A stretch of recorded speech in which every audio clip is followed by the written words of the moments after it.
ball carries a little bit, not dramatic. Koepka's at the top of that ridge.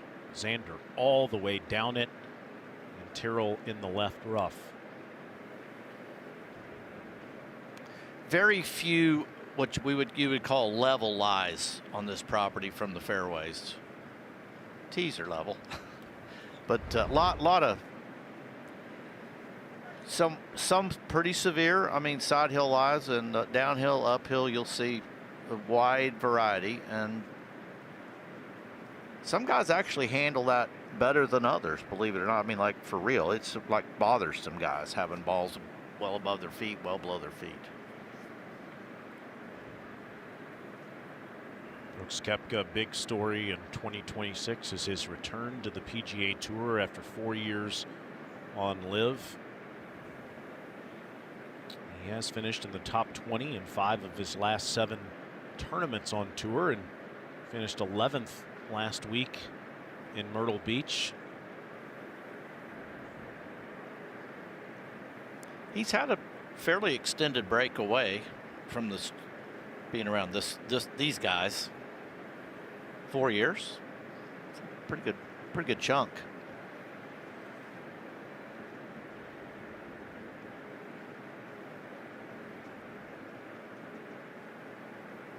Had a rough 2025, especially in major championships, missing the cut in 3 of the 4 majors. Mark, we called the action his only 36 holes at Quail Hollow last year, and he was totally out of sorts.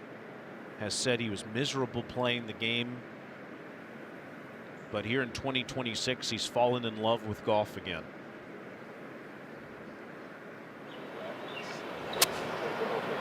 Meanwhile, Hatton making his rehearsals over the left rough.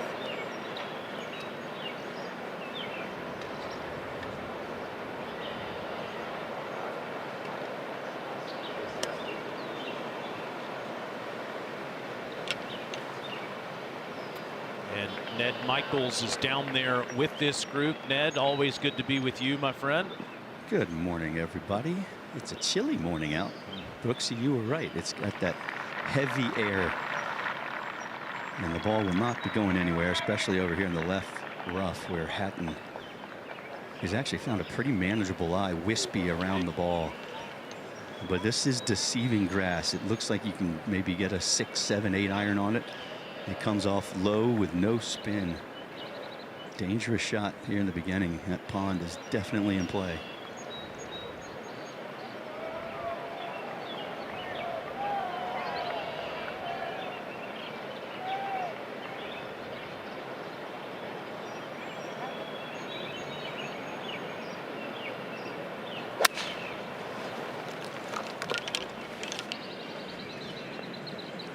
Really bothered him there. Took the shot on with the ball above his feet, and trouble to the left. And rewarded for an excellent play from that line. Now Koepka at the top of the hill.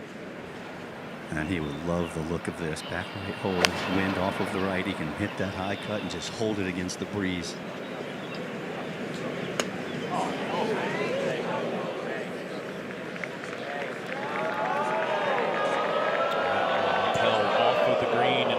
Area.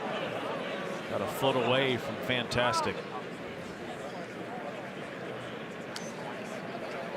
I will say this, a lot of these areas like that where Tyrrell was, let's say not as decent a lie, not as friendly a lie, he can use that low area almost as like an extended green.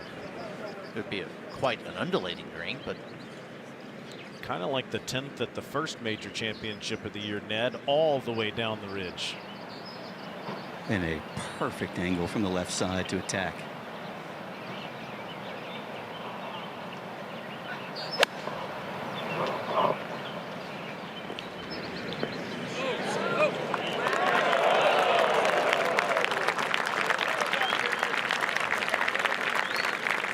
Controlling spin in these soft conditions will be a challenge this morning.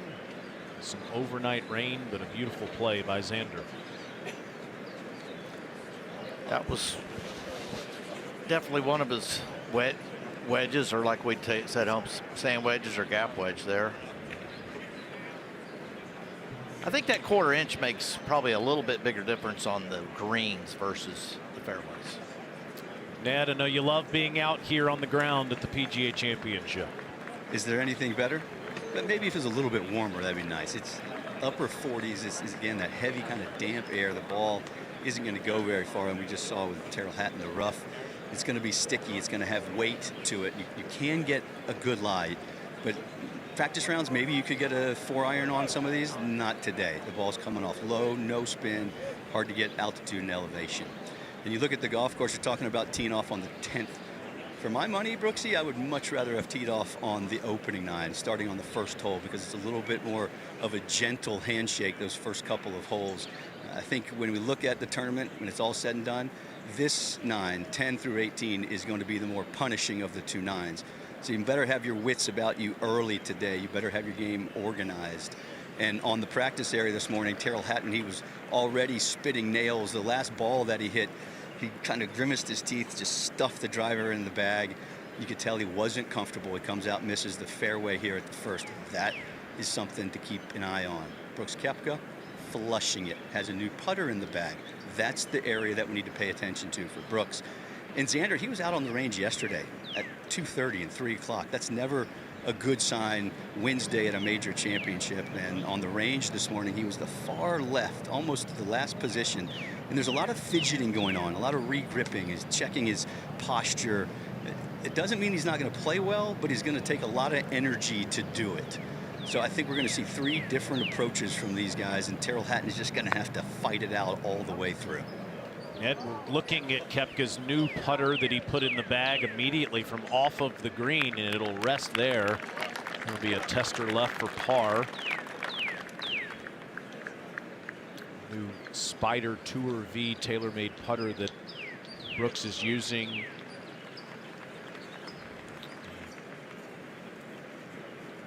Parted ways with his previous putter from this last weekend at Myrtle Beach, and had 3 of them out on Monday morning, and decided on the one that is in his left hand right now.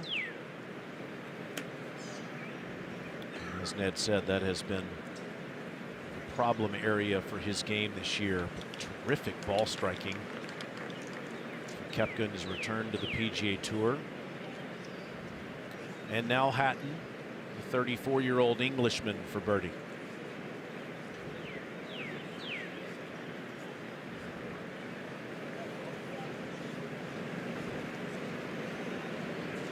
Just under 25 feet.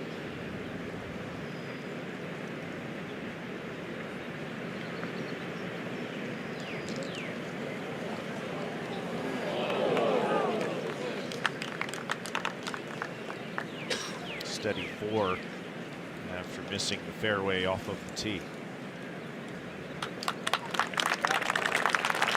They did go in and top off. They call it topping off. They gave the rough one last cut at about 3.5 inches. So I think to even it out a little bit, and they're not going to mow it again. Did that before the final practice round yesterday.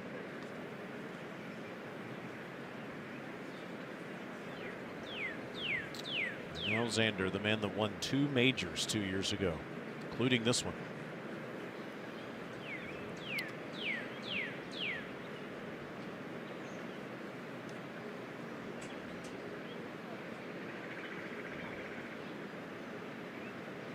About as simple a putt as you're going to get around here. Right up the draw. What a start. 350+ yard drive. Inside 20 feet, make the birdie.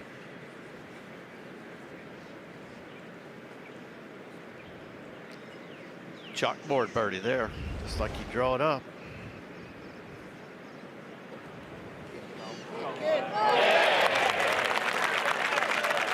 So just a few inches outside left was the read there. And now Koepka to save par.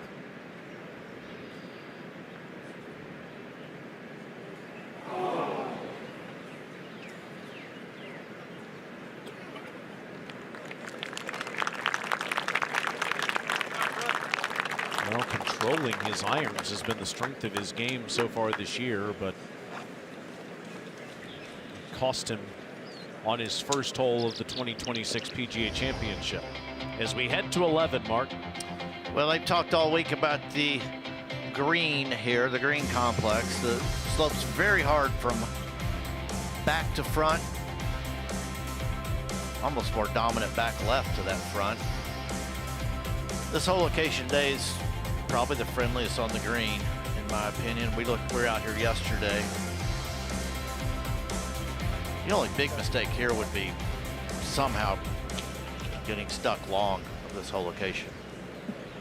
That's a good look. Balls that come up short or spin off the green, they could actually go short of those bunkers down to your right, like 40 yards off the green. That will be one of the big storylines in this event, is the 156 players' ability to navigate that 11th green. Well, these greens average over 8,000 square feet. Now, all that 8,000 square feet on average is not, can't put a whole location, but they're going to hit a lot of greens this week, and they're going to hit a lot of fairways. So you're going to see some pretty abnormally good looking numbers with fairways hit and greens and rag, but the true story is going to be proximity to the hole. That's going to be the difference maker. Big stick for Xander here, Ned.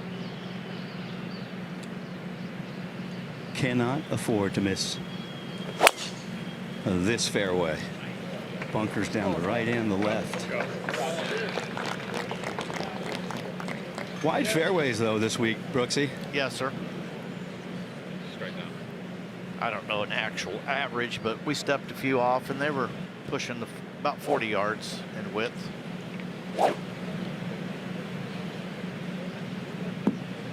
Those bunkers down the left are reachable. Denny McCarthy was in one earlier today.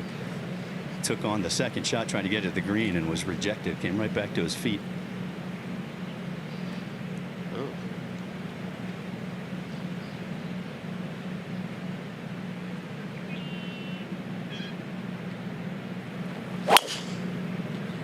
That's more like it.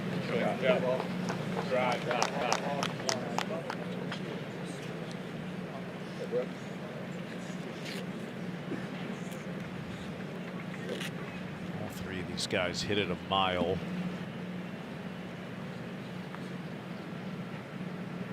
Koepka off of the bogey on the first hole of the tournament.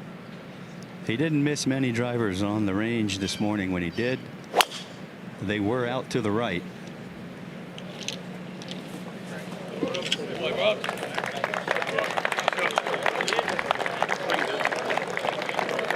The old ground fade, as they say. Three good ones at the 11th. Harry Hall, Michael Brennan, and Steven Yeager off to a good start. Early on a Thursday, the iconic Liberty Bell in Philadelphia, Pennsylvania. It's the PGA Championship on ESPN+.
It's the first day of a major. Everyone still believes. The crackle in the air is born of that hope. All these players, somewhere inside, have laid out some scenario that ends with them holding the Wanamaker.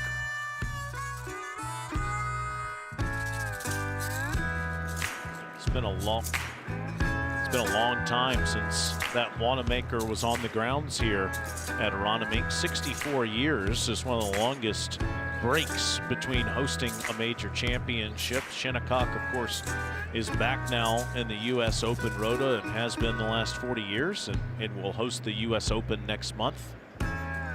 Royal Portrush has hosted the Open 2 times in the last 7 years. Pinehurst #2. All 4 of those sites took long breaks, and all of them are being utilized again here these days. Of course, Bryson DeChambeau won the last U.S. Open at Pinehurst #2 2 years ago. Good tee balls here, Brooksy. A little bit down breeze today. I think these guys are going to hit driver virtually every hole out here, Taylor, and Ned will confirm that. There's not going to be a lot of laying up being done off the tee.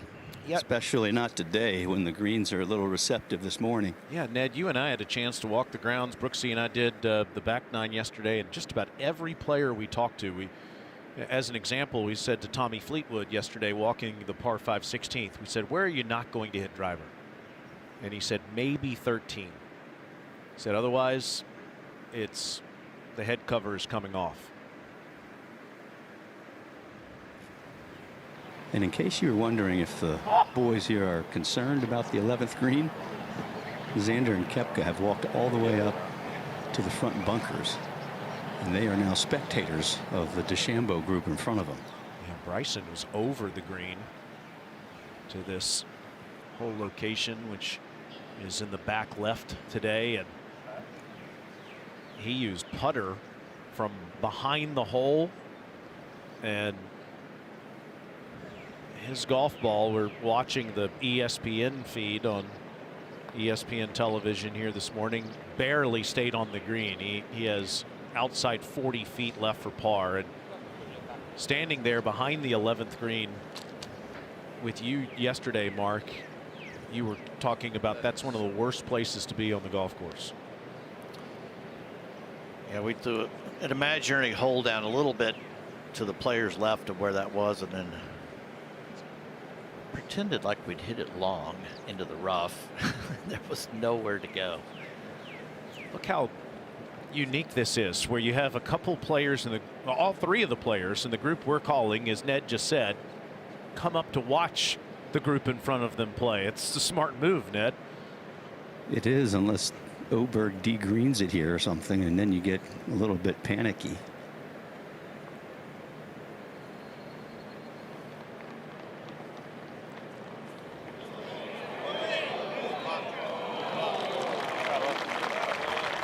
You see Ludwig, beautiful play there above the hole, and a tap in left.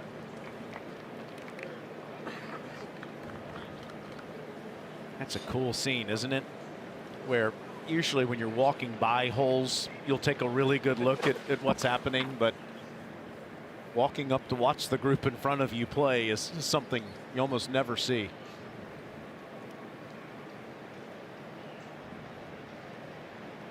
Well, off these beautiful, tight, bent grass fairways, these guys wanted to. There's honestly not a spot on this green they could land a sand wedge that they couldn't spin it all the way off. Seriously. Anywhere. Just send one in there with about 11,800 RPMs, and you couldn't keep it on the green. This is just inside 5 feet for bogey. DeChambeau was above the hole, went 40 feet by, and ends up with a bogey.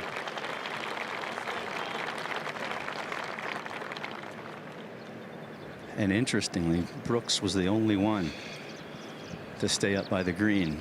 Hatton and Xander both retreated back down to their second shots, but Brooks stood there. It was almost like He wanted them to know, Brooksy. You mean keep a move on? I think he might have just been saying, hey, boys, I've got a few of these water makers on my mantle at home. I just want to make sure you all see me. I am Tyrrell at 100 yards.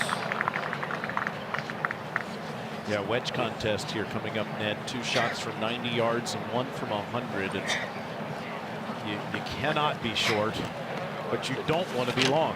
Straight down one of the. Well, if there's a man for the job, it's this fella right here. He is so dialed in with his wedges. He actually has 3 different yardages for everything below his 9-iron, his stock shot, and then one he calls a choke up, and then a double choke up. And you can see here, this looks like a double choke up. So he'll be flighting it down, trying to take some spin off of it.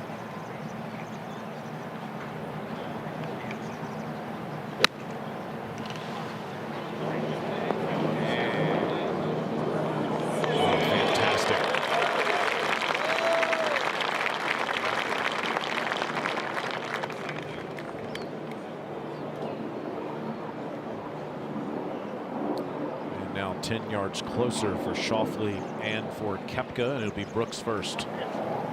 And this might just be a thumped lob wedge, which, careful to spin. Nope. That was the sand wedge and eased it, just feathered it up there.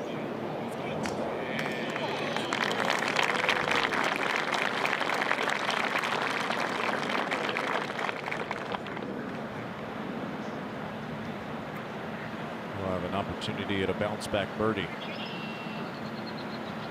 And now Xander from the right side of the fairway. Plays about 6 yards uphill from over where Xander is, but so nice to have watched 2 land the trajectory that you want.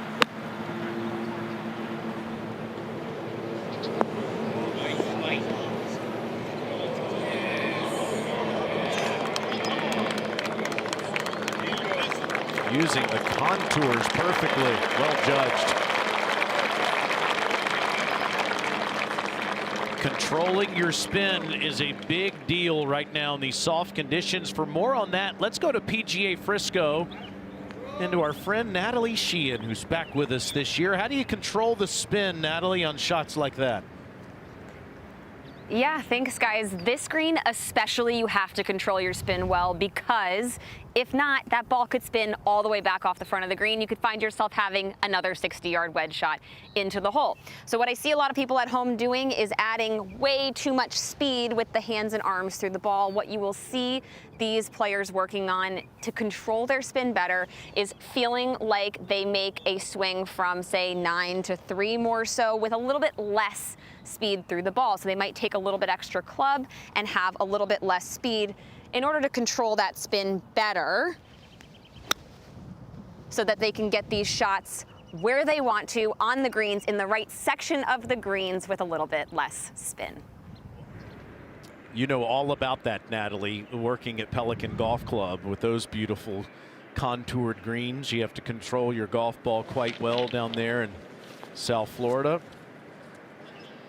And a great example of what Natalie was talking about was what Brooks Koepka did, using a little bit more club and hitting it from 9 to 3, as she said.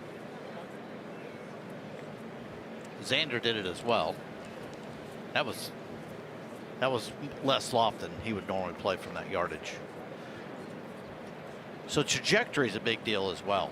So you're controlling the first bounce, first and second hop. That's a big part of determining where the ball is going to end up when it starts checking and spinning. Does that make sense? It's simple. I mean, ball's coming straight down at a super steep landing angle. It's got a ton of spin. It ain't going to hop forward much before it starts ripping back. Look at these numbers on the screen right now. #1 on the PGA Tour approaching the green, but well outside the top 100 in putting for Koepka, and he has this new putter in competition here this week. I think he had to put a new putter.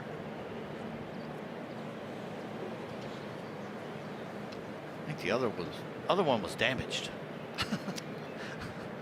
It was unavailable after Sunday at Myrtle Beach. It's still in the body shop. And he's used it 5 times in the first 2 holes. Now, first time he used it was off of the green at the 10th, but 1 over through 2. I think he's asking Ricky how that ball broke left with the side of the mountain going to the right. If he's asking Ricky how it broke left, they both need to change their shoes or something, because that was an easy read. It was just a matter of you had to hit it so softly it was going to break a lot. I worked this whole location on Tuesday, hit a bunch of putts around it, and because you know it's so fast, you're tentative, Brooksy, and you end up not quite hitting it as hard, and it breaks more than you think. Even this one for Xander, it should rip from right to left.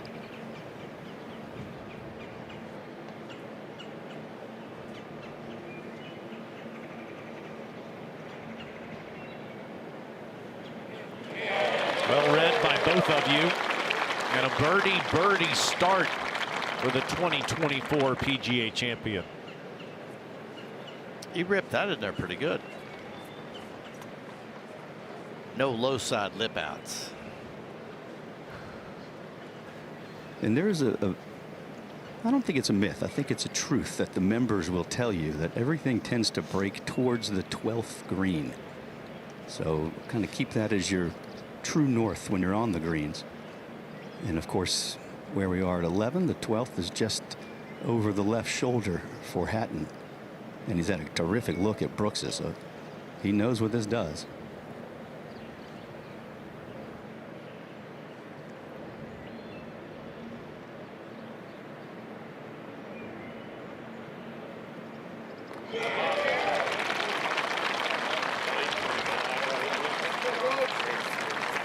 Not to offend, but that's like putting on a fresh pool table there. So smooth. And now they head to the par 4 12th. Just a nice, almost mid-length par 4 now, 461 yards. Pretty straight away. Got protected by bunkers up the right side. Very interesting green here. It's almost like 2 greens, a couple of greens in one. Today's hole location up on a little plateau. We will see that back right hole location before the week's out. Just a great, solid golf hole. 2 solid shots and 4, still a good score here. The end of the property there, 12 green / 13 tee.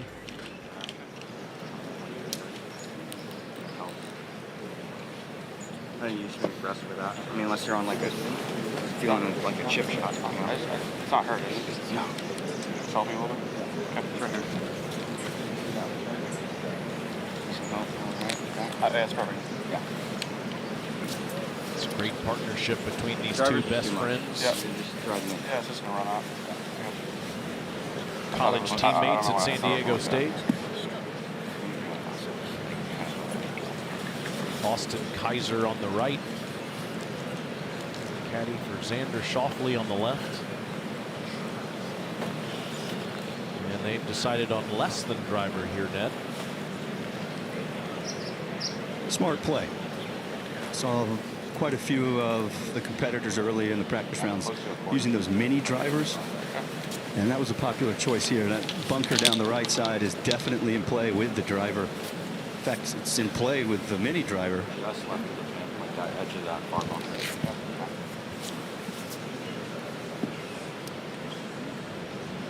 Consecutive birdies to start a major championship for Xander Schauffele for the first time since the 2020 Masters. He's trying to keep it just anything 285 to 290. That range keeps it in the widest part of the fairway. It's about 300 yards to the second set of bunkers on the right. And he has a 4-wood in play this week, carries it 275 yards.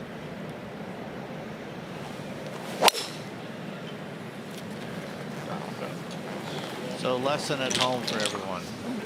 Not everybody hits a cut on the PGA Tour. Every shot. Beautiful draw. Coming down the flex is good. Good birdie.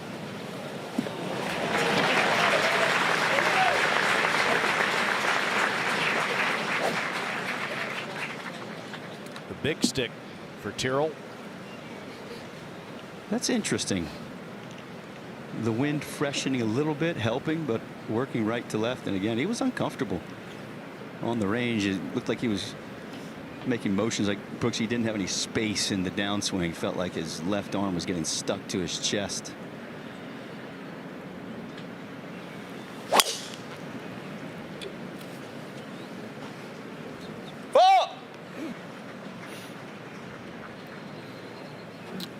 That disappears into the thick rough.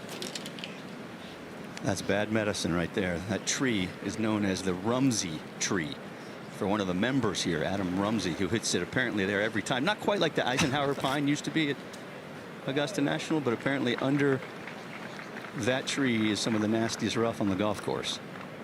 Fairway medal for Koepka.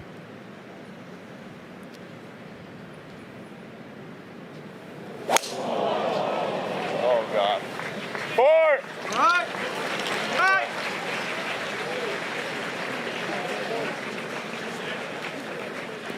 Well, that is over near another tee box. That was Keith Mitchell, by the way. Steven Jaeger is 4 under through his first 6 holes. Yo, Adrian, the PGA Championship is in the city of brotherly love on ESPN Plus.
That's Brooks Koepka's golf ball just off of the 16th tee box. Keith Mitchell was teeing off when the ball landed right near him over there at 16. So Koepka will have to get relief from wires, from a stand, from a box. I do say the bigger the miss, the better the lie out here, and we'll see exactly where Koepka is able to take relief and what kind of lie he has outside 200 yards. Schauffele in good shape, and Hatton's ball disappearing in the left rough. Back it up. Keep going. Go back. Back. Keep going. Just go back till he says he's good. We'll make it really easy. Keep going. Keep going. Keep going. Guess you guys are clear out of the way. Yeah. Keep going. Should be pretty unobstructed from this angle. He's going to get a You guys got to go all behind that camera nice right there. tight lie there. Because we are hitting that way. Yeah, back up, guys. Keep moving backwards. Everybody move back. Back. Back.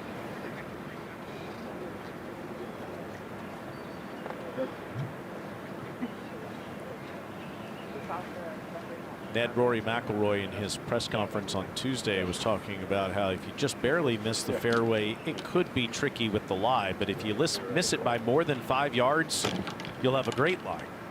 Yeah, and that plays into the long hitters' hands, doesn't it? They tend to miss it wider than the short hitters. Wish they could figure out a solution to that. But that's the truth around here this week, and Brooks is going to be the beneficiary of that, without a doubt. Designated pathways for the spectators to walk. You drop it back in the rough.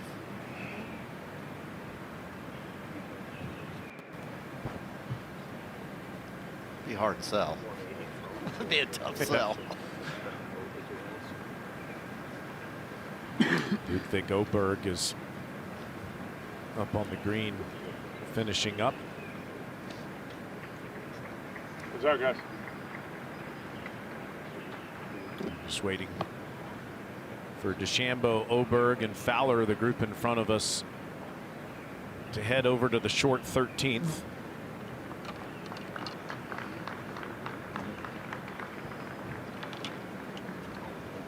Koepka winning the PGA in 2018, 2019, and 2023.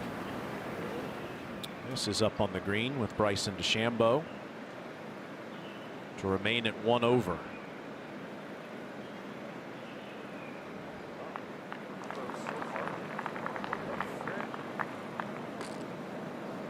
As you surf around on ESPN Plus, you'll see that Bryson is in one of our featured groups this morning.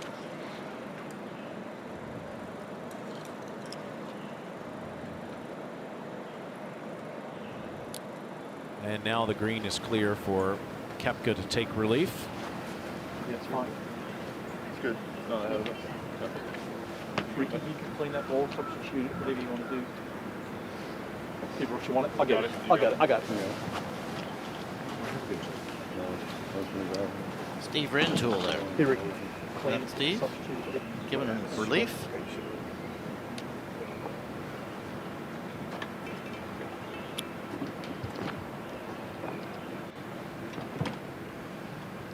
Well, 202 all the way to the flag, which he can see. He has no visual of the green, no vision of the landing area, so that's a little unnerving. You got that rather than go to the one-on-one. Yep. Good. That's important. So, that's fine. So would that be like hitting into a simulator with the picture gone? Never tried that. You got to figure out a way to practice your blind shot somehow. You can't turn the lights off. You can still see that TV tower, though. Good news is plenty of green short of the flag. Really slow, please. Thanks. Take your time. But there's a lot of bad news here as well, because the whole location, 5 off of the left, is cut close to a spine that dissects the green. So if he's going to get it to the flag, he's going to have to carry it all the way there, but then he brings in trouble long. Long and left is almost a guaranteed bogey. Aggressive looking. Oh, what a result. A fantastic play by Koepka.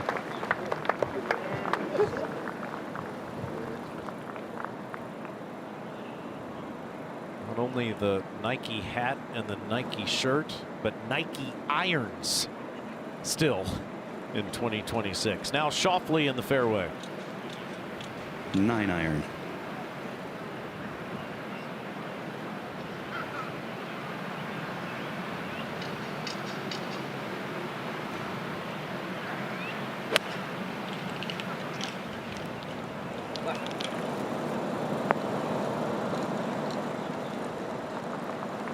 On the correct level.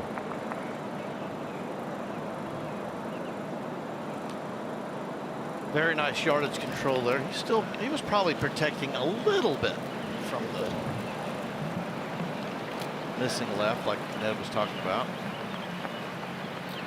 And now Hatton from the rough. This is a guessing game.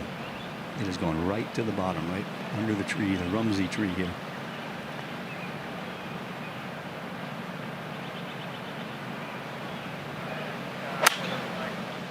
It's come off low.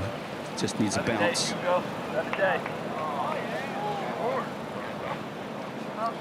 Couple steps short of the actual putting surface, but he'll roll that. That's probably, that pin's 20 on, so he's got about a 65 footer to 2-putt to escape with par.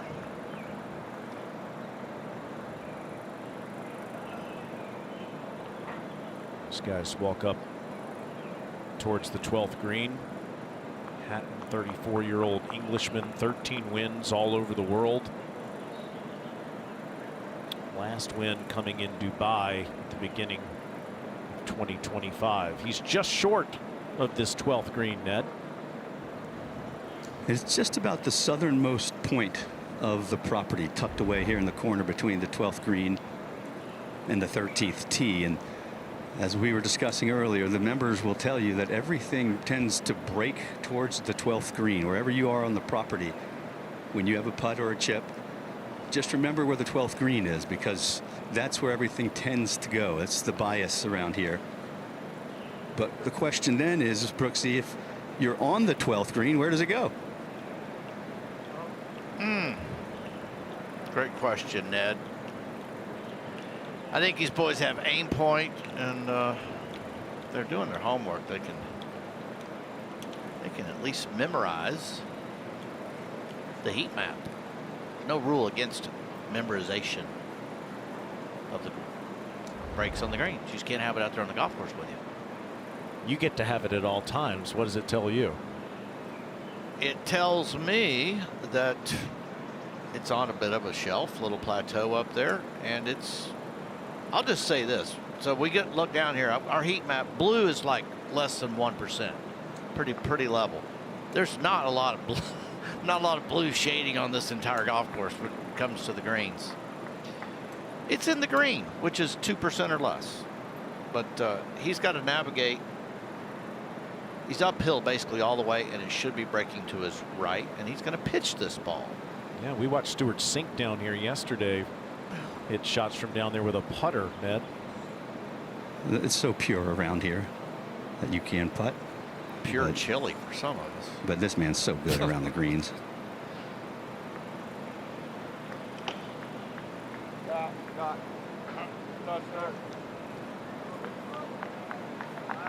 Hard to argue with that.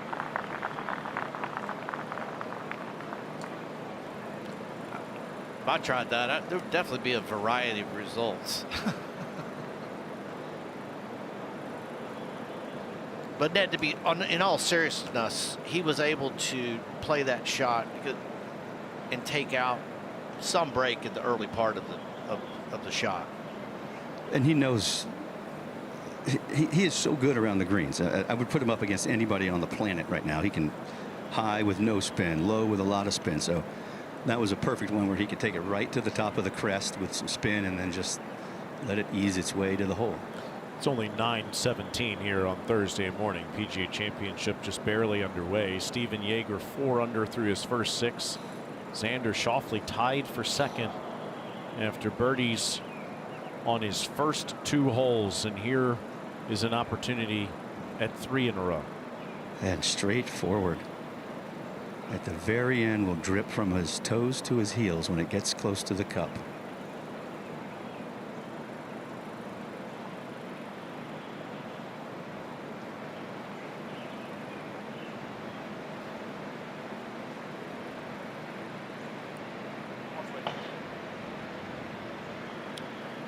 Very solid start. Yeah, I'm like just outside. All right. Okay. Just don't worry about it. He's going to go ahead and finish.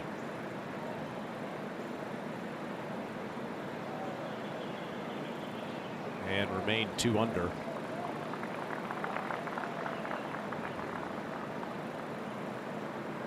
Rory McIlroy is in the group behind these guys. He bogeyed the 10th, birdied the 11th even.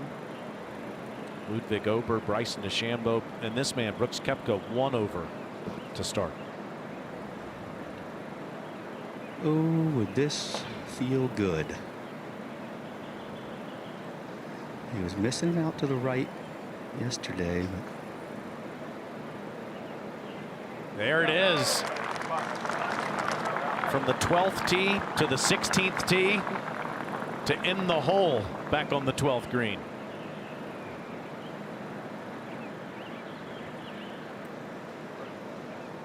A beautiful approach shot. Well off of the fairway, and now for an up and down for Hatton.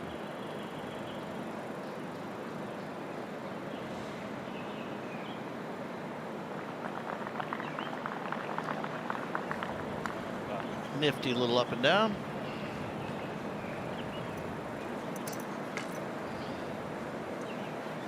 And now they head to the short par 4 13th. 365 yards today. They'll either lay up into this area right here and leave themselves about 100 yards or so, or they can actually blast it on down there. I mean, you can look at the number. If they blast it, they're going to leave a little into the breeze today off the left, so they can leave themselves 60 or 70 yards if they wanted. I suspect a lot of guys are going to play back in that 100-yard area, 110 to 95 yards, because of this hole location.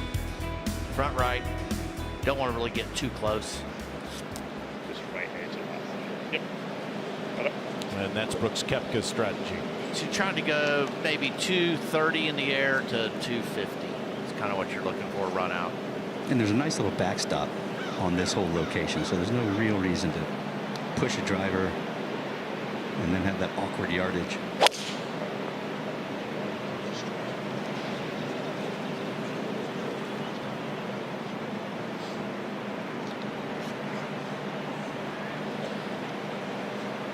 Didn't seem all that pleased with it, but it's going to work.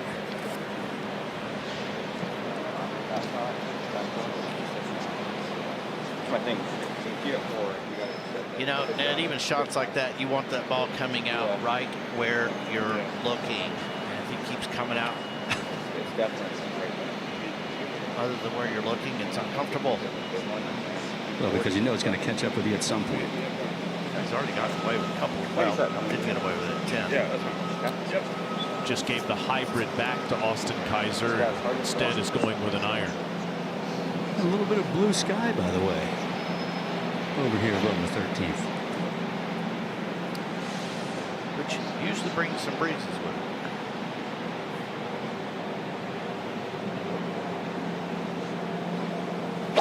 That's a 4-iron. He plays that about 235 yards.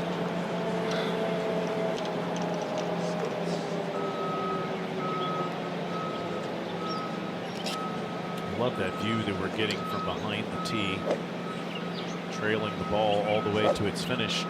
And as you watched that view just a moment ago, as Hatton takes a head cover off here, there's a tee box that's 80 yards in front of Hatton. There you see it.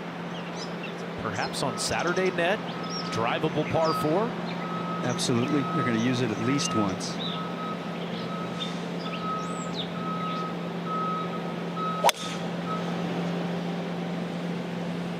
This headed left, but I'm going to guess the number is going to be just fine, and we'll find the short grass.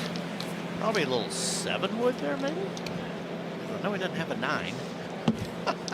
He has a 7 wood in play, Brooks. He sure does. That was a little bunty 7. 3 good ones at 13. What a start for Germany's Steven Jaeger in the PGA Championship.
Well, welcome back. We're going to take a little peek at how our leader got there. 13 feet at the first. You can tell that was a downhiller. It took a while to get there. Found the middle. Moved around to the fourth. About 40 feet. Not putting from a bad angle up the slope. Kind of figured that one out. And that's 53 feet and counting. 178-yard par 3 today. Pin middle left. What do you think? Left side door. Now up to 68 feet.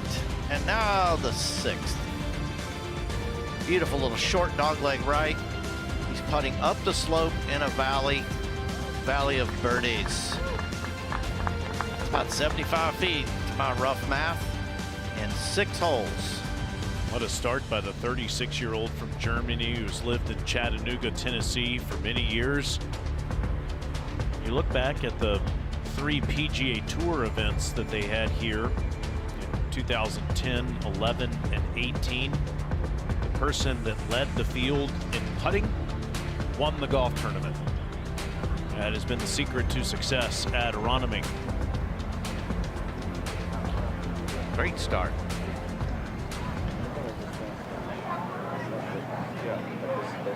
Xander Schauffele hasn't missed a shot yet. Great start through the first 3 holes, 2 under par, and in position here at the short 13th. Well, you've got a couple of different ways to play it. You can just skip it right off the back shoulder of the bunker, or you can fly it a little bit past the hole. Into the breeze and cold, give it 135. Oh, this is promising. Like it precisely hole high. That will work. A little longer seconds, Ned, than I thought they might have. The breeze is stiffening. You might have just seen Tyrrell actually look up to the trees. Just since they played the 12th to now, it's a good half a club. Love this angle for Tyrrell. He can really use the backstop here. Should bounce, kick to the right, and then come back to the hole.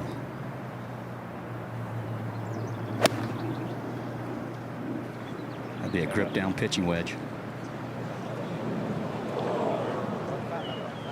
Air got it.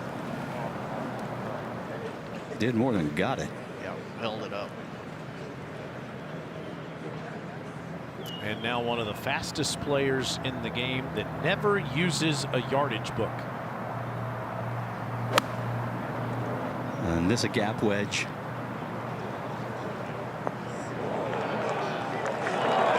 That'll work.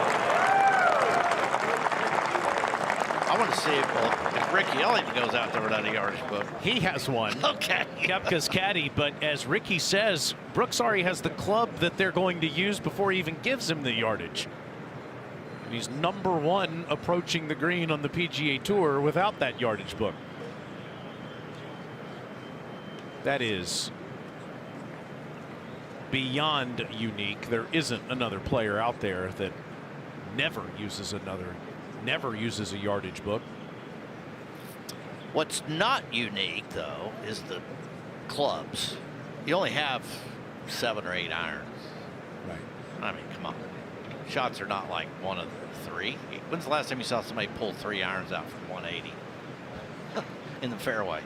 Point being, he already knows. He can see it. He knows about what it's going to be. We walked with him yesterday, Ned and I did, and he was playing the 18th hole. He was telling a hilarious story about almost missing a tee time as an amateur player that had us all laughing pretty hard. And Ricky Elliott was waiting for him to hit his approach shot, and Brooks didn't even look at Ricky. He just picked out the club as he was walking up to the bag and knew what he was going to hit. Uh-oh, this is not what you want here for Hatton. This is, I don't even know what you're trying to do here. Just get it out. Don't get tricky. Play for a putt for par if you make your bogey. Well, I told you he was spitting nails on the driving range. I think he's gone to chewing glass now. He is notorious for playing with some anger, and it typically gets the best out of him. That's about as good as you can do from there.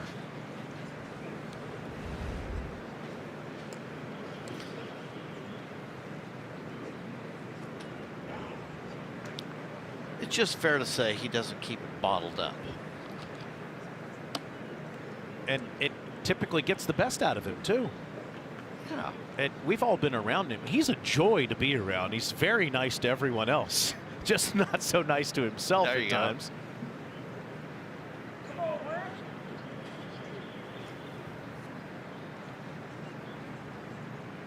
Yes, he gets it out.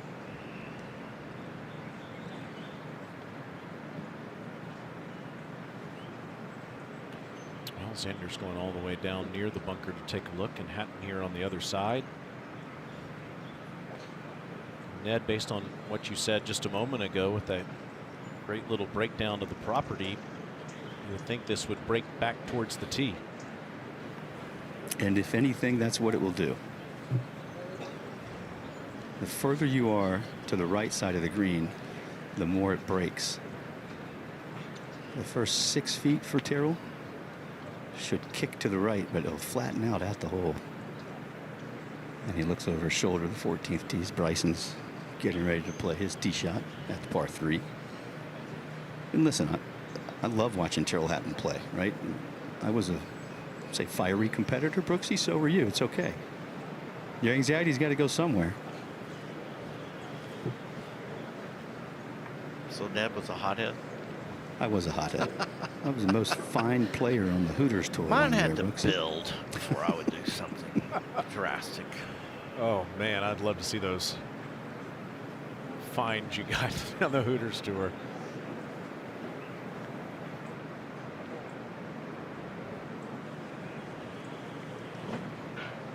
He's up and out of that one immediately.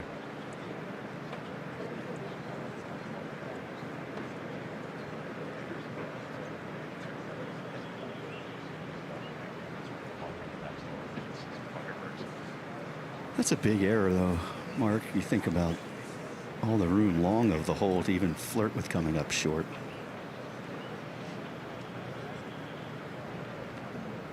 Well, he's trying to make a 3. And here's an opportunity for one. We've only got about 5 feet. And you keep this inside the hole. Look, that looked pulled from the get-go. That's what he did last week. Yeah, that putter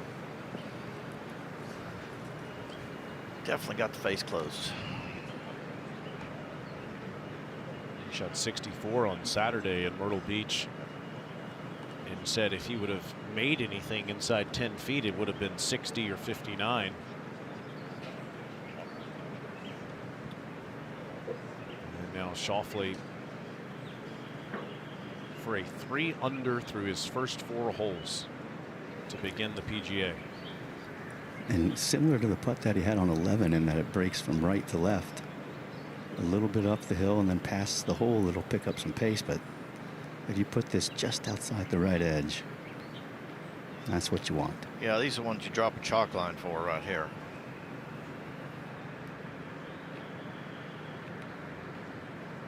It's only made a few 100,000 of those. It has been flawless for Schauffele. The one hole he made a par, he had a really good chance at birdie. Yeah, he had a nice look. And as Ned was saying, we all believe the other side of the course is more gettable. So this is a terrific start on a more challenging 9 for Schauffele and a par for Koepka. A missed opportunity here at 13.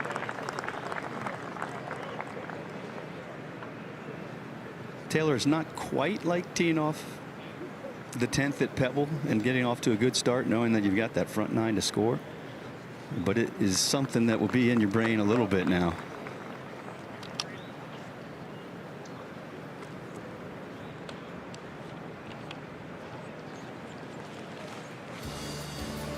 in just a moment. Hatton, Koepka, and Schauffele will be on the par 3 14th tee.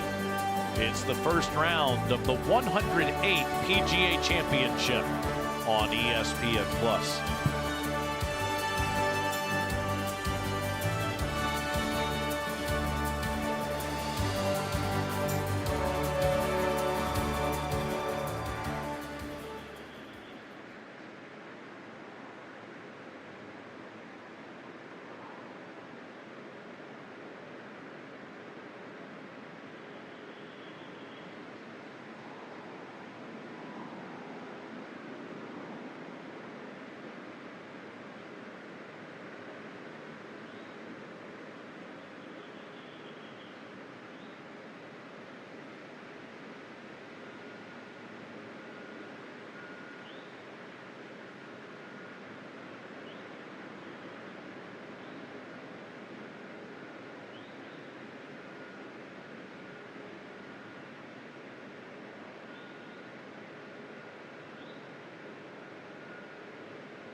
How much is Philly figured in the history of America? And golf? I am at liberty to say, and that says everything. My town has seen it all. Huge moments made possible by men determined to set a new course or tame an old one. Philly demands respect for all it stands for and everything it's seen. Inside stately buildings and on tricky fairways and greens, here where independence was declared, we the people are united by love of country, city, and this week, the PGA Championship. Oh, love that. Big Dom DeSandro, the legendary longtime member of the Philadelphia Eagles department and recently re-signed with the Eagles. This is the lengthy par 3, 220 yards. If you're a commoner, you're taking a head cover off or hitting a long iron in here into this green, but for these guys it's mid irons now, 6 or 7 iron perhaps. This back left hole location today, Mark. At least there's a little breeze into them today, maybe off the left. You brought up a good point. I wanted to talk at some point about the difficulty an architect has with not only just challenging these guys, but one of the toughest things to do is to make them use every club in their bag, you know, at least once or twice during a round. And it'll be case in point here. That's one reason you see 3 of the long par 3s. That's where you're going to see mid irons, long irons. Eighth hole could be hybrids. They're going to, it's kind of like it's either a wedge, some kind of wedge, or short iron. I mean, Xander hit 9 iron into 12. He hit 3 wood off the tee. He could have hit wedge if he had drove it down there. So that's a tough task to make it playable for the mortals, the normal people, and also let's test every part of these guys' bag. It's tough. That's a great point. And as Gil Hanse and Jim Wagner came in here to do some significant work to the course 8 years ago, the membership wanted the PGA Championship. They wanted a major to come here and test the best players in the world in all parts of their game.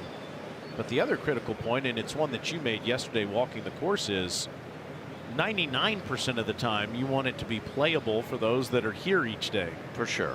And you have to check both of those boxes. I mean, there's no great solution, honestly. You have to protect quite a bit with the greens. You know, everybody says, well, you know, grow more trees, narrow the fairways, grow the rough up. Well, it takes months to get the rough where it's truly punishing to these guys. This is a par putt for Bryson DeChambeau, who's 2 over through his first 4 holes.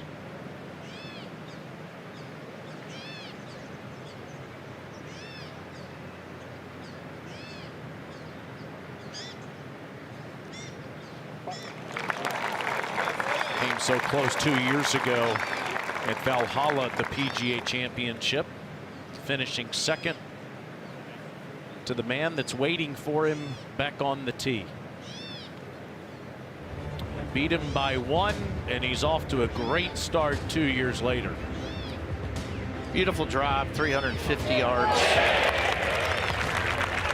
Pitched it in there and drained the 15-footer right up the draw.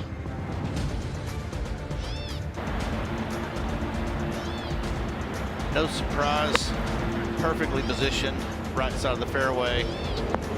Took a little more club. He knew he had that. I don't know, he didn't want to carry it that far past, but it worked out. Not a simple putt, but he ripped it in there. Left center and got to 2 under par. 4-iron off the tee.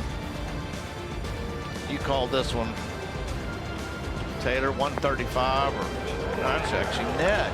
Ned got him in there hole high. I mean, precisely rolled hole high. And now with the sun shining from 220.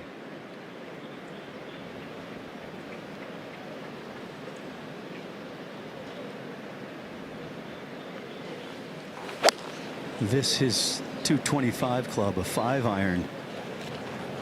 Drawing towards the left bunker. It definitely landed in the grass. The wind was supposed to hold that. It was supposed to straighten it out, Brooksy. Out of the left, but it just pierced right through it.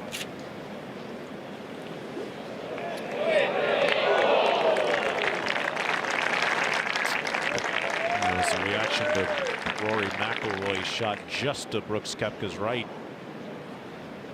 on the 13th green, and now Koepka will step in.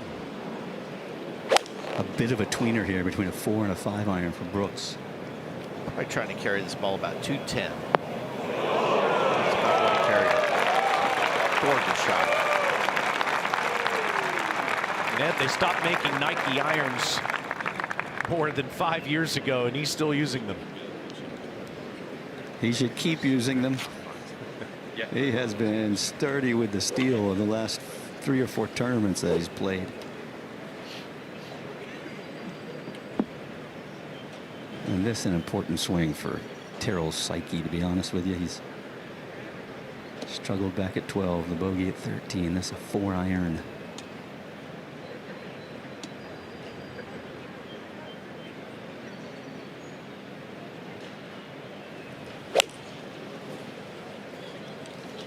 And this too headed towards the left bunker. Here's a jump back into the bunker, which is a good break.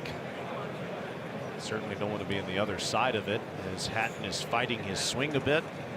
Jaeger just bogeyed the 8th. And now Xander Schauffele is tied for the lead. That's Brooks Koepka's ball near the hole here at the 14th on ESPN+.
all of your options on the ESPN app. I would argue the best story in golf in 2026 is Gary Woodland's win in Houston.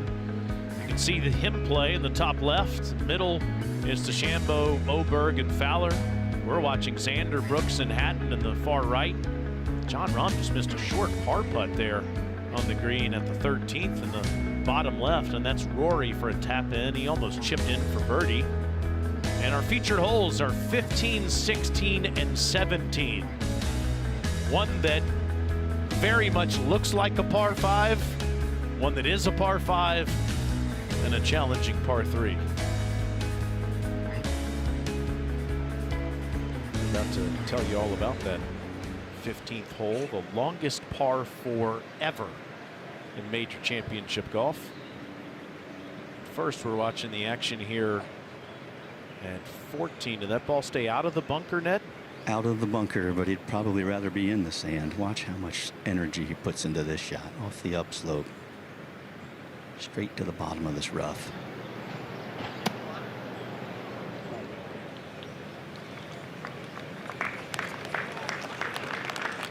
Wasn't willing to take the risk of it popping out hot and going long into this back bunker. Huh?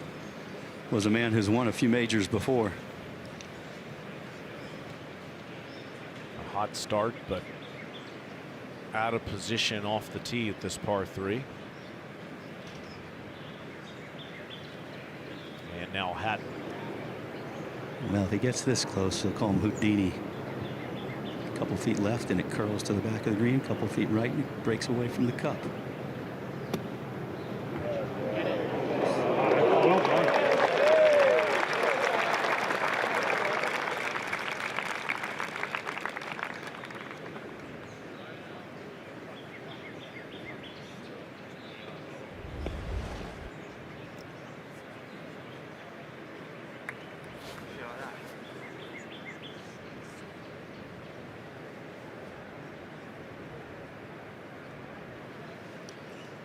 Pretty textbook right there. Pretty darn good leave. He didn't want that long a putt, but well played. He's got the lefts going. We got a pattern. We got a pattern, Ned. Well, Tom Watson used to say if you did the same thing 3 times in a row, then it's a pattern, and then you make adjustments. Until then, you don't worry about it. I think his pattern started on the range. This is outside 25 feet for Schauffele. And it's very slow to this whole location.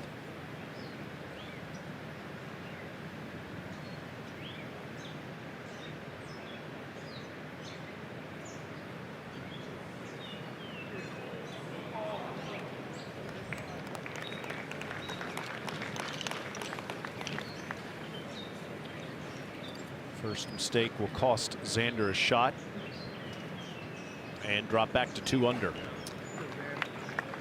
I suspect when he saw his lie over there in the rough, he knew that was a strong possibility of making 4.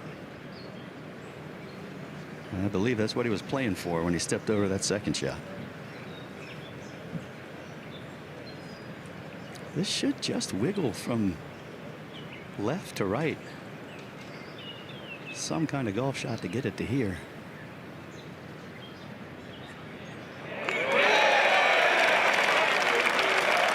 Makes up for the miss at the last hole. And that's a shot on the field on this long par 3 14th. Just the second birdie today. I know it's early, but this will be we finish here 30 players through. Playing nearly a half shot over par. Already been 10 bogeys made.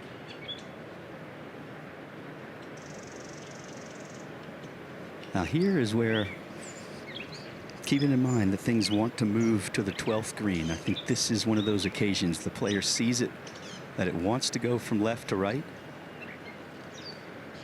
Give it straight, maybe even a little bit the other way.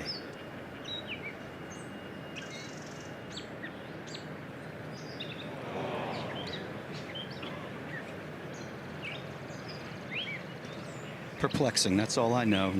Maybe they moved the 12th green. Now he's thinking the same thing. They moved the green. He said it wasn't supposed to do that. No.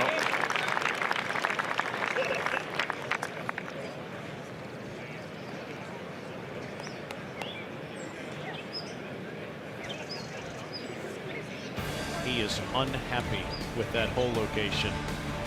It has turned into a beautiful spring morning in Philadelphia.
Pumping out of the right, just slightly out of the right. 5.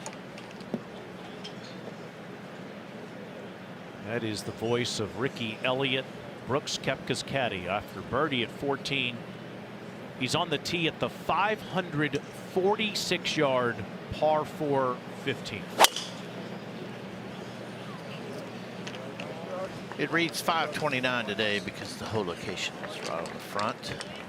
I'm going to round it off to 530. Powers your right edge. And that is perfect. You can see that quarter-inch didn't kill these fairways. Another reverse camber, meaning the hole has a feel of a slight right, but the fairway slopes hard the opposite direction to the left. And there's that front hole location today. 6 steps on. And this fairway is the second most punishing it was in 2018 if you missed the fairway. And that's primarily because of the length. Yeah, 6.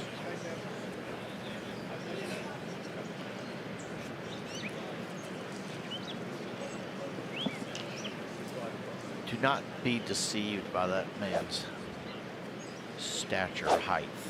He can send it. I'm up by the fairway bunkers, Brooksy, and you can hear a heavy hit, properly struck ball, even from all the way up here. Xander's got it coming right out of the center of the face. See if Hatton can find that same spot.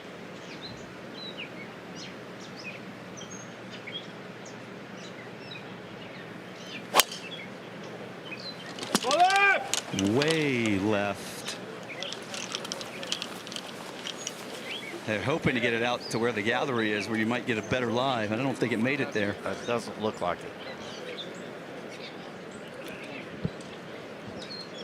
Well, riding high from the best season of his career in 2024, Xander Schauffele's 2025 campaign didn't go according to plan. So what does the two-time major champ look to prove during the 2026 campaign?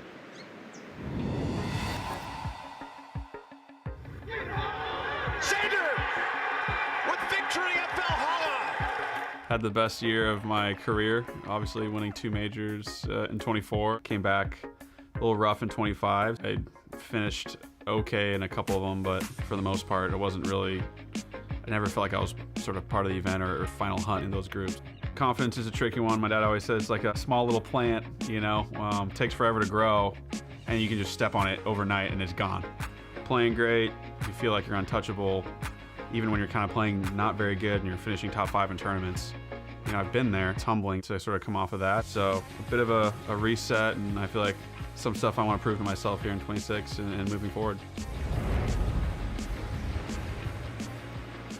He did win at the end of 2025 over in Japan, but is now 11th in the world. He's had 4 top 10s in 2026, including a 3rd place finish at the Players Championship, but still looking for his first win this year. He had an intercostal. Yes. Which is like, it's the cartilage in your rib cage area. That was pretty significant to start out with 2025. He kind of got off on the wrong foot injury-wise, health-wise. 25 never maybe got up to his standards. Well, Ned just a moment ago was talking about the sound he makes on contact. I know his setup contributes to that, Natalie.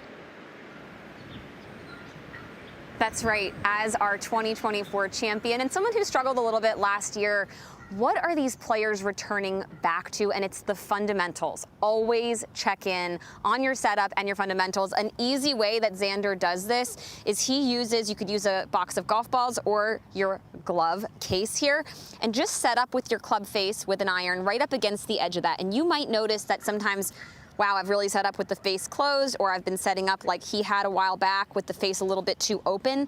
So this is a really great way to just check out, okay, is my face square at setup? Then go ahead and step into the shot. It might look funny to you, and that's all right. And it's gonna help you definitely return to hitting those excellent shots. And Taylor, Xander was off to a great start today, just like the Titans back in 1999.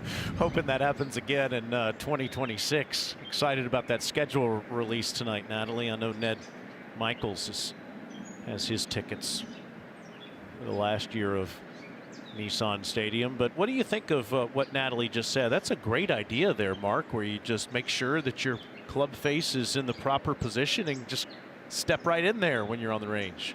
Well, fortunately, I didn't have to buy a lot of gloves. You could, but I can honestly tell you, the couple I've taken out of the shop, I've not taken the package with me. It's right. I get it. You could use your sleeve of balls, whatever. Anything that's square that you can set up perpendicular to your target, which I'll go out on a limb now. We don't aim at our target. We aim where we start the flight. Tip of the day. Here's Hatton in the left rough, well back. Gruesome. Oh my goodness. Just totally gruesome. They had it chiseled straight into the bottom of the grass, the grain against him. Almost looked like somebody had stepped on it. We confirmed that was not the case. Soup has got to be at full boil now for Tyrrell.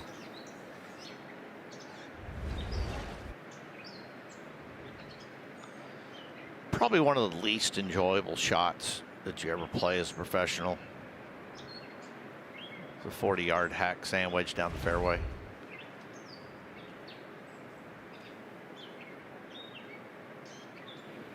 You could spit more nails right there. You could start eating things. Scorpions. Gloves. I've eaten a lot of gloves. He'll get it turned around. Get out of that pattern. He knows what to do, or he knows what to try. So it's time to give it an adjustment. Make an adjustment. Can't wait till halftime. Well, this is certainly playing as one of the longest par fours for Hatton, given the mistake off the tee. But if you find the fairway here, Ned, does he play like its yardage suggests? Well, the breeze is actually going to help, and the ball above your feet, so tendency is to hit a little squeezy pull or draw. So it actually plays, I think, today a little bit shorter. Enormous green. All you're trying to do here is fly it to the front edge of the green and get a bounce with this down breeze. I've got 217 to the hole. That's correct. Call it 210 to the front edge just for easy math. Mm-hmm.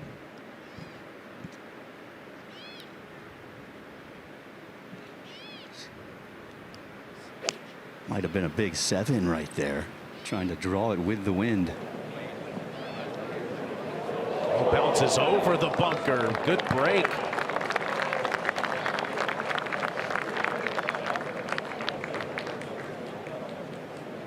A good result. What do you see here, Mark?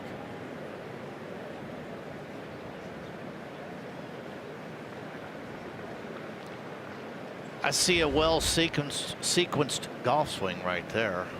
You got to remember the ball's above their feet here, several degrees. Not the most comfortable cut lie.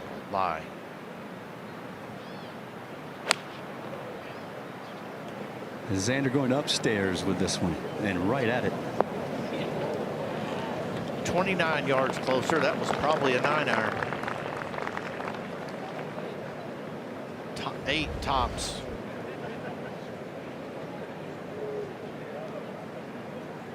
Some good width on his takeaway there. See how early he got left. Controlled the bottom of that swing. Low point well in front of the ball. Guys are all good at that. And now Hatton with his third. 1-4-5 to the hole. That's a stock pitching wedge for this man, so he might choke up a little bit, try to take 5 off of it.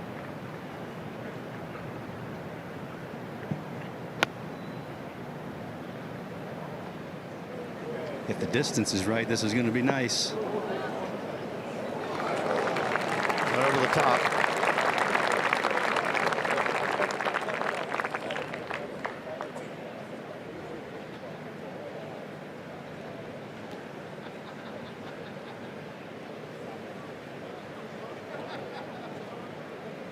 Another lengthy par putt coming up for Hatton. PGA Junior League is bringing friends, families, and communities together through golf, all with expert PGA and LPGA coaching. Find a team near you at PGAJuniorLeague.com. Yesterday we walked this hole, Mark, and there was a little bit of hurting breeze. Yeah, like quite a bit. And today it's driver 9-iron for Xander Schauffele. Dramatically different today. They have another tee here. If they got that wind, they could actually move up maybe 50 yards and make it more manageable. But truth be told, yesterday they were hitting about 5, 6, I don't know, driver. And if they played the back tee, they were hitting a driver and a super long shot, 240 shot into here. And the next hole, the par 5, they were under 200 yards. So we talked about that. It's like these two holes parallel each other. You can see the 16th down to the right hand side there of the screen. That's a par 5 going the exact opposite direction. I think if you thought of this as make 8, score 8. Right. You know, I mean, one day maybe 15 plays like the 5 and 16 plays like the tough 4. You buy into Pars that? are relevant. You buy into that strategy, Ned, that you're looking at these 2 holes, 15 and 16, and you're saying, okay, if I can make 8 here, I'm happy. I like that. I was just thinking about that walking up. I wasn't thinking 8, I was thinking 9, but 8 would be better. But yes, I think you have to mentally, you have to make that adjustment. Well, Ned, I know you've been to Riviera where they've had a couple of PGAs, several PGAs anyway. The first 2 holes there are very similar to this situation. Just flip-flopped, 5 and a 4. There's days you could argue the par 4 was harder to make a 4 on than the par 5. And it's not just because of the wind, it's also the hole location. Yes.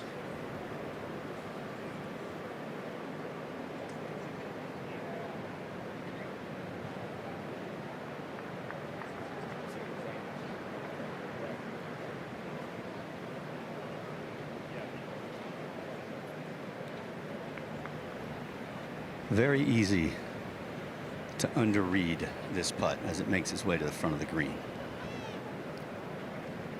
It will work from the back of the green all the way to the front and should go a good 8 to 12 inches.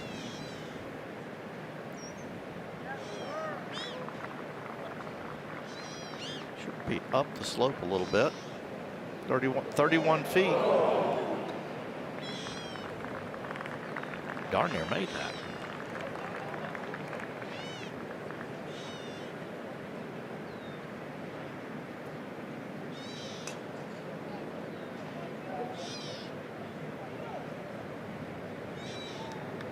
Two under through his first 6 holes. An excellent start on this side.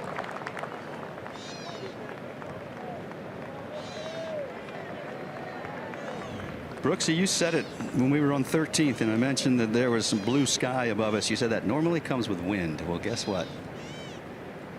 It's starting to get gusty, and this course may start to show some teeth.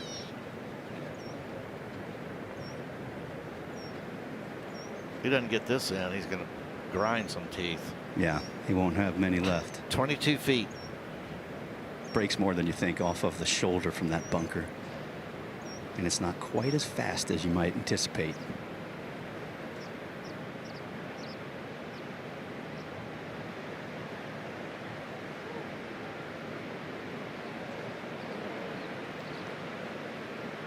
Just out of sorts in these first 6 holes. And the mistakes off the tee are impacting the rest of his game now.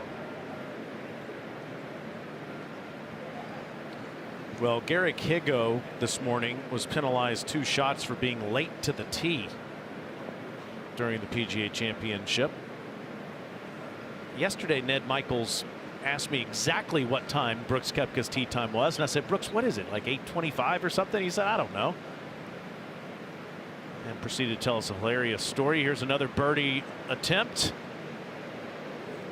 Brooks did say he's not come anywhere close to missing a tee time as a pro, but he did tell us a very funny story, Ned, about almost doing that as an amateur. As a young amateur. Yes.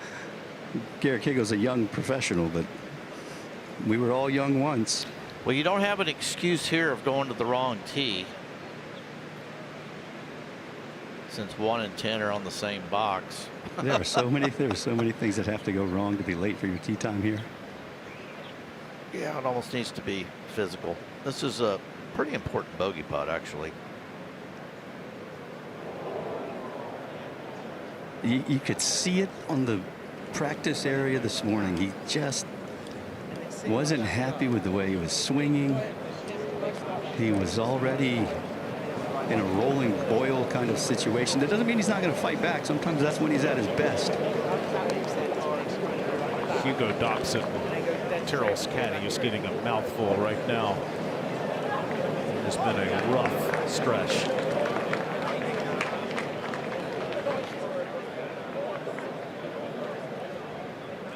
He does have a par 5 coming up, though.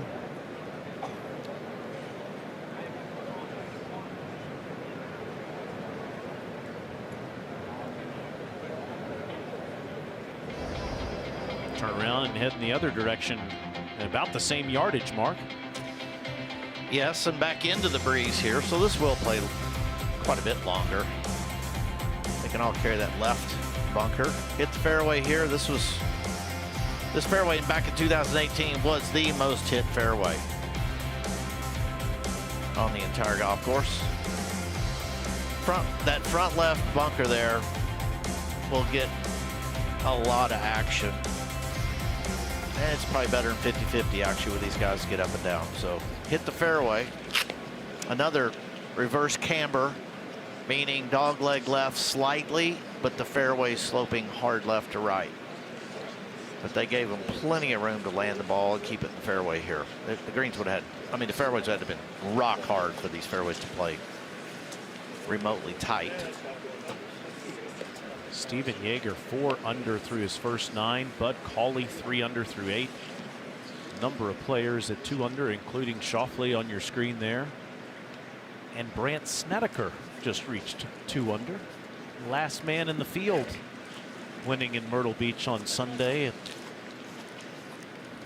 The ripe young age of 45, first win in 8 years. And he too had some health issues. He had some stuff he had to work through. Had a rib Yeah. moved. Yeah. And Brooks Koepka is 1 under par. A good start, Ned. Back on the 14th tee, the par 3, after he had missed that straightforward looking birdie putt on the hole prior. They were standing there waiting for DeChambeau and crew to play out. Ricky Elliott walked up to him, looked him right in the eye, slapped him in the face with the yardage book. Koepka kind of looked at him and slapped him in the face again. Not hard, but just a little love tap, as if to say, hey, keep your head up, let's go. He hasn't missed a shot since. You can do that when you have a long relationship like the two of them have had, and they've won 5 major championships together.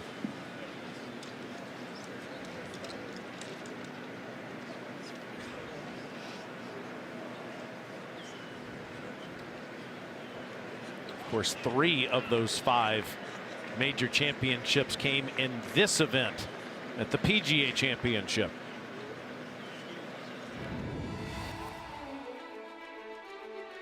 The player who beat the strongest field in golf to win the 100th PGA Championship, Brooks Koepka.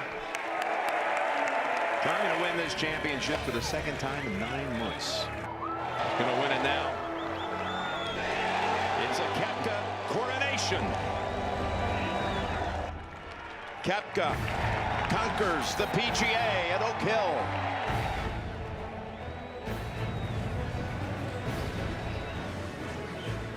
Truly made for the majors. So good in this event through the years. Look at that scoring average. A grand total of 52 under par. Playing in this event 13 times.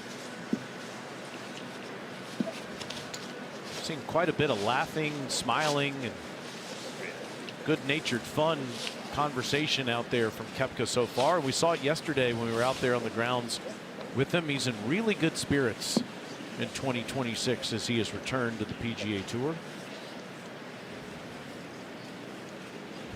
He and Xander have been carrying on a pretty lively conversation down the fairways. Gosh, I think, Ned, 12 months ago when you were on the range at Quail Hollow searching for his golf ball, and he was as lost on a golf course as we've ever seen him. And it was, in my estimation, it was his heart wasn't in it. Because you're exactly right. We found that golf ball. He could have played it. He actually had a better shot than where he ended up playing from. He didn't even bother to go look for it. Brooksy, you've been there. I've been there. This game will break you, especially if you are looking at the PGA Tour and saying, boy, that's where I'd really like to play. And I think it's given him new life. I think it's given him purpose. In his golf swing from then to now, this is the Brooksy of old. Totally agree. You can see his pants whipping now. Oh, yeah. We got a club and a half right into the face now. An honest breeze, as they say. This did not cut. But it may be far enough out. We'll just have to see. Yeah, it appears to be in that trampled area where all the gallery is walking. And talking to the players this week, almost all of them said if you're going to miss here at 16 off the fair, or off the tee rather, miss to the left. The rough isn't quite as deep and you have a little bit of elevation above the green, so you have more options. 14 miles an hour directly into Xander's face. And chilly.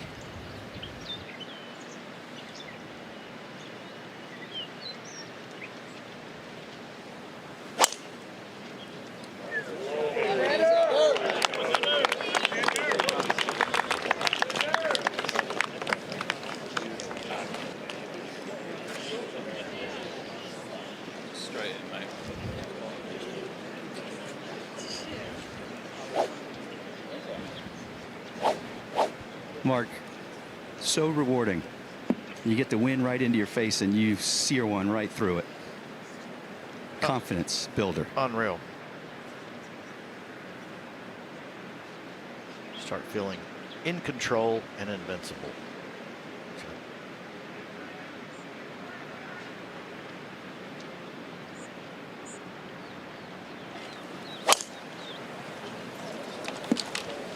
Overcorrected. All right.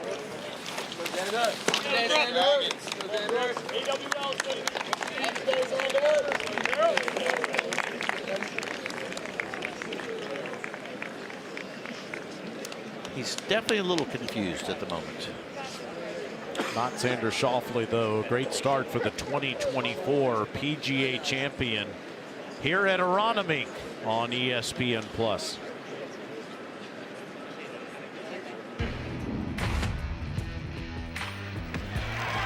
Incredible.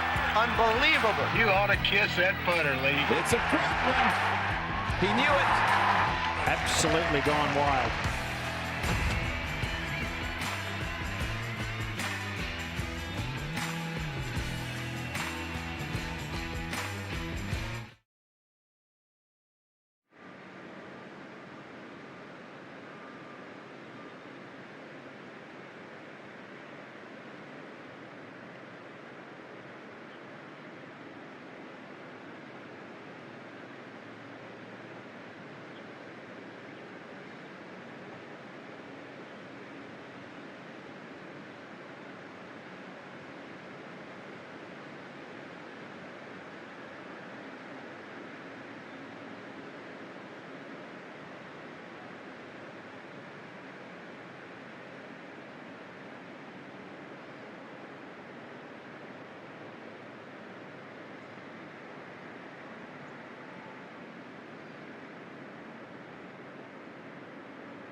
What is Scrapple?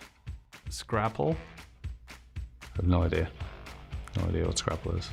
It's very close to that board game with letters. I've had it plenty of times. To describe it, be kind of like just like a type of sausage, like chopped up, I think. Yes, no. It's like a breakfast food. I want to say it's like a mix. Is it like a corned beef hash like type thing? Traditional mush of fried pork scraps and trimmings combined with cornmeal and wheat flour. Anything with mush in it, I'm out. So we'll be skipping that then. Sounds like my worst nightmare. I'd dabble. I'd dabble in some Scrapple. I mean, why not? I mean, when in Philly, you have to try it.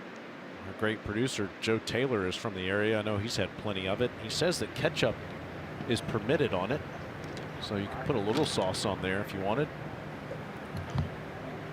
I'm being told syrup is also an option. It originated from the German immigrants that came here. Would you like some more details? Yes. How about liver, heart, skin mixed with cornmeal, buckwheat, flour, and spices? I don't know that I needed to know that. It is known as the American pate. They're right. I mean, he got it right. Scraps from butchering a pig. Waste nothing. I think I would have guessed what Matt Fitzpatrick guessed. I thought we were going to talk about board games. I think the key was the frying part. If you can fry it, you can eat it. Of course. I mean, we got three Southern boys doing this broadcast today. That it certainly is something we're all accustomed to. No, it's in the spam category. Mystery meat. But we have a German leading. I think Tyrrell Hatton would like to immigrate to a different place right now. He's trying to get back on track, and this will be a 3-shot hole today for Hatton. All things considered, he's come out pretty fortunate. Looking for about 170 to 180 yards out of this shot down the left center of the fairway. Clean lie. This is going to need a bounce to the right. That's just fine.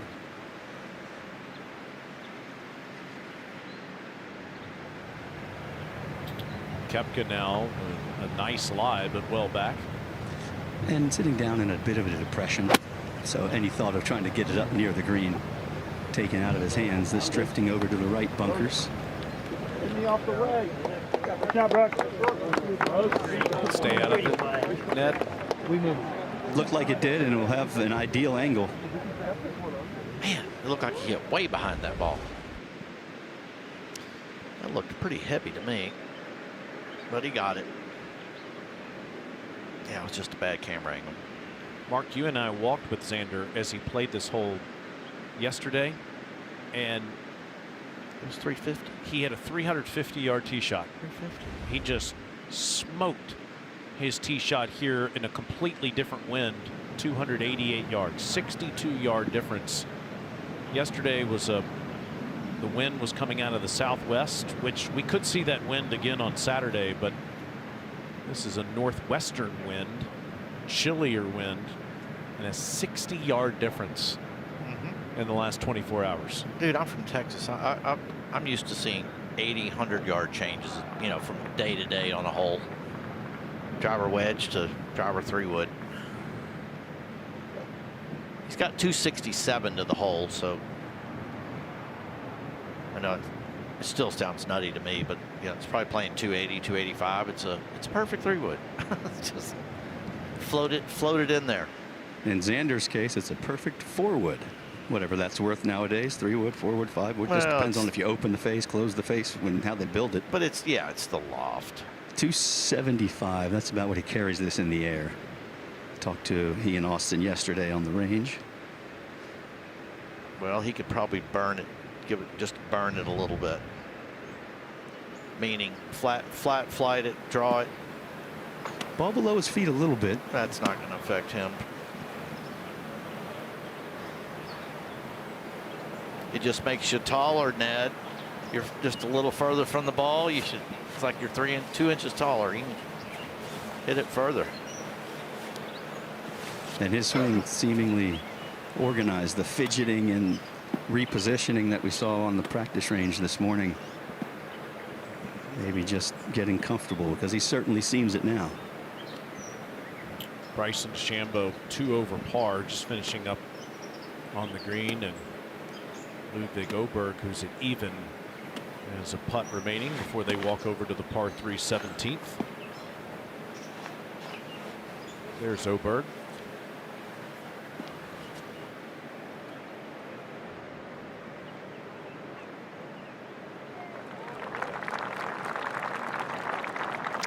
He's got a pretty tidy golf game, that young man.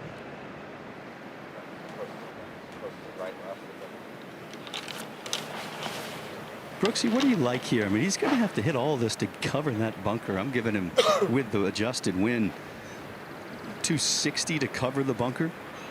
You thinking that he's going to try to hug that right side where there's a little bit more green to work with, or are you taking it right at it? No, that bunker covers so much of that green, you just rip it. If you're going to be in the bunker, be well up in the bunker.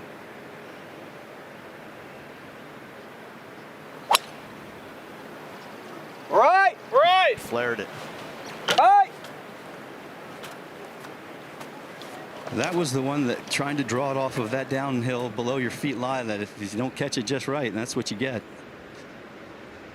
But he's got a lot of green with which to work. Yeah, good angle.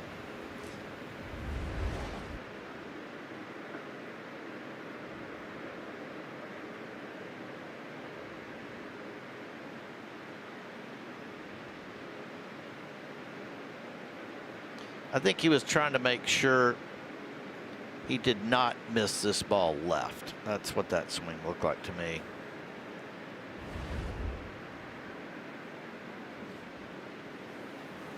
And now Hatton from 117 yards away, bogey double in the last 3 holes.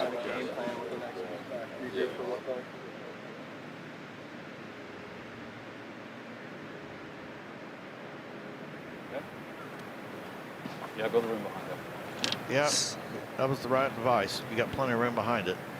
Yeah, similar angle and wind that caught him off guard back on the 13th where he came up short. This should be 3/4 pitching wedge. Playing from the crosswalk.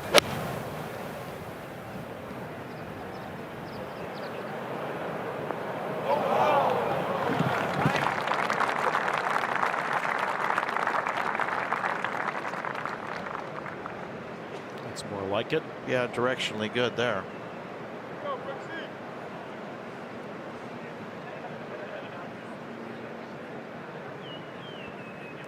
Brooks has a good angle here, Ned.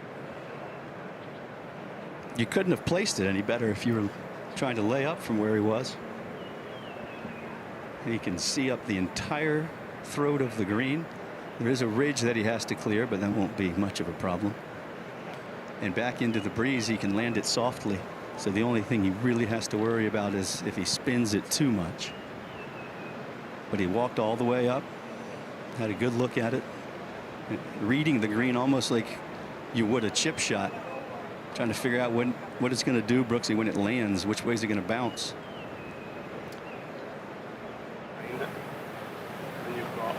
Well, I mean, perfect world, you got it curving right to left. So, what are you going to play? 110, yeah. Love it. Come back anyway. Look back at you a little bit. Behind it.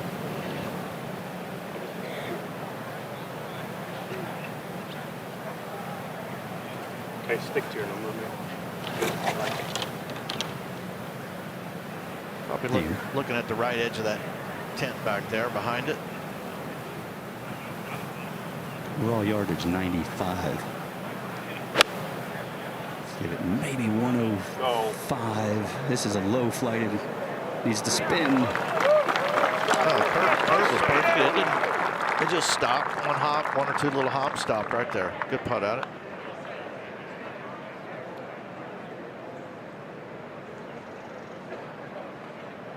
And he could not see the bottom, the bottom of the flag from there. I'm going to assume. Virtually a full swing left for Hatton and Koepka coming in here at the par 5. Schauffele, meanwhile, is off to the right, but has a lot of green left to work with over there.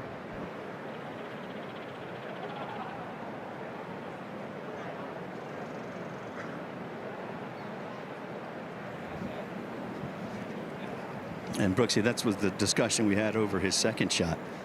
That front bunker, if you get into the bunker, as you said, up into the upslope, you can do something with it, but it's only about 4 paces over that front bunker.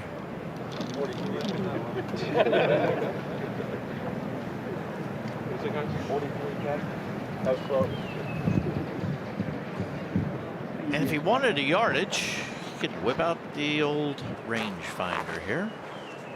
They're allowed this week.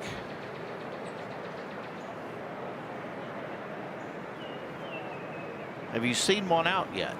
No. I have not. It always surprises me. The caddies, it's something they don't get to do often, so I think it's uncomfortable, and they trust themselves better than they do trust themselves using the rangefinder. Do they have a cell phone? And the answer is yes. They ought to be able to trust a rangefinder. I was thinking maybe on 12 when Koepka hit it over to the right and had to take relief from the 16th tee that we might see Ricky Elliott use it, but whether he used it or not, it certainly worked out because they made birdie from over there. He didn't even use it on the layup here. He set the bag down. As a matter of fact, he set it down and it fell over. He turned to me and just said, "Whoops," and then went about getting a yardage. They're loose. That Koepka camp is loose in a good way. Well, they've been playing on a little looser circuit for the last 4 years too. Yeah. I'll say that. He's always been that way. You couldn't resist, could you, Brooksy? I could not. He's been over there with. There's 100 more players in this field than there used to having. 100. Xander's waiting, by the way, for the tee shots up ahead. Yeah, that would be on the 17th. That is one unique feature about this golf course is we see Oberg with a head cover off here at at 17, 241 yards away.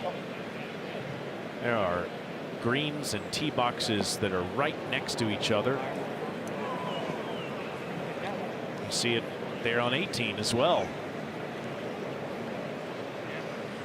Well, I'll waste it now. Do you have any balls went in the water on the 17th during 2018 tournament here? How many you think went in the water? Tell me. 0? 0. Not a single one. And that was a smaller field. That is not going to be the case this week. We saw a number of golf balls in the water yesterday. Xander continues to wait for Bryson DeChambeau, who's next on the tee over at 17. I wonder if this is his handmade personal iron that he designed. 3D printed? Yeah.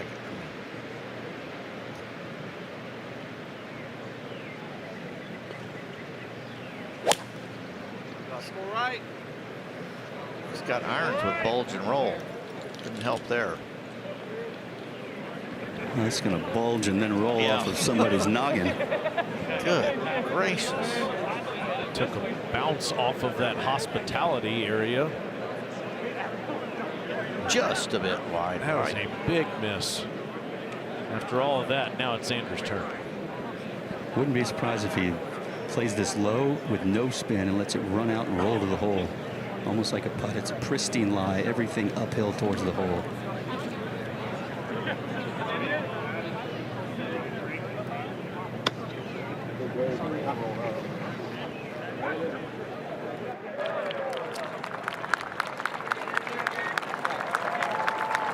Wow, I'm going to get that. That's starting to approach 9 out of 10. That's beautiful. Great angle. So Ned blamed the lie, and I blamed the anti-left shot, that left swing.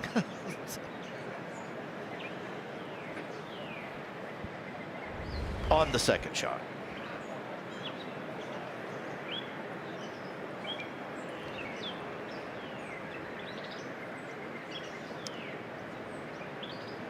It's almost an advantage there to not have to worry about it spinning, kept checking on you.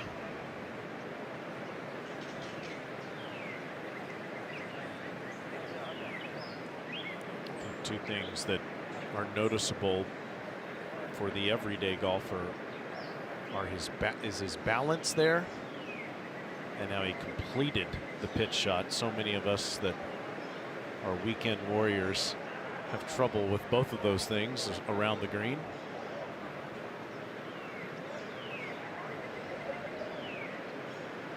Are you referring to the stab and jab? Yes. Very good at it. Let's see if Tyrrell Hatton can bounce back here. They don't get much more straightforward than this. Right to left and flat for the pace.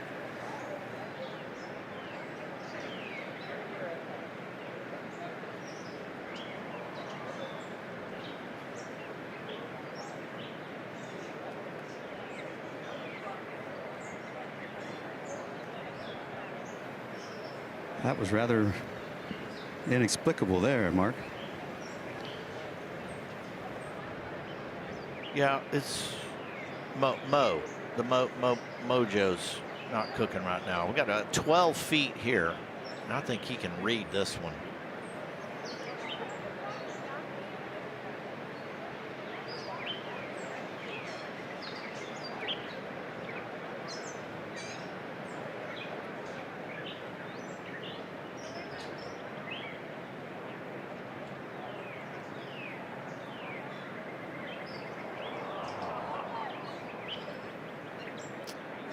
Needed just a little more pace, I think. Could have hung in there.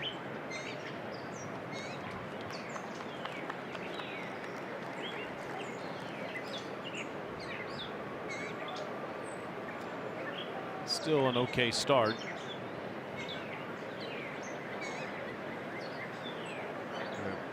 This side of the golf course already is a shot harder than the other side is.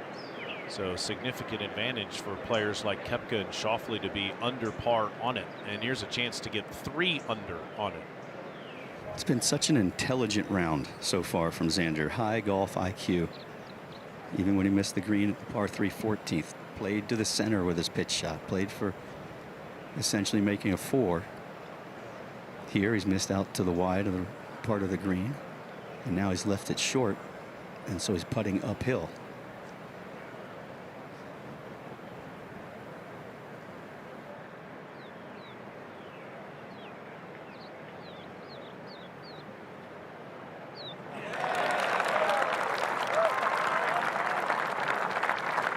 This has been fun to watch with 4 birdies so far in these first 7 holes.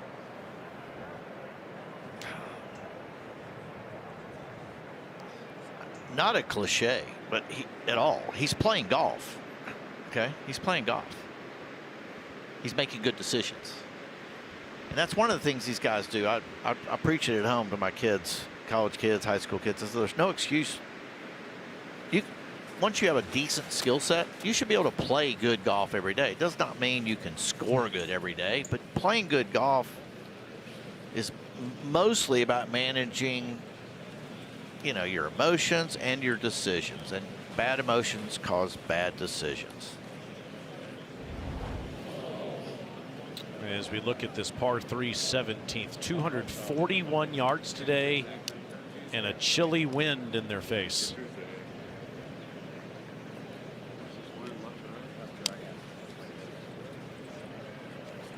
It's about as friendly a hole location as you could ask for, to be honest, for that length of a shot. Just blast it back there, make your 3, and move on.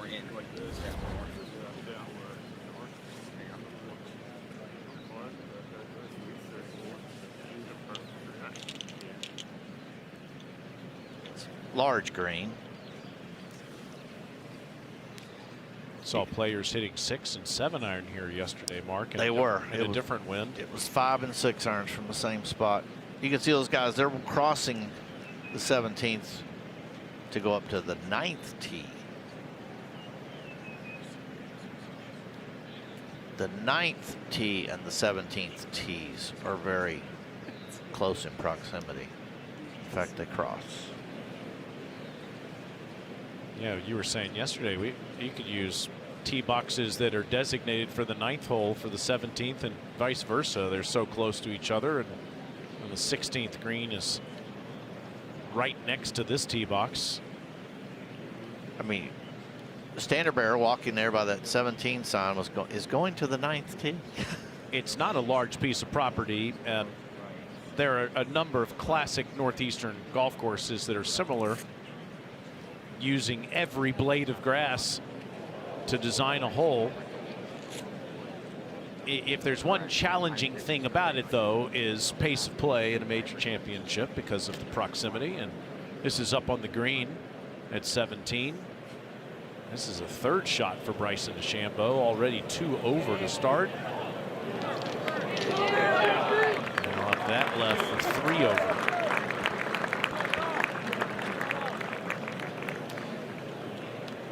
His life's pretty busy right now, I think, trying to figure out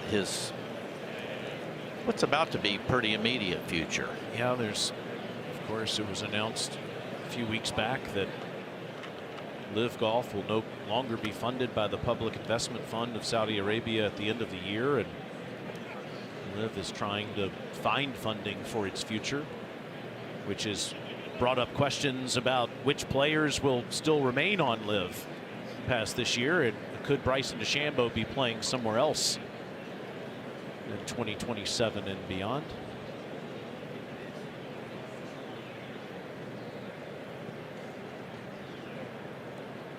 And while we wait for Bryson and his group to finish, let's look back at what Xander Schauffele has done so far. It began with a birdie at 10. Chalkboard, just how you draw it up. 50-plus yard tee shot there to find a good opportunity at birdie, and a beautiful tee shot, and had just a wedge left at 11. Took a lot off maybe a little lower lofted wedge than he would normally play from there. And that's the reason. I know he was trying to get that ball near the back edge of the green. Probably went a step or two further. No worries. That plenty of room behind there. Was able to knock it in. Made a easy par at 12, and then this at 13. Laid back with a 4-iron to a pretty good number. 131. Ed Michaels called that one. Led to another birdie. Did bogey 14, par 15, and then this for his third at the par 5 16th just a moment ago. Yeah, he hit a great drive and then kind of bailed out to the safe side, let's call it, on the par 5. Snuggled it up there. Don't give me that 50-50 from 8 feet on noise on that one. That was a 90%er for him. Every fairway. Missed one green that did lead to a bogey, just 10 putts through his first 7 holes. Terrific start. Well, 4 of those 1 putts are for birdies.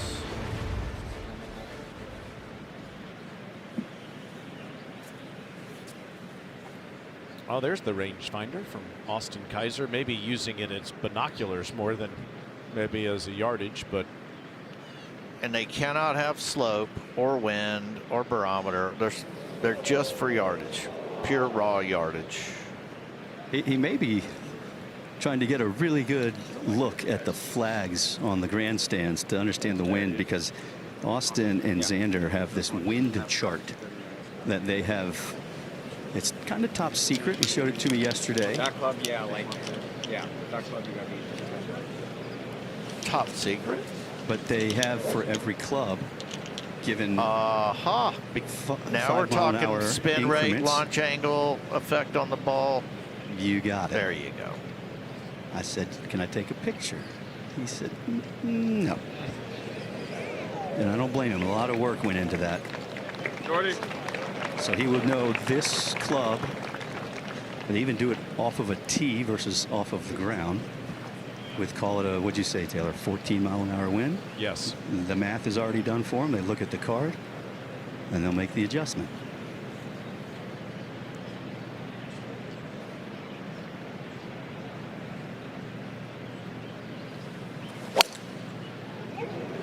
Left. Go for left. Over near the 18th tee and through it. Off of the path and through the gallery. That was interesting. That club, he told me yesterday, goes 261 yards for Xander. So think about how much they were trying to take off of that, Brooksy. Yeah, I was going to ask you, what do you think it's playing like since you got to peek at the chart? Driving iron for Koepka here.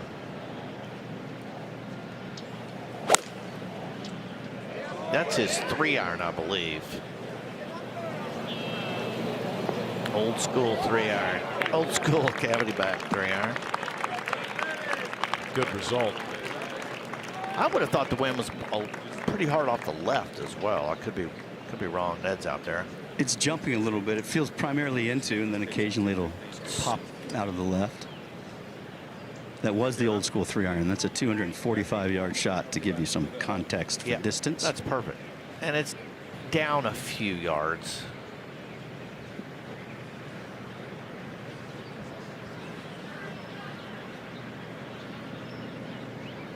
He needs this one to kind of do what he's hoping for. He better get all of it. If that's a 7-wood, 240 shot for him. And you know it's going to get up in the air. It's an aggressive line over there. Needs to drift right.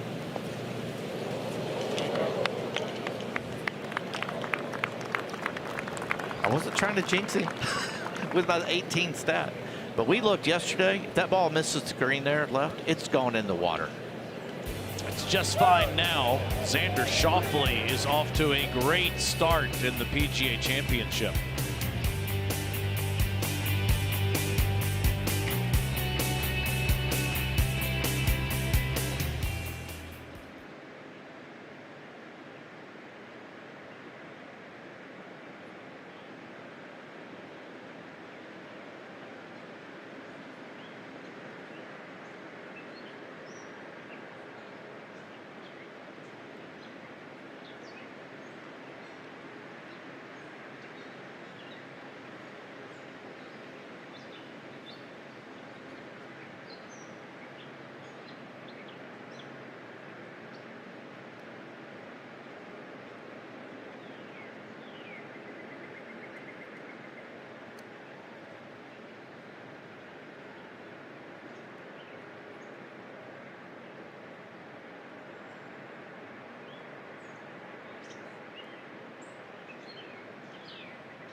We're back here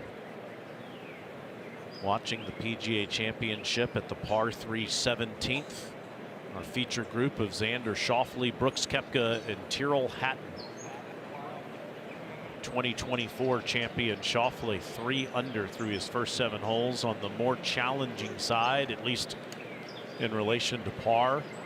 Brooks Koepka, the 3-time PGA champion, at 1 under, and Tyrrell Hatton's been fighting his golf swing a bit.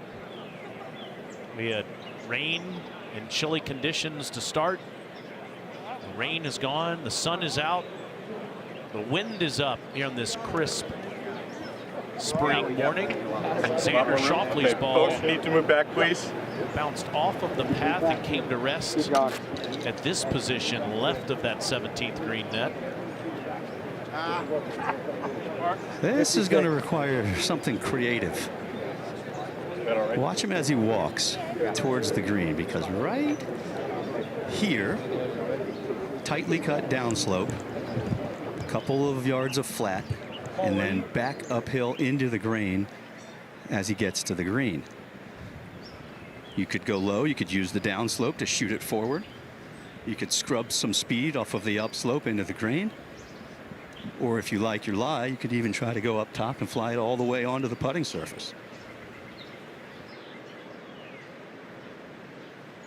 It's the 18th tee that Xander is walking past.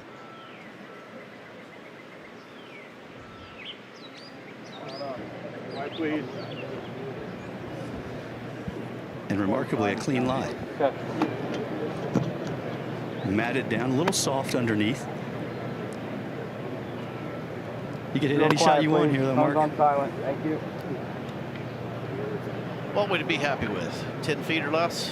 Well, there is a little bit of a bowl collection area around the flag, so if he gets 10 feet long, it'll start curling back towards the hole. Yeah, 15 feet. That would be acceptable. Looking for trajectory here.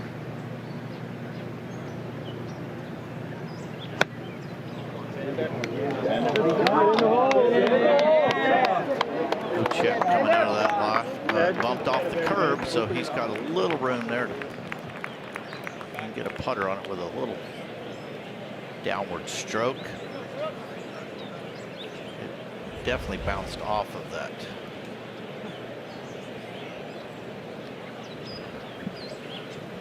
Tough to get a really clean strike there.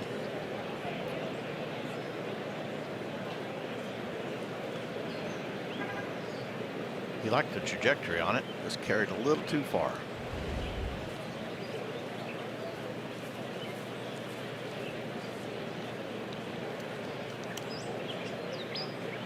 Another large surface here.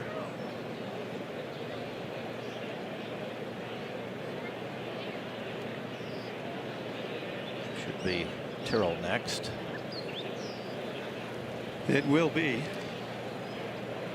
We get a break here. We'll talk a little bit about Ned, I'd like to talk about the difference between driver swings, wedge swings, and the way this golf course plays, how they're off balance when they wedge, and then all of a sudden have to hit a 4-iron.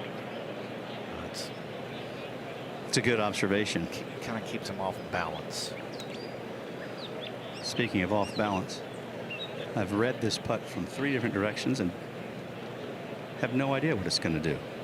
Squirt to the right early and maybe come back at the end.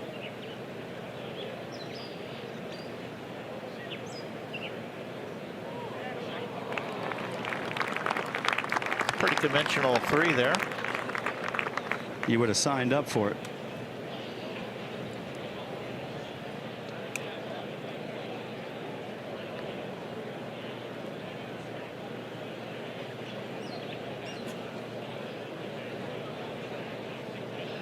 There will not be a lot of 2s made here today.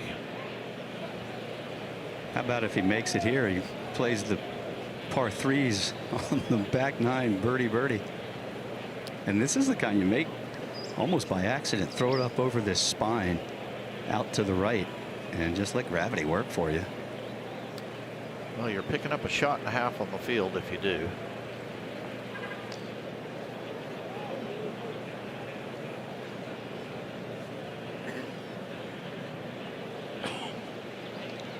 putting good, no problem. If you're not, that's kind of the less comfortable zone. Taylor, you mentioned it earlier, but that came off the face left. That was never high enough. Yeah, that is something that Brooks has been struggling with so far this year, outside the top 100 and putting on the PGA Tour, and just bringing it from the practice green to the golf course has been a challenge. Now bouncing off of that collar, there's Schauffele for par. Is that collar going to bother him? It'll bother him. He'll just have to pick it up a little bit steeper. You're likely not making this. You're just trying to get the speed dead on. Made the mistake off of the tee. Don't make another one here.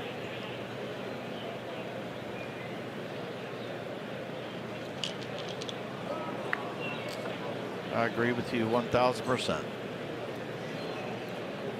Well, if not for the tee shots on the par threes,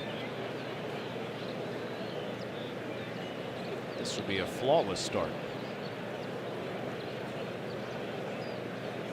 But giving back shots on each of them.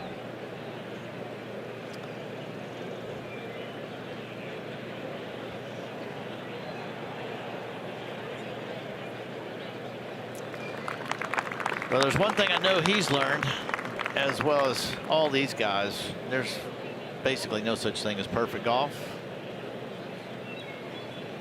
It's all 4 chapters put together to form a book at the end of the week. I'm sure he would take this start on this side of the golf course. Koepka to remain 1 under. And it's a little toe curler. It does have to be started on the left edge, and it will move. That was ripped. I mean, fluid in there.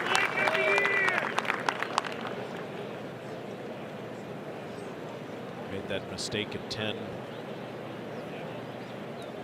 Overspinning his second shot, which led to a bogey, but solid play since. And Hatton remains 3 over.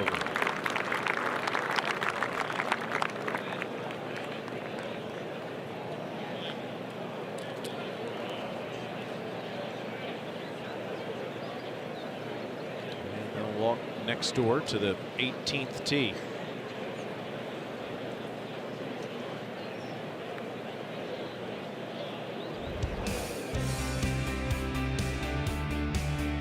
.484 yards. Bunkers are come out in the fairway there a little bit. I think personally this is one of the tightest looking tee shots on the golf course. It actually is framed a little bit by some hardwoods. Beautiful finishing hole. Gorgeous hole. Large green to finish on. There's no reason they can't go 4 corners with these hole locations. Front right, front left, back right, back left.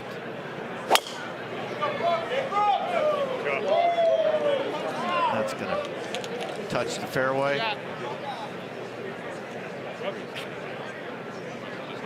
They might have kind of a semi-mid iron in here today, which is really what you want. And yeah, I was just going to ask Ned that. Brooks had 9 iron in here yesterday, and that's a great tee shot here.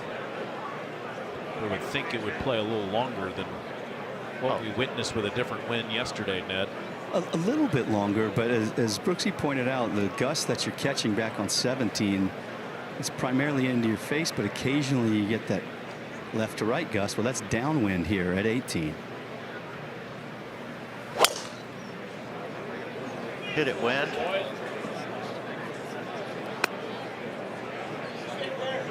Would love to hit one out of it. Short stuff. And he will.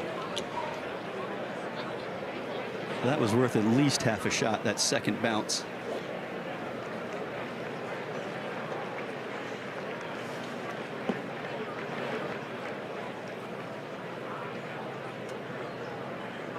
Those flags on the grandstand up to the right are probably not lying. Left to right, you can trust them.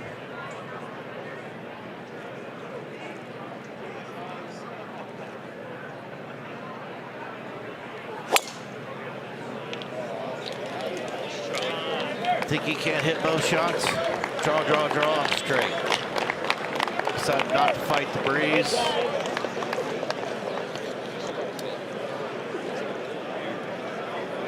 Three good ones at 18 for our group.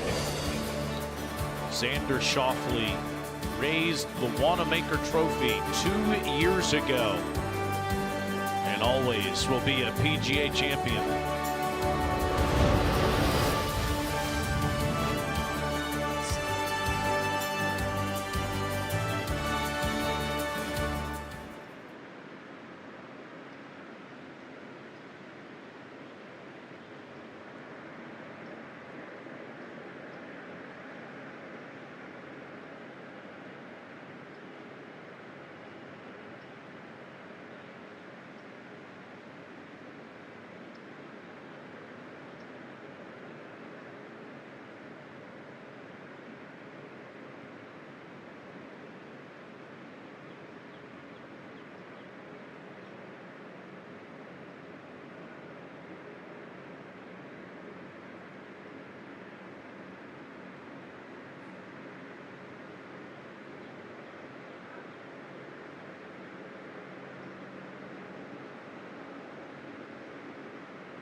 There's guys that bring a ton of baggage in here with them, unfortunately.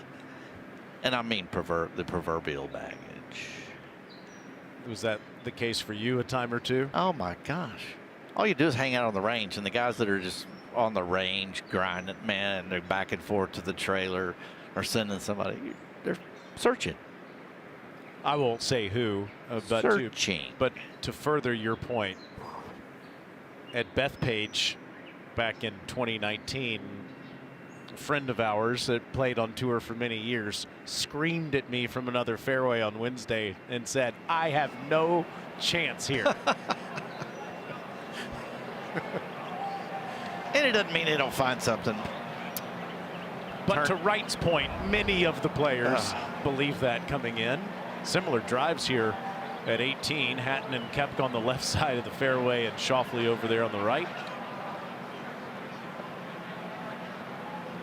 Schauffele has a situation. That big hardwood 80 yards in front of them, I don't believe he can go up over it. And he's going to be pinched in behind it. He's going to need something 15 or 20 yards from left to right. Meanwhile, Hatton and Koepka. Mark, you couldn't have placed it any better for two players who like to hit the ball left to right. Ball lightly below their feet, wind out of the left, and this whole location tucked in the right corner.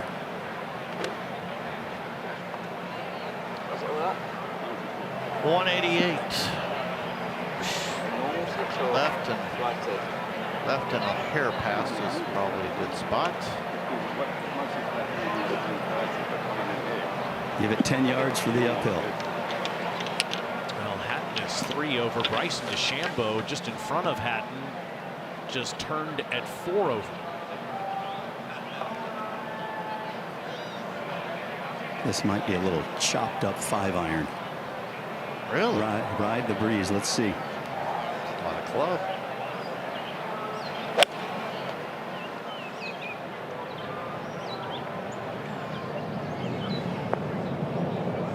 Little left, little long.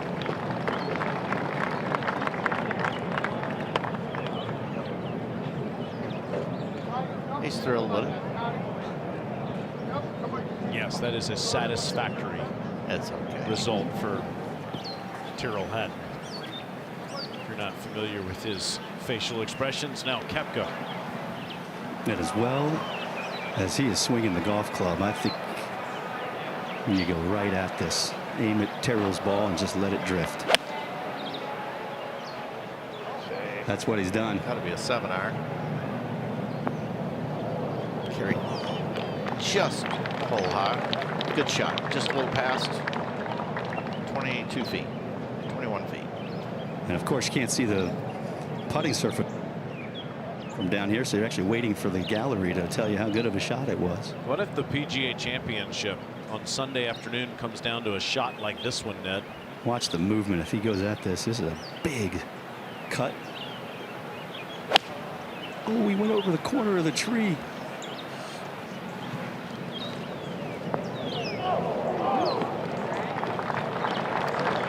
That is pretty well played right there. About 20 feet left of it, putting up. Beautiful.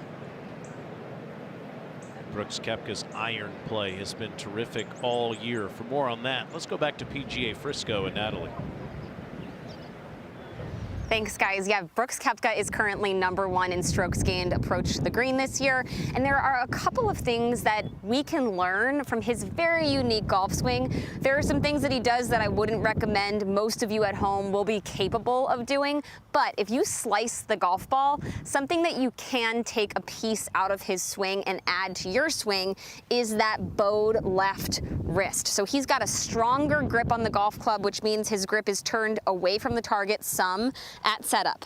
But a great drill that you can use to stop an open club face and get yourself to stop hitting it to the right is to swing to the top of your backswing. And if you slice it, sometimes we get that cupped wrist. So you're gonna grab the knuckles on your glove hand and pull them away from the target to put it in that bowed position, and then go ahead and swing through. So you're basically presetting that wrist a little bit bowed, and this should really help you avoid that shot that goes to the right. So let's try it out. So we're gonna swing up, bow it a little bit, and swing through, and that ball absolutely curves to the left every time. So that's a great little piece you can pull out of Brooks's swing to help you at home.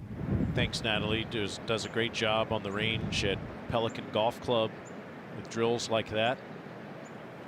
They have a terrific staff down there.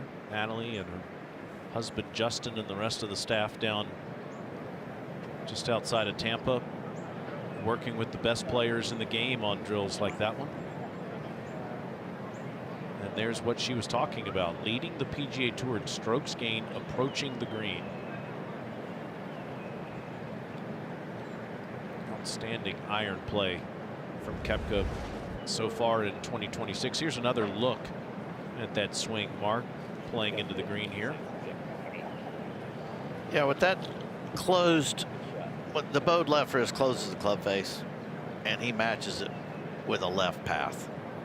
So his path, the path the club head's swinging on is actually left of wherever that face is pointing by the time it gets to impact. That's physics. Physics, folks. Don't fight it. You're not going to win. Death, taxes, and physics. They're undefeated. But you see a lot of the guys bowing. Dustin Johnson's really bowed, but he swings really left as well. But people don't understand. They're bowed, but by the time their club head reaches the golf ball, they're not as bowed, believe it or not. So they're doing the matchups. 3 reasonable looks here, Ned, on the long par 4 18th. Yeah, indeed. And Brooksy, it was a 6-iron for Tyrrell, not the choppy 5-iron. Yeah, I thought that might be what he. I mean, 182 to 190 is a 7-iron nowadays. new world out there. Not new.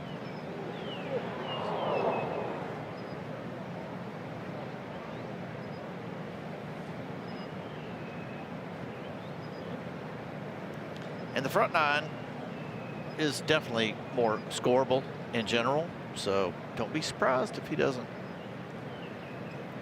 find something. He's now played 3 holes in a row pretty conventionally. Lighthearted moment as we were walking up the fairway. The big board to the right is just a few seconds delayed, and they were showing Brooks's second shot to the green. So as he was walking up, he was watching himself play the shot. Kind of gave a head nod as if to say, like what I see. Downhill, deceivingly quick. Just inside 20 feet.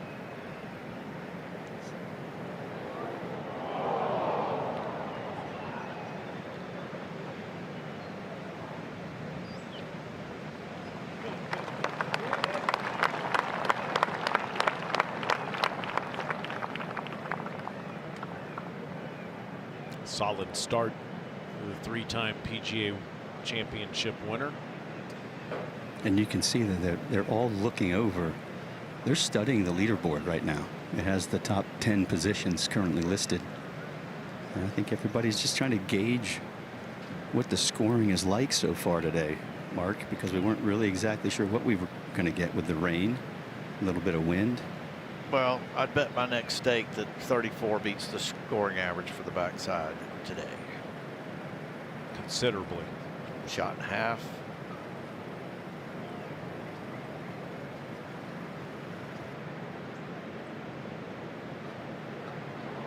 Gave it a good rip. Not in yet. Yeah, he kind of wanted that one. That second shot he hit, it never crossed my flight pattern to take it up over the left side of the tree and to be able to get it all the way hole high. I mean, you're playing off a little bit of an upslope there in the fairway, but that was something. Yeah, he might have just ripped an 8-iron there. That's what he did. Yeah. As he steps in here, just as a reminder, the man that is always next to him in the locker room, Scotty Scheffler, will be on this same feed, if you will, featured group coverage on ESPN Plus. He just arrived on the property and tees off at 2:05 this afternoon.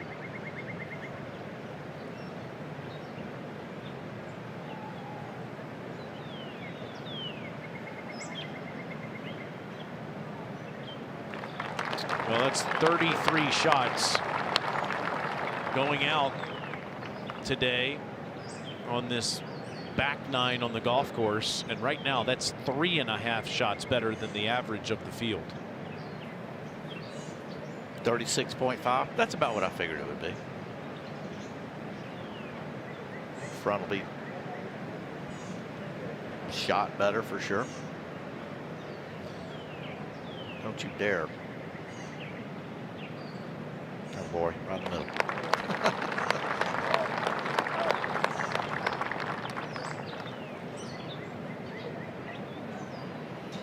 Well, he's kind of back to the scene of the crime when the crime started, hitting it left off 10 when he came out. Yes, he will be on the same tee box, playing in a different direction over to the first, pointed towards Philadelphia and the 108th PGA Championship.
Well, each side gets started with a string of par fours. First hole yields a downhill tee shot, follows an uphill approach to a green surrounded by bunkers short and long, a chance at birdie.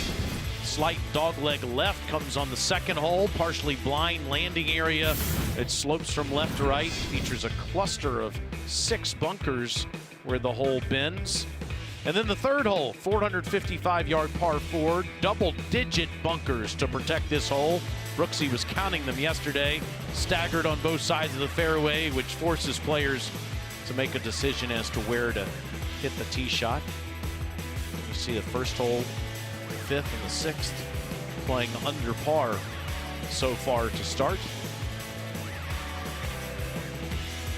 Hit it in the fairway here at 1, and it's a gentle handshake. No question. Already 13 birdies as your target is down there in the middle of the first fairway as the players walk to Brooks's right and play the 10th. Seen this in some PGA Championships in the past. We had a situation like this at Oak Hill the last time Koepka won the PGA, where had a shared tee box.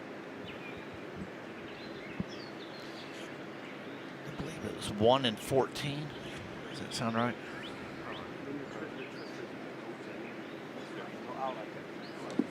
So why would he be on the right side of the tee here? Playing his cut. Thank you. Just like I'm.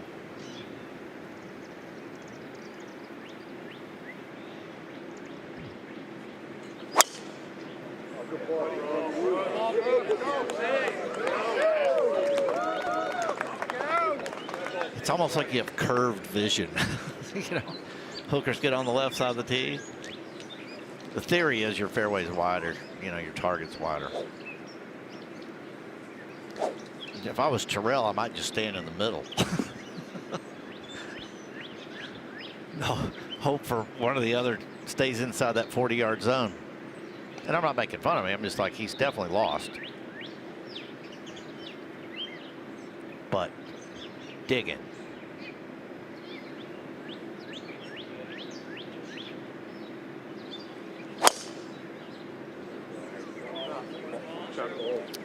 Club twirl. Something felt right. Beautiful. Proud once again to be broadcasting this PGA Championship on ESPN+. I'm Taylor Zarzer. The former great Vanderbilt Commodore golfer and professional Ned Michaels on the course. Mark Brooks won the PGA 30 years ago.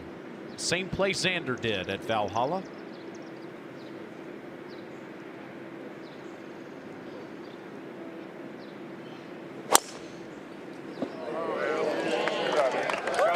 He has all the shots, doesn't he? Yeah, it was in the middle of he teed up in the middle of the tee box and he hit it dead straight. And can I flex without you guys emphasizing the 30 years? Who else won it? Oh. Tiger. Rory. And Rory. There's the leaders at 3 under.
Scotty Scheffler wins in a runaway in the showdown at Charlotte.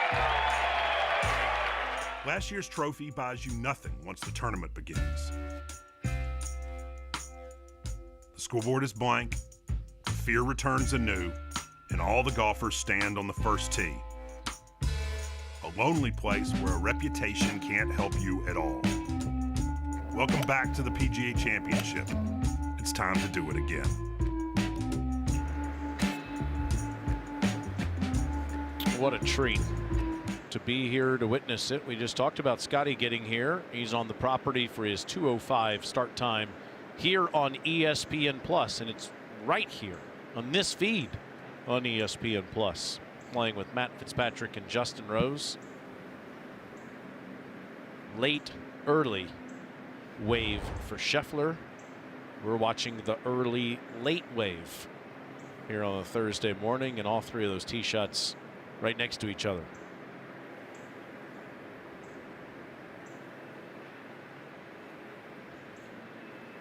It's early to wonder this, Mark, but do you think there's an advantage early to late or late to early? Based on the forecast and the wind and the rain and all of that? Man, that's a tough call. I always liked playing late early, to be honest with you. I wanted late early. If I was playing good, I wanted that rest in between the two second, third rounds. If I was playing poorly, I could get home. Only 10 out. Yeah, I just think it's a 105 sandwich. Yeah. Phil, it's just me, right? Yeah.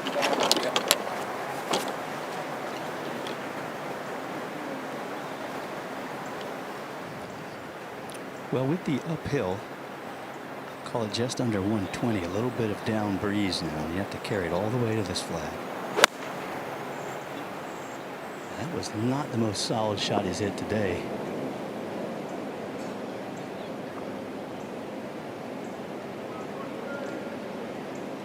Yeah, I'd almost call that careless, to be honest with you. I mean, what a straightforward shot here. He just tried to take too much off of it, it looked.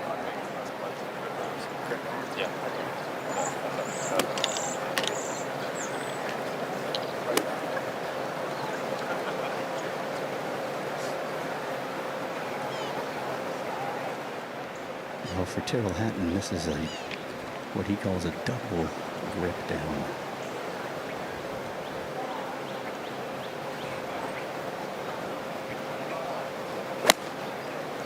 Pitching wedge, that goes 112, and that's the exact number that he's got. Landed it perfect. Came back to about hole high. Yeah, good.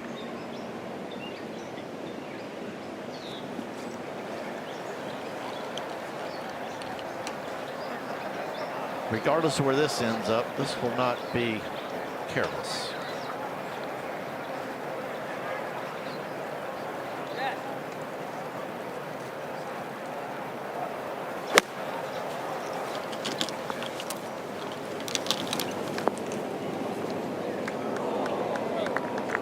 Perfectly placed right under the hole. It's staying. Wind's blowing the right direction. Just one shot off of the early lead held by Jaeger and Cauley. Each of those players are on the other side of the course.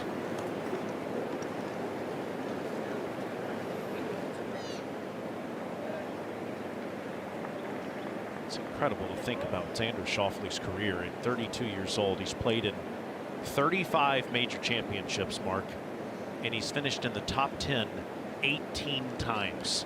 More than half of his majors has been a top 10 result. In fact, he's made 16 straight cuts in majors. That's the longest active streak, which dates back to the 2022 Masters. And one more good one for you. He's been inside the top 20 in 15 of the last 16 majors. The one exception was last year at Quail Hollow. He finished 28th. That's extraordinary. It is extraordinary. So what does it tell you? Right here's good. that he's one of the 2 or 3 best players in the game? Well, no weaknesses. Different tests. You know, he hasn't always had his best stuff, and he's just got a complete game. Well, as you professional, he's a professional. As you documented earlier, he is now down to 11th in the world, but that's in part due to the rib issue he had to deal with at the beginning of last year. And as we already highlighted earlier in this broadcast, you heard what he said about it. He spent most of 2025 trying to find that game again. But he never mentioned the injury, which is it's a great compliment. He didn't go for excuseville. He basically just said, I didn't have it, didn't find it. Brooks Koepka is trending in the right direction in 2026.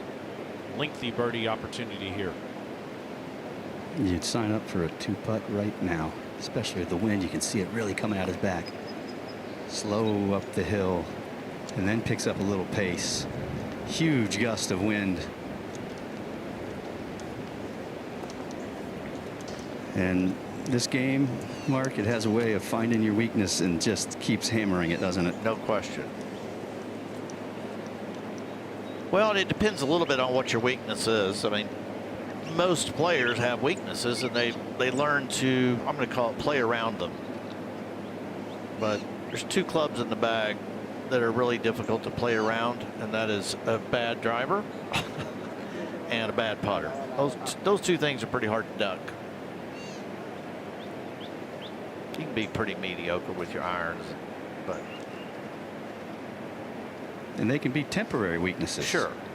Well, let's talk about like length, excessive length. A lot of people will never have it.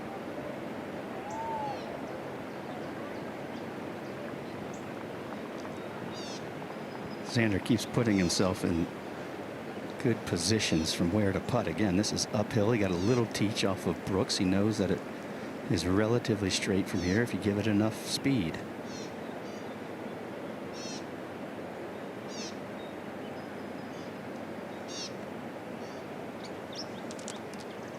He doesn't leave many short.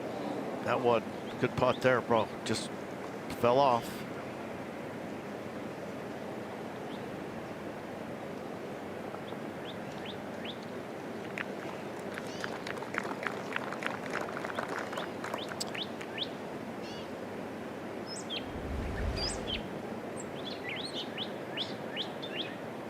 Probably look good, about 3 feet short.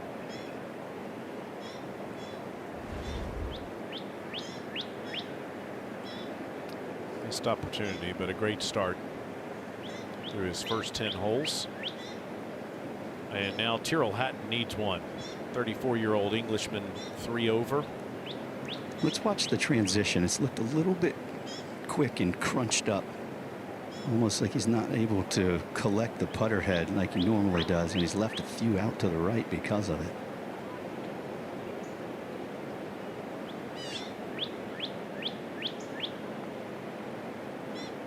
That's more like it. Finished 3rd in the Masters last month, his best ever finish in a major.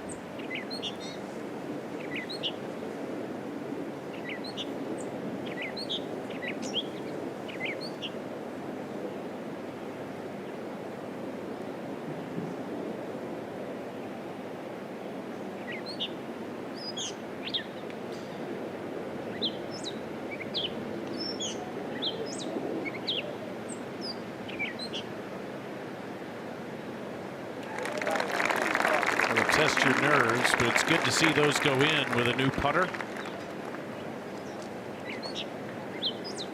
And Koepka will walk to the 2nd tee.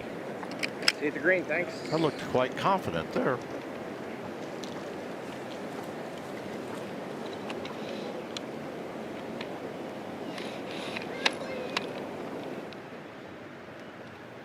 Stephen Yeager, UT Chattanooga alum. Bud Cauley, University of Alabama alum, both at 3 under par. Schauffele, Potgieter, Burns, and Brown, those at 2 under. Potgieter almost done with his round. After over 60 years, the PGA Championship will make a historic return to Dallas-Fort Worth in 2027. Join us next May at the home of the PGA of America at Frisco, as we welcome the strongest field in golf back to Texas. To register for tickets, visit pgachampionship.com/register. Registration closes soon. Of course, that's where Natalie Sheehan is broadcasting from. PGA of America headquarters there in PGA Frisco. Got a number of other events there. Senior PGA, the PGA Junior League, PGA Professional Championship, all have been staged there. Senior PGA Championship.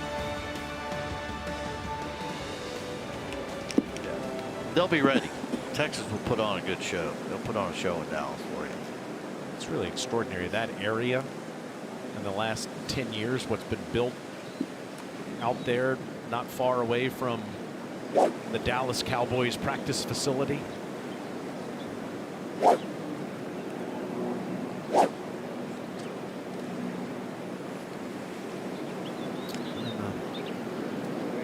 Fiery Englishman has the tee here at 2, waiting for the fairway to clear. 34 years old. At one point was ranked 5th in the world, now is ranked 26. Here's what Tyrrell is contending with at 2. Let's call it 300 to carry everything there. Right to left in, borderline for some guys. Definitely want to get to this whole location today. On the right side, you can see the wind. Well, I'll just tell you, the wind's going to be off the right. They're going to have a wedge in, so they'd love to be a little bit left center of fairway if they could here. Ned, have you ever gone down the rabbit hole of YouTubing Tyrrell Hatton's best reactions? Some industrious person put together a montage of that, about a 15-minute clip. Yeah, that's great. Up ahead, Bryson DeChambeau from another hospitality area. It's a good shot, great shot. Trampled down area and now in position. DeChambeau's off to rough start here in the PGA, 4 over through his first 10 holes. But it hasn't dampened his spirits. Brooksy, I can tell you that I am glad that social media wasn't a thing back when I was playing, because that would have been about a 30-minute montage. No doubt. Trying to think of my favorites. If Hatton misses a green and he looks over at Hugo Dobson and he says, "Is that the worst shot you've ever seen?" And there's no answer, and he says, "Answer the question." I think that's probably my favorite one. Or when Hugo's wife Emily, or I'm sorry, Tyrrell's wife Emily, in the middle of Hatton's backswing, slams a porta-john door, and he backs off of the shot, and he turns around and looks at the camera and said, "That's my wife." Those are two of my favorites. Answer the question. I like that. Isn't that great? So good. What have you ever seen a worse shot? Answer the question. What is Hugo supposed to say, by the way? Of course it isn't.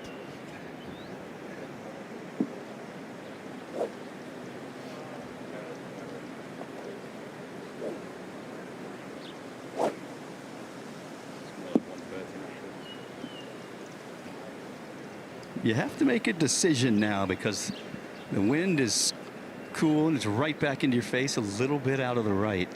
304 carries the bunkers. Tyrrell, I don't believe, has that kind of horsepower. You really want to get this at least 280 down the fairway so you can see the green with your second. Wind ought to hold that up. And it should land softly. You're right over there, Mark. Yeah, it's fine.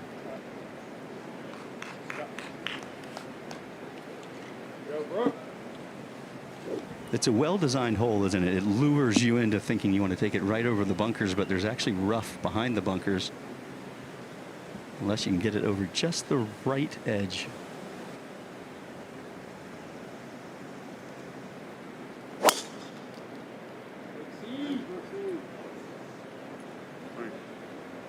it's solid, it should be good. There you go. That's perfect.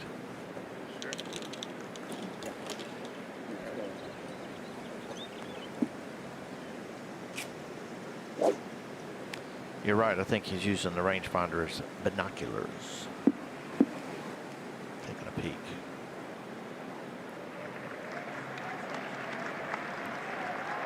Last on the tee, but an excellent start for Schauffele through 10 holes.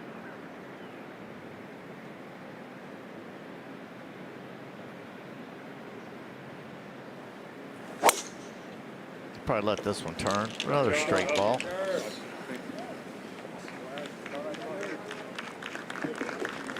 He sure is confident with that stick. Well, it's pretty hard to play bad if you drive it that good. It's wonderful. It'll be fun to play from those three in just a moment. What's it like hitting those approach shots into the wind, Natalie? Such a good question. A couple of very easy adjustments that you can make are, number one, I think most people at home are not adding enough club when you're hitting into the wind. So the first thing you want to do is, if you open up your weather app, just look at how many miles per hour of wind are coming into you. If you're playing in a tournament, you can't do that, but just great little information there. And then you're going to add the percentage of whatever the wind is. Let's say you have 100 yards into the green and it's 10 miles an hour of wind in your face, you're going to add 10 yards. So you add that wind number as a percentage to your total, and I guarantee you're going to be adding more club than what you originally thought. Now, to hit a little knockdown shot, if you're trying to keep it a little bit lower under the wind, very easy setup adjustments you can make. Make sure we're not swinging harder because that can create more spin and make the ball get too high up in the air. Go ahead and set up and just move the ball about a ball back in your stance. I've got a 7-iron here. And then I'm just going to add a little pressure on my front foot or feel like my nose is slightly in front of that golf ball. When I go to hit, I'm not adding any hand speed. I'm going to swing back and just try and have a little bit of a shorter finish as I move through the shot here, and that should keep it nice and low to the ground. So a little bit back in my stance, lean left, and you can keep that ball a little bit lower. Make sure we make that nice solid contact so that the wind doesn't affect it quite so much. Back to you guys. Thank you, Natalie. That's always been a big challenging thing, I think, for us amateurs, is playing into the wind. And one of the many challenges. Yes. I think overswinging is something that we often do in those positions, Mark. Yes. It's generally speaking not hitting enough club. I mean, we're all guilty of it. I'm included. It's almost part of it makes sense, though. It's rational because it's easier to hit a 7-iron than it is a 6-iron, or 6-iron than a 5-iron. You know what I mean? They're easier clubs to hit. So that's one reason we gravitate to the more lofted club. It's easier to hit. My philosophy was basically, when you can, play soft, think soft, low spin into the wind.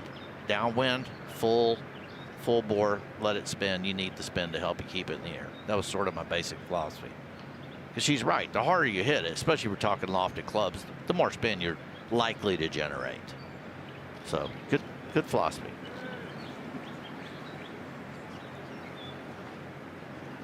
These guys, I always kid, these guys hit it so solid, they hit it over the wind half the time. Hit it so high and solid.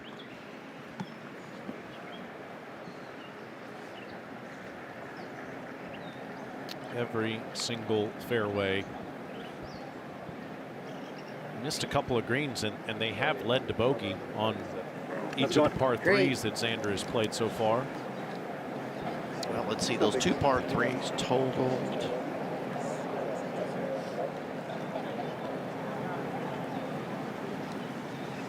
That was 461 yards of par 3 in the 2. That was a lot of the golf course. 31 for the 37 here.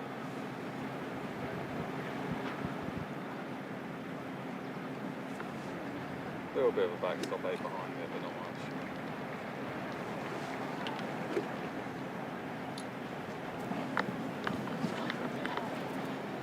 I love the way Austin gives us information, by the way. You see the green clearing in front of Hatton there. Tyrrell's looking around at other flags in the area to see exactly what the wind is doing. Oberg is 1 under, Fowler even, DeChambeau 4 over. This group ahead of them. Right there. No, I mean, like, there's more of this one here on the edge of the grandstand, and that's blowing more straight in. And these ones over here. I like those a little bit. It's like 130, isn't it? Were you thinking of grip down, flight at 9? Grip down, flight at 9, I think is perfect, especially how this is looking now. Yeah, it's good too. So a grip down, flight at 9, Ned. Do you think it's directly into the wind right now? Mostly.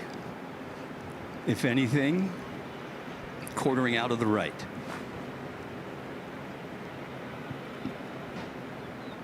Nine-iron stock is 156 for Tyrrell. So he's thinking of this as a 150-yard shot. Oh, this could be nice. Very nice. Great job by the two of them.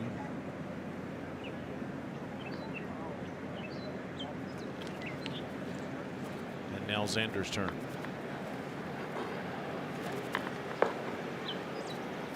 .121, that's what he plays his full sand wedge, and at 118 raw yardage he might try to beat on that, or maybe just feather the gap. That was not beat on. More club, yep. Flew it 15, 20 feet too far. Can't believe it. As I walked up the fairway, I turned to Ricky Elliott and said, that was a thing of beauty about Brooks's drive. And he said, yeah, I misclubbed him on the last hole. He hit it solid. This from 105. That's the right club.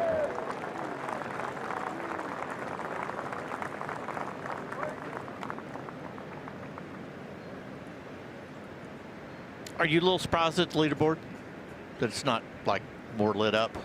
That we haven't seen 5, 6 under par yet? Yeah. Yeah. Some 4s, 3s. I thought, you know, a 5, a couple 4s, a bunch of 3s. 3 under is the lead. 3 players are there right now. Bunch more at 2 under. Yeah, just a bit. And I know we're early. I thought we might see someone in softer conditions given the rain this morning and overnight. Go shoot 30 on one side maybe, and but there's still time for that to happen. But I love it. I love par being protected in a major championship. Dan Brown, the Englishman's off to a good start. This is at the 11th hole.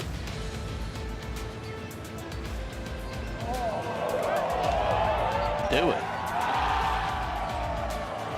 Do it.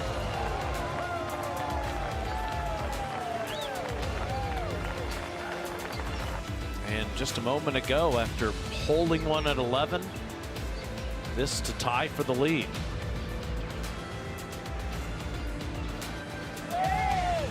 Played exceptionally well and made a charge at Troon in the Open 2 years ago. Here he is with a good start in the PGA Championship.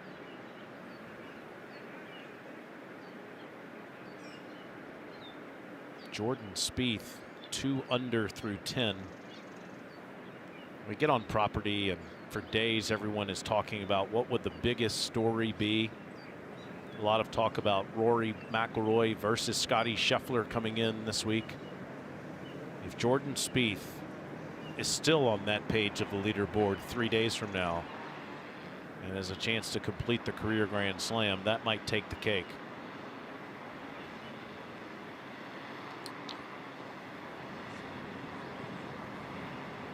He seems to be solving the puzzle a little bit better, much better actually. I mean, there's another guy, injury, had the serious stuff. Brooks Koepka had it. I mean, he thought there was a point there he might not even play golf anymore. So injuries play a role. I mean, yeah, it was Schauffele's ribs, it was Koepka's knee, it was Spieth's wrist.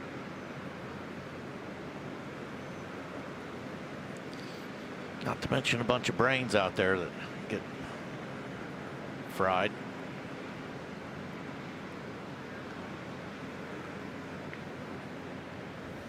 Watch out. This is lickety-split kind of quick. 5 feet, crests the edge, and then we'll run away from him. The wind's straight behind him. Handled that pretty well. I'm just personally surprised at scoring a little bit. I mean, I thought we might see more guys at three or better, because the greens don't look. I mean, Ned, you're out there. I mean, they're not like scary fast. They were faster earlier in the week, that's for sure. Yeah, they look manageable. You still have some putts like that one. He made it look pedestrian, but I promise you there'll be a couple of 3 putts from there, guys who run it 6 or 8 feet past. I saw the rarest of birds as we walked from the second tee down to the tee shots. A smile from Tyrrell Hatton. Was actually having a good chat with Brooks, and I think the mentality for Tyrrell a little bit better. Well, he's going to smile a bunch if these will start going in. That would look good for a long time. Coming off birdie at the first, and thought he had that one.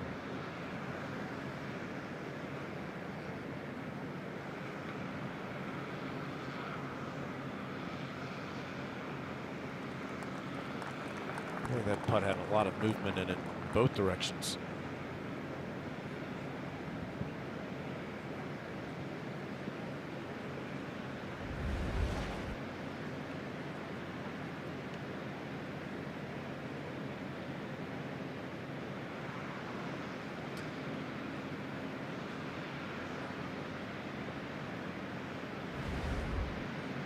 And now Koepka. You must play it outside the hole on the left.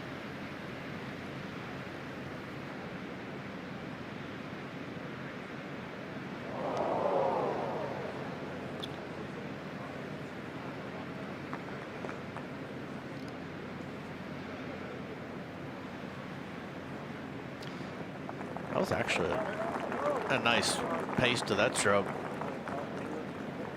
He liked it too.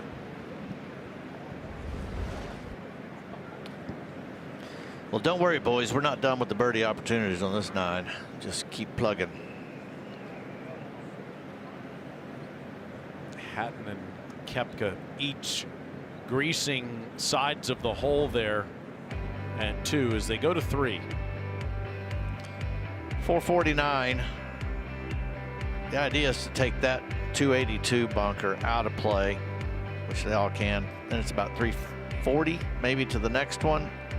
Today's hole location, I'm not shocked, but it looks to be the toughest hole location on the green, and they stuck it there. I think we might see it back there sort of in that area twice. But being down a little off the left, they're going to have wedges in. Yes.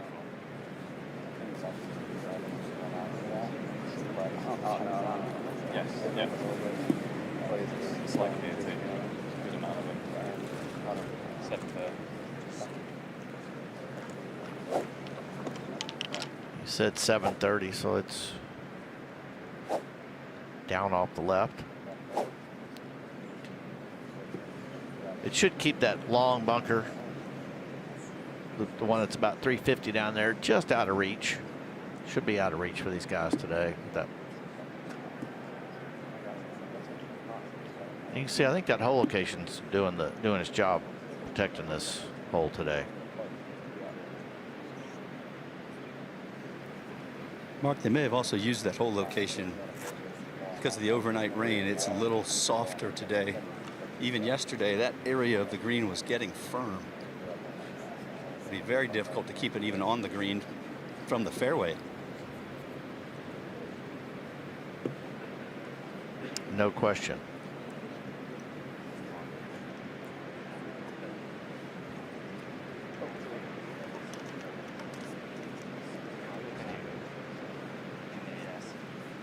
This golf course designed in 1928 by the great Donald Ross.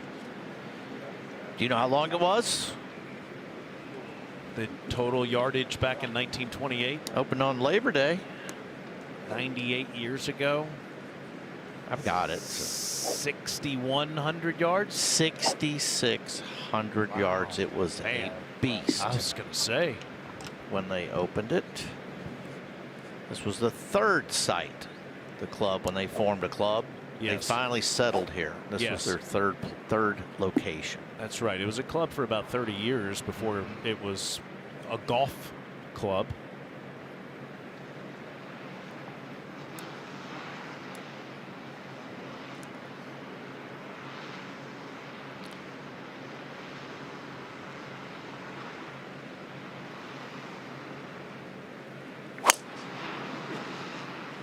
Straight behind him. That's fair. The flag up on the green just looks like it's going to pop right out of the hole right now. The wind is so strong. Strong as it's been all day. And just to the left there, it's about 346 to go through that and touch that rough. Give you an idea how far that went. Ned, we felt a lot of wind yesterday when we were out there on the golf course. What's it like now compared to that? It's not quite as gusty as it was yesterday.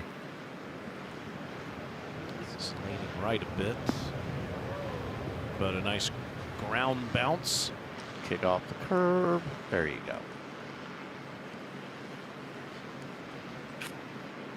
But I would say this wind has more weight to it, Taylor, because it's that cold kind of wind. Yesterday, with the temperatures up, it was a little bit lighter of a breeze in the sense of the ball being able to fly through it. Of course, if you hit it as solid as these guys, Mark, it doesn't make much of a difference. No, this won't curve much either.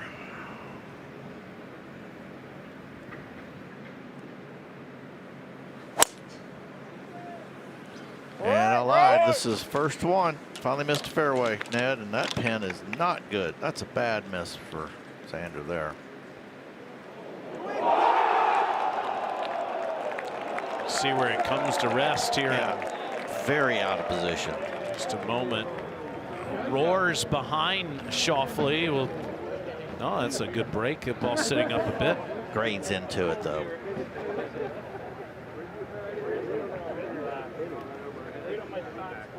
I'll tell you about that roar in just a moment. Meanwhile, cheesesteaks. Everybody has their favorite. It is a big controversy as to where you should get a Philly cheesesteak.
Well, we thought we'd let you know what happened on the roar. John Rahm, just behind our group. How about this little flighted wedge? 2 hop in the jar. Beautiful. Got him to 2 under par. Here we go. Bogey the 10th, not a surprise, tough hole. Bad bogey at 1, and then he's not hit enough fairways, folks. I'm giving you the math there. 5 fairways is not enough here at Aronimink, unless you can hole it from the fairway. Nice dunk.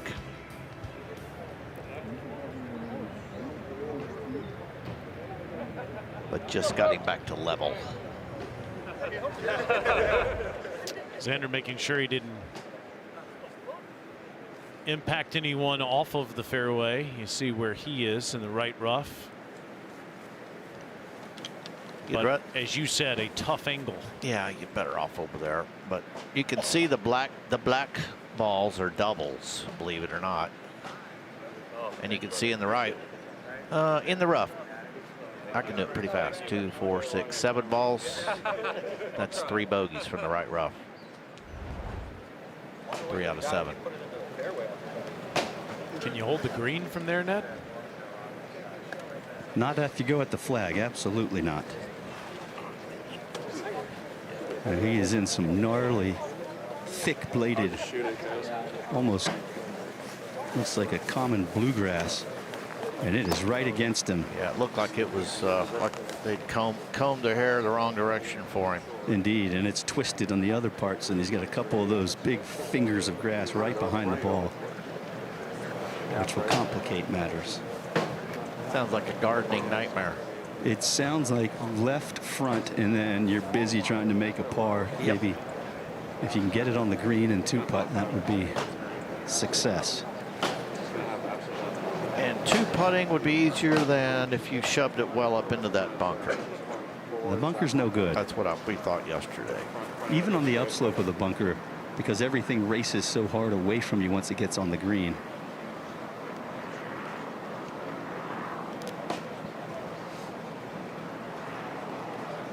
Even Bill, the angle we're looking back at from right now, that's not bad long. Can't go way long, but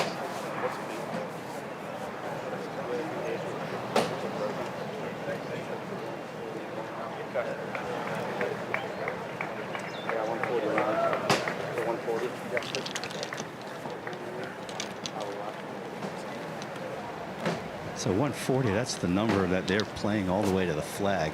27's covering on the left edge of that bunker on the green. Yeah. They're talking about covering the bunker 127. 23 front. Yeah, okay. I think so. I like a 20-ish feeling. I mean, if it bounces up great. I mean, if it lands on the green, I don't see it rolling out. No, it's going left. So I'm not afraid of it landing just on the green on this lot. You know what I'm saying? The ball kind of. You know what I'm saying? Yeah. Yeah, I mean, I think if you land it try to just land on, like literally foot on the green. Literally, all right. Yeah. And Brooksy, you nailed it, because if you come up short, you're going to be having some Flopodopoulos over the bunker. You need to take this all the way to the front edge of the green. If it caroms through the back, that's just fine.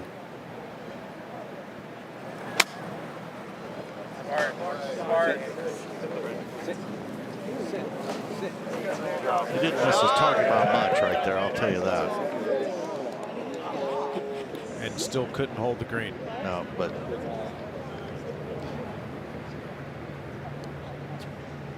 probably a little better than 50-50 up and down from there. That is what's supposed to happen when you miss the fairway. Now you have a chance to score when you're in it, like Koepka. Hopefully the number matched. Pretty conservative there. That ought to tell you something. A man who's in control of his golf ball didn't even think about taking on that flag. If you got a good number, you can stop it there. These guys spin the leather off these balls.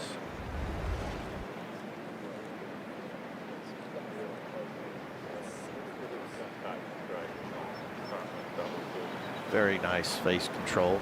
Landed it as good as he could.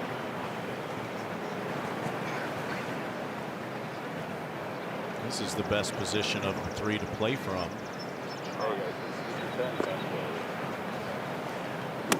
Just how much helping wind is Hatton receiving? 106 covers the bunker, and Even with just this little flick of a wedge, Taylor, you're going to have to add half a club. I feel it. But They're still holding that.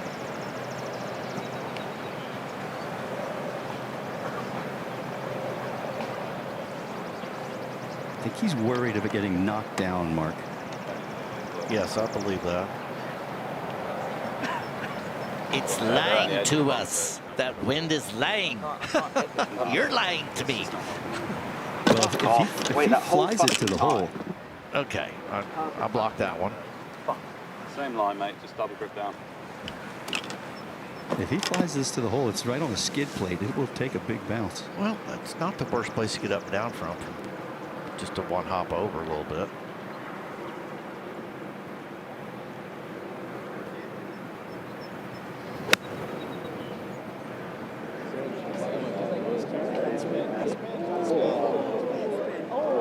Imagine shouting expletives at the wind because it changed and you didn't want it to, and then hitting it to 10 feet.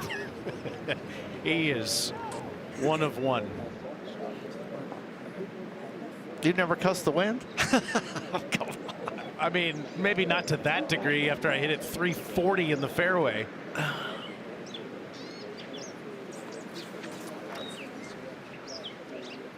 Sometimes we think ourselves into a bad spot. We only have one player in the field that's bogey free. Bud Cauley, 3 under through 13. Aldrich Potgieter birdies the last for 67. Steven Yeager also at 3 under. Jordan Spieth just gave one back at the 11th. His first bogey of the day, so he's down at 1 under with Koepka and 2015 champion Jason Day. So 78 players out there on the course, Brooksy, and Cauley's the only one that's bogey free.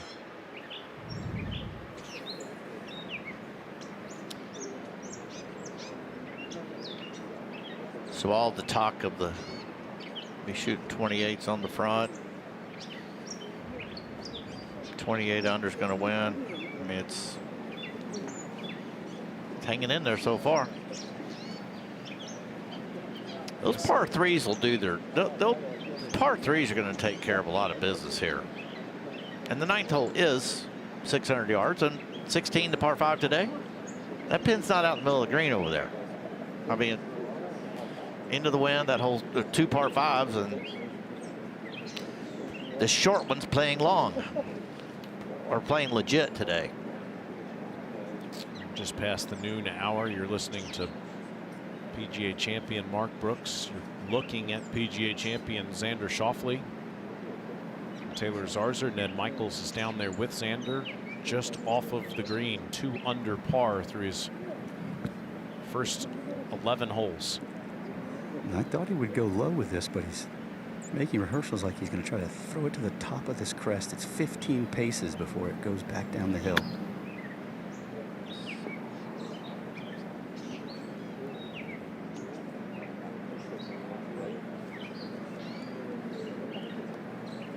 Can't be too pleased with that one.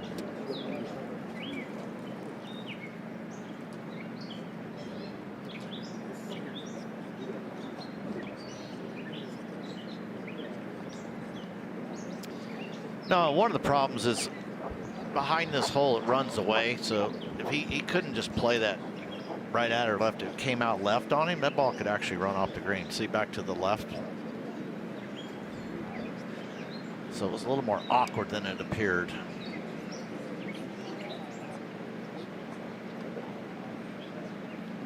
Tee shot put him there. Put him in that position.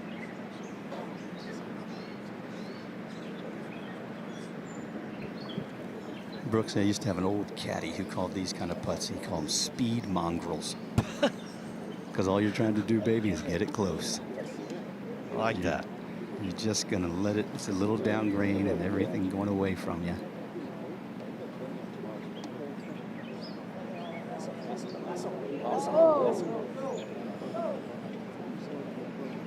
Another one of those.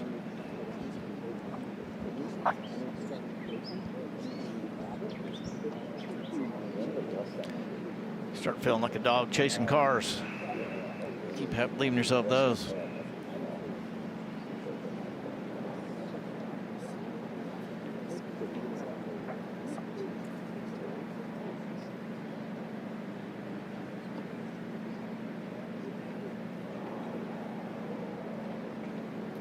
Well, Xander has missed 3 tee shots, 2 of them on par 3s.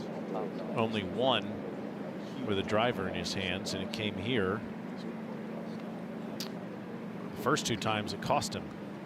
Let's see if that's the case again here at 3. This is outside 15 feet. It was a curious shot selection, that third shot. To take it up top. I thought he could have just chucked it back in his stance, lean that shaft forward and kind of bump it out of there. But I hear what you're saying. To the left was not going to be a great result. Now this one, this is makeable, and he would have learned something at least from the pace of Brooks's putt.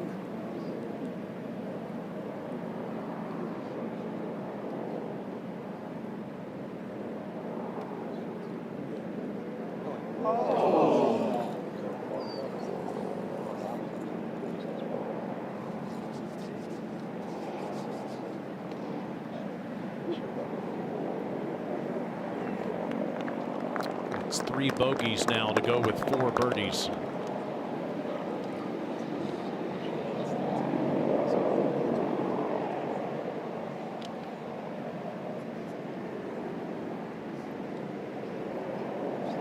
Well, this is a stroke tester because it is straight up the hill and just falling right to left.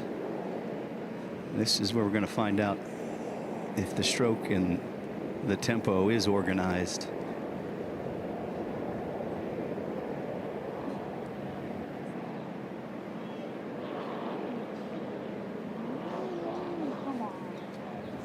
Do you see that little hit at the bottom, Brooks? You can just tell there's something is a bit off with his pacing, his tempo. That had a little bit of a more than we're used to seeing jab at the bottom. Yes.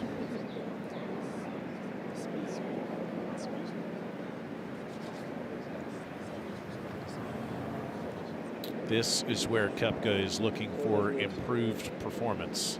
Ball striking has gotten better and better as the year has continued. Came in here this week wanting to improve the putting with this new putter. It's 5 feet right in. Still a lot of work.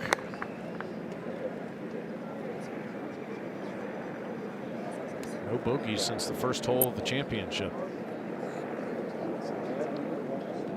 No, he's been in control. He hasn't had to do anything miraculous. He's not really scrambling other than leaving himself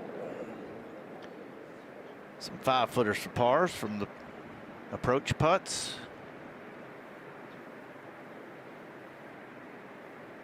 Well, you said it. A bunched leaderboard, 3 under is the lowest score. It's quite different from the last time the best in men's professional golf were here. That was a PGA Tour event, though. This is the PGA Championship as we go to the 4th. Unsurprisingly, another relatively straight hole, pinched in with bunkers on the one side. They're not in play for these guys. It all depends on the wind direction. The green again is the story here. It's on a little shelf, little plateau. This green has a couple of, everybody's calling them spines this week.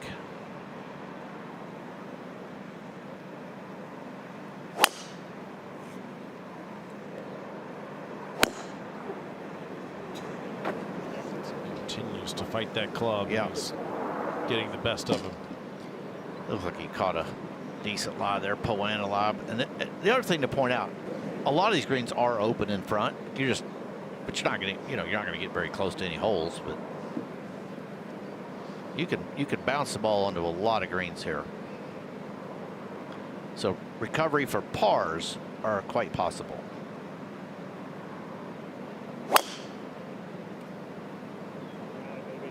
This hole runs a similar direction to that second hole, mostly out of the right. Breeze today. Another thought on scoring, Mark. There were a number of 62s here. In fact, there were 5 of them the last time the tour was here 8 years ago. Xander Schauffele shot 63 here in 2018 in the BMW Championship. Wasn't it really wet that week? It was, Okay. yes. Yeah. Yeah, Monday finish won by Keegan Bradley.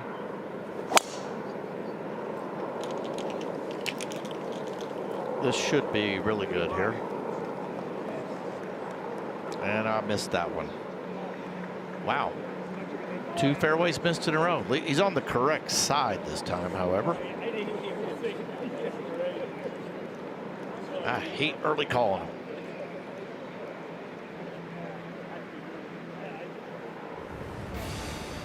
We're used to seeing these kind of results from Tyrrell Hatton. He can recover from them, though.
We're back on feature group coverage, but we get to show you some bonus. How about this one?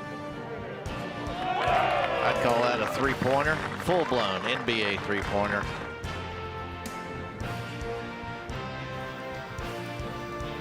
This young man has a swing to envy. Look at that balance. Fastest club head speed out here right now. Wow. Not bad with the mid-iron there. Probably a full, not even a 4-iron there. And converted that one. A mere pitch into the second. Wow. Almost jarred that. Beautiful. Drove it up there probably 40 yards from the green or less. That is absolutely stunning to get spin out of that cabbage over there. First ever PGA Championship.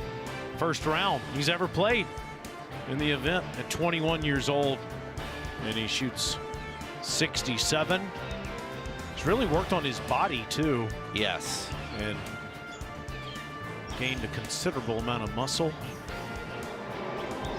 And he's just another one out of that factory down there. So they figured it out.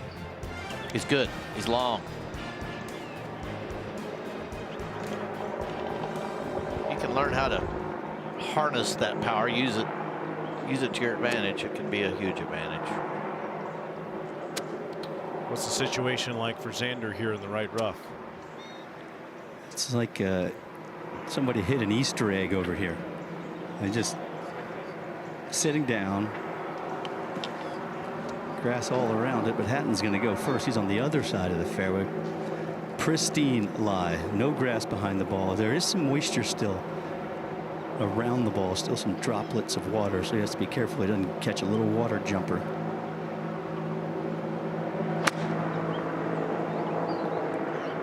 Just inside of 160. I would say that was not a jumper.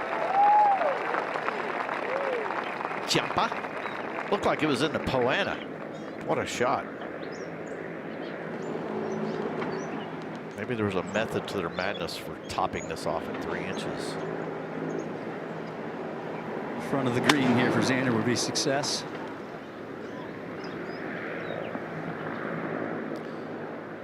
Had some chase on it. That needs to settle. That is going to be and that ball, we were out there. That's not like you don't putt it from there. It's just thick enough to be a problem.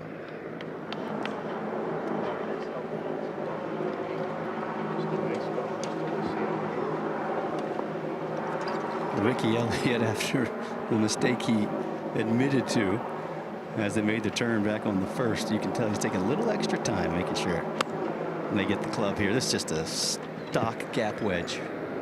132. Yes. Another chance for Koepka, who has been solid. The reason I bring that up, there's sort of a kind of a funny number when the grass gets a little longer, it starts kind of holding the ball up. Then you go clip it off, it's like it opens the pores and the ball tends to go down more. It's almost like this magic height. Well, Kerry Haig and the PGA of America had control of this golf course all year, so could do what they wanted with it as they approach the green here. Here are all the options you have in feature groups and holes available on ESPN Plus. Jordan Spieth off to a good start at 1 under par, playing in the group behind this one. Spieth currently on the 3rd green. Rory McIlroy bogeyed the first hole of the event, birdied the second, has made par on every hole since. And Jon Rahm, as Mark told you just a moment ago, holing out for eagle 2 holes ago.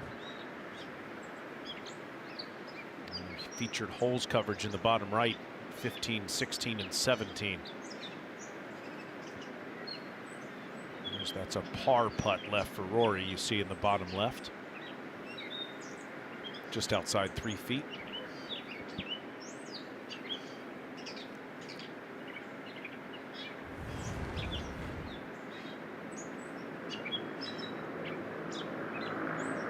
And McIlroy was able to convert it.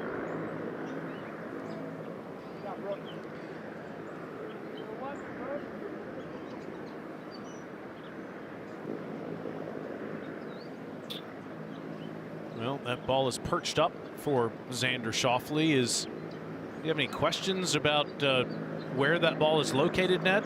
He's calling over a rules official because he looks like he'll be standing on a sprinkler head. And even though the lie is nice, if he is indeed given relief, it's going to get a lot better in a hurry. He'll be able to get putter on it.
Question is, if I drop it, I don't want it to roll up against that. I call it getting curved. I wouldn't want it to roll right up against that first cut. You're right. If it gets up under those eyelashes, it's going to be a more difficult shot than he would have had. So this will be as delicate of a drop. Okay. Now we're in business. And as you said, it considerably changes the situation for him. now able to use a putter, no closer to the hole. Good break.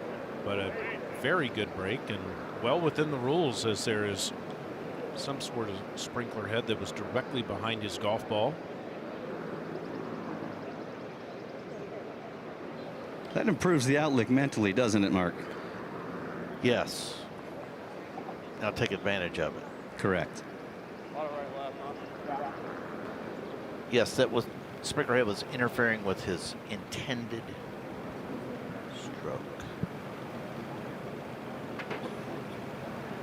Stroke, stance, or line of foot.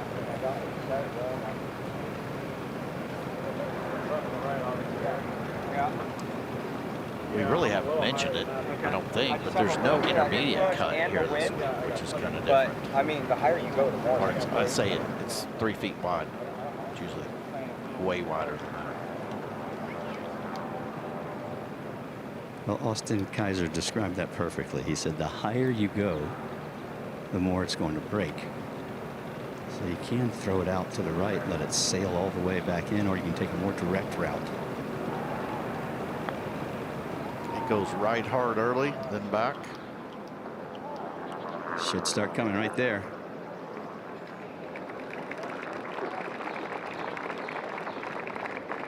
About 3.5 feet, not bad. That would have taken a pretty masterful pitch to get closer than that. I'll mark that up as a good break. Not necessarily, it didn't necessarily save him a shot, but saved him some energy. It did. Some anxiety, stress. some stress. You've been talking about this new putter, Taylor, for Brooks, and it has a long plumber's neck in it, meant to stabilize the face, and then they moved the weight, the center of gravity, to the front of the club versus the back of it, so it feels more like a blade style putter. But this has to be hit solid. If you don't hit this absolutely flush, it'll quickly jump off to the right.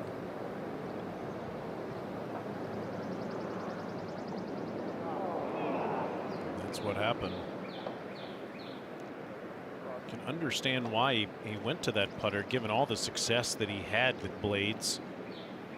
One of the best putters, especially the bigger the event. Winning 5 major championships with a blade, but is, like almost everyone else in professional golf, has switched to the mallet.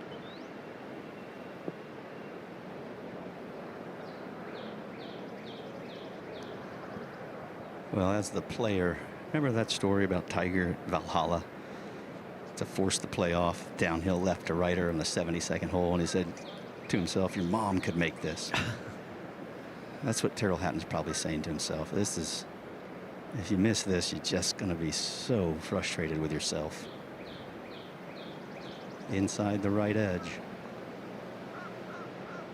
And that was out of the left rough to the left pin. You wouldn't have marked that one down off the tee. By the way, that's jubilation on Tyrrell Hatton's face right there. That is his level of jubilation.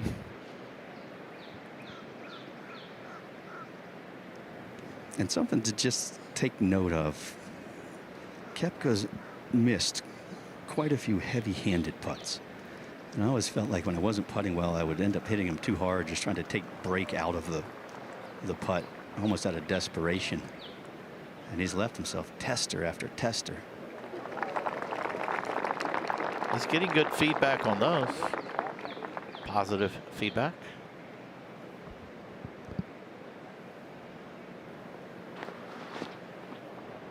Sure is impressive to watch the ball striking.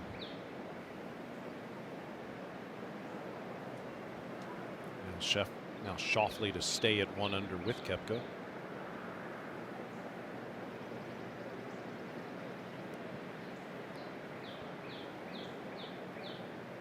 Able to get relief from that sprinkler head, took advantage, and stays at 1 under. It just made the work a little easier. I wouldn't have bet against him getting up down from where it was. And they head over to the 5th. First par 3 on this side. Yeah, big, huge green here. 178 yards today. This whole location's, again, perched over on a little, lack of a better word, a little shelf, a little plateau. It's not real wide where you need the ball, so it's a pretty finite target to get yourself a, let's just call it, high percentage makeable birdie putt. There won't be a lot of twos. And this is a favorable breeze look for today's.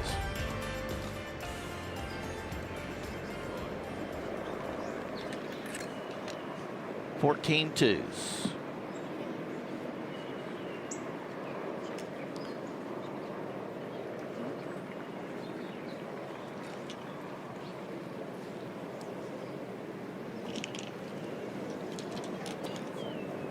And everybody had the rangefinders out here.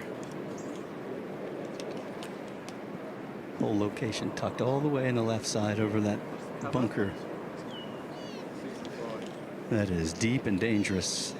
Coming in from slight elevation, Mark, if you come up short, there's a good chance it'll plug in that right side of the bunker. Yeah, you don't want to do that. I will say it's a long enough shot, Ned. The balls won't get as hammered by breezes or changes in the breeze. 13 wins all over the world. Last one came in Dubai at the beginning of last year.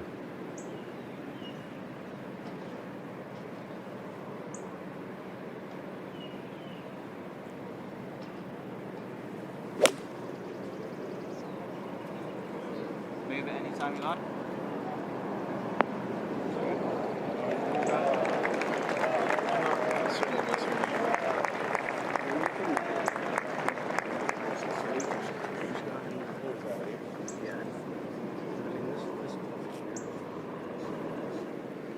And now Koepka.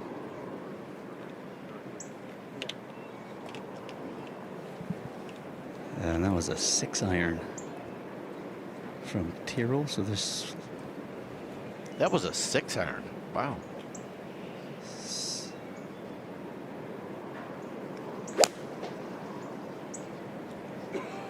He's eyeballing it. Yeah, it's floating right on it. I mean, floating right on it. And Mark, you know what Ben Hogan used to say: if you don't like the way you're putting, son, just hit it closer to the hole. Thank you, sir. This has been a recurring pattern in the last couple of months for Koepka. That is fun to watch the ball striking. Now Schauffele. They just painted two nice images for him to follow.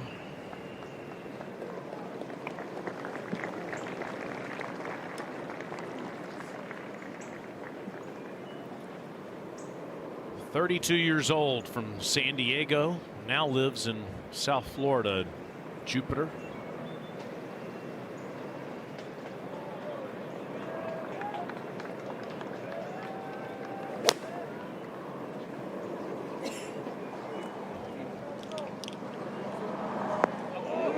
Copycat. There you go. How about those approaches? Oh, just the suggestion of success. Tyrrell started that. Tyrrell, excuse me. I want to call. Beautiful. Xander Schauffele won the Wanamaker 2 years ago. Tyrrell Hatton, a world-class record, and Koepka's a 3-time winner of the PGA Championship.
You know what's for lunch, a Philly cheesesteak in Philly. And Min Woo Lee is cooking out on the course right now.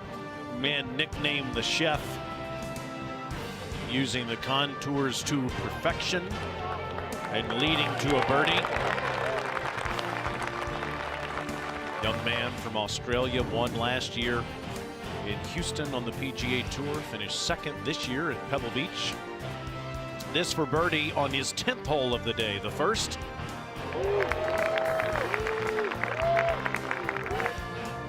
His sister Minji, a major champion in her own right. He'd love to add to the trophy case in the Lee family, but this draw just a minute ago into the 5th. Off the flagstick, even better than the approaches we saw just a moment ago from Schauffele and from Koepka.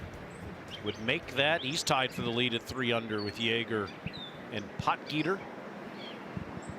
Well, Tyrrell Hatton at one point was 3 over. This to get back to level.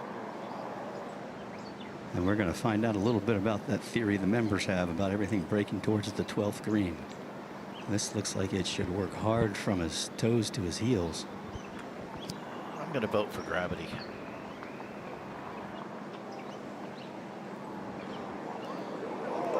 And it was just a little lacking in speed, obviously. That was going left.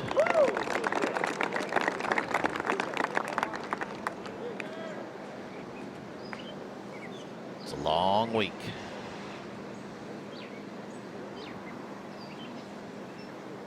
I've been covering feature groups now for almost 15 years. It's amazing to watch the early rounds when guys seem to not have it, and then you look up Saturday, there they are. 15 years, Brooksy, really? Yes, sir. You look good for 84. Oh, yeah. I appreciate that.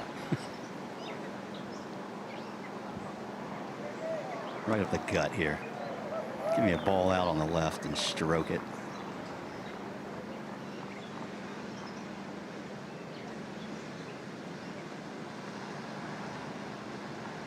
He gave it to you. He gave it to you. Good read there, Ned. No perfect golf, just play golf. Make good decisions. He's basically played for bogey when he's gotten really out of position. 5 birdies to go with those 3 bogeys. That helps. Inside right. Inside right. Oh boy. That's the one. We may not see that putter tomorrow. That's the one. I was just thinking, Brooksy, you know, when you're not feeling good with the putter, those little testers. And that's been the miss too. Yeah. And it just makes you ask, what's the difference between that putt and the other part? Just because it's for birdie? It has been a season-long issue. Get that thing on the toe, man. It won't start left. And the ball striking is championship level great. The putting. Don't be deceived by the MOI. These putters are not self-shooters. Let's head to the bending 6th. Well, we have another par 4 under 400 yards. A lot depends on the wind direction. A lot of these guys can take most of the bunkers out and not reach maybe the ones on the right, and maybe not reach those last 2 on the left. I think you'll see a mix of some 3-woods here, but mostly drivers. The target is really going to be probably a little right of where that target sign is.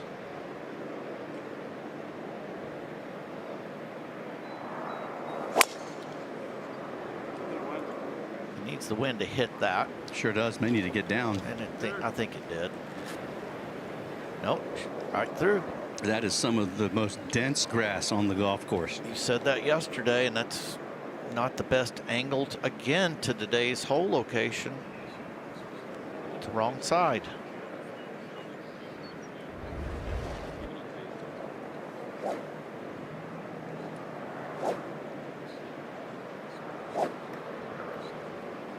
Just started a hair too far left. I just fixed the aim. The shot shape was great.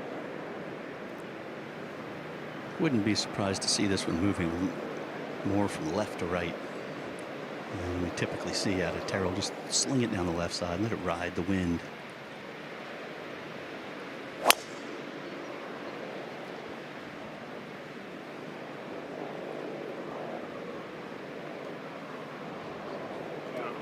Pays to be a little shorter sometimes.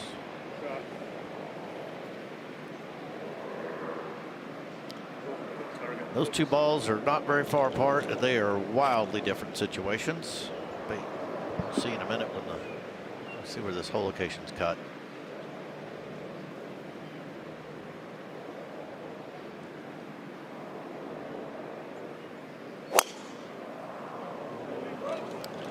Lost that one early. That may not carry. In fact, it's so wide it actually got a good break there, Ned. You just kind of wonder at what point is he going to get frustrated with missing all these short putts. Now. Off of the fairway at 6. Min Woo Lee just made another one to get to 4 under par.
It's not an easy feat to kind of filter down to 20 and be here, and it's something that, you know, we appreciate with Corebridge and the PGA of America even giving us these opportunities, because literally we're fulfilling a dream.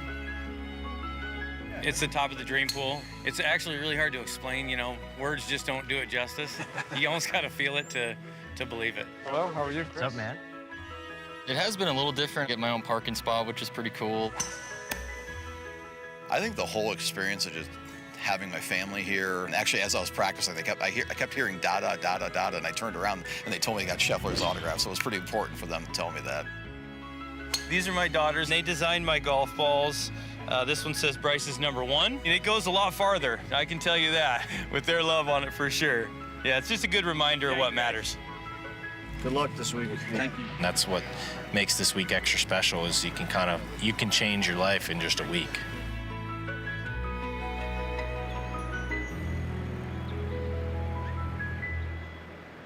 The Corebridge Financial Team leaderboard right there. Michael Block birdies his first hole of the event, the 10th. A bunch of those other players are out there. A couple of them have finished. So special to see these players from all over North America that work before sunup to after sundown every day at their respective clubs. You think they go and qualify for this event at the PGA Professional Championship at Bandon Dunes a couple of weeks ago. Then they don't hit a golf ball for over a week before they come here and practice and get ready for the event. It's a much different situation for the three that we're watching that do it every day.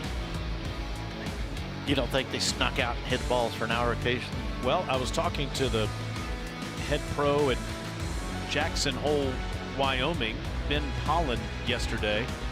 And Ben said from the time he landed from Bandon Dunes to Jackson Hole, he didn't hit a golf ball until he arrived here at Aronimink. Unreal. Getting ready for their season's probably just started. That's right. He's getting the golf course ready. It's almost like a little Make-A-Wish program for the club pros. It's a great reward for them.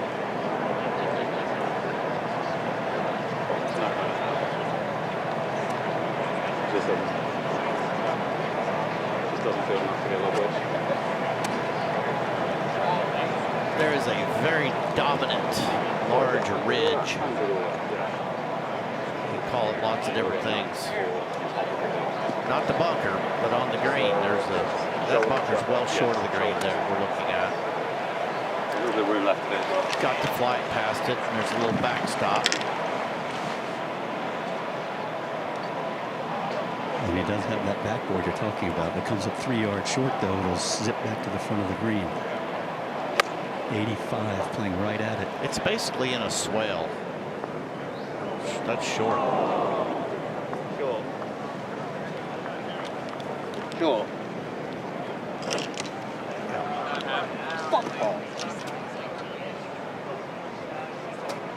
Yep, that one's on you.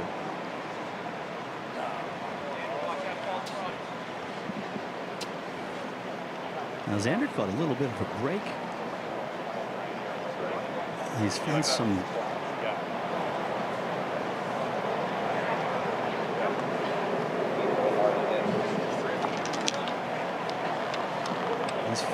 poana grass, and he actually has a little air under the ball, a little cush, so he can fly this to the front edge and let it bounce out.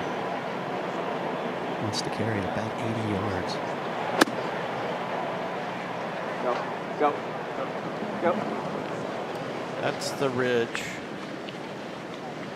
It's okay. But again, out of position. 390-yard hole, and Brooks is going to have to hit quite the shot.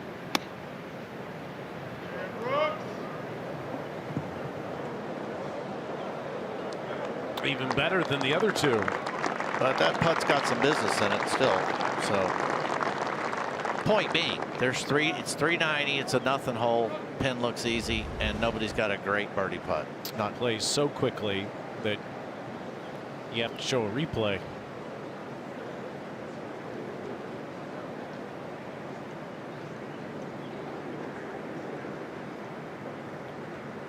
I so enjoy calling Brooks Koepka playing golf.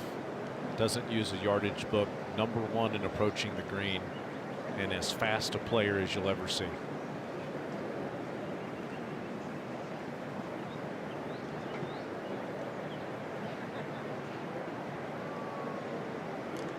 This place is magnificent. Just beautiful walking around it. Gil Hansen, Jim Wagner took down a bunch of trees here 8 years ago, and it has given it a beautiful look for the spectators all over the golf course. Visually, it's inviting for the players, but it is measuring up as a major championship test. 4 under is the best score. Minwoo Lee has played 16 holes today. Aldrich Potgieter is in at 3 under 67. Steven Yeager 1 hole to go at 3 under. Number of players at 2 under, including Xander Schauffele. Brooks Koepka's at 1 under. And maybe the most impressive score we've seen today, Mark Brooks, is Garrick Higo. He hit 67 shots, but posted a 69. Penalized 2 shots for being late for his tee time, and made double bogey because of that, even though he only hit 4 shots on his first hole, but then ends up posting 1 under par. That's impressive. Very impressive. I'm sure we'll find out what the confusion or issue was about. Somebody's got to take the blame, right? Brooks was telling Ned and I a hilarious story about his amateur days, and he almost missed his tee time and went running over there to the tee with just a 4-iron and had to hit that club again and ended up qualifying for the U.S. Amateur after almost missing a tee time. So sometimes you still play well. Well, Mark, you said it. This has a lot of business in it. Just about a triple breaker. The last 5 feet will be the most important. Right there. He knew it. Oh! Yeah, we'll call this some of these aim point nightmares. Guys falling down out there trying to read it with their feet. To get out an abacus to add all the numbers together with the break. Just one more look. Hatton is pointing and yelling at the hole. Thank you so much. It really does feel like it's a personal battle that he's having while he's out there. Schauffele from a similar spot, Ned. Just a little bit farther into the greens.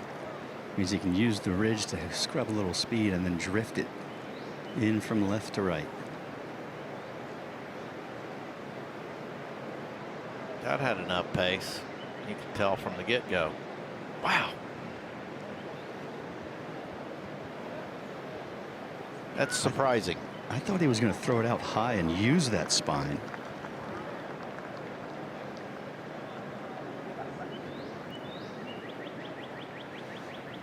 Well, Brooks knows exactly what this does because he had to move his mark for Tyrrell in his putt. Tyrrell nearly holed it.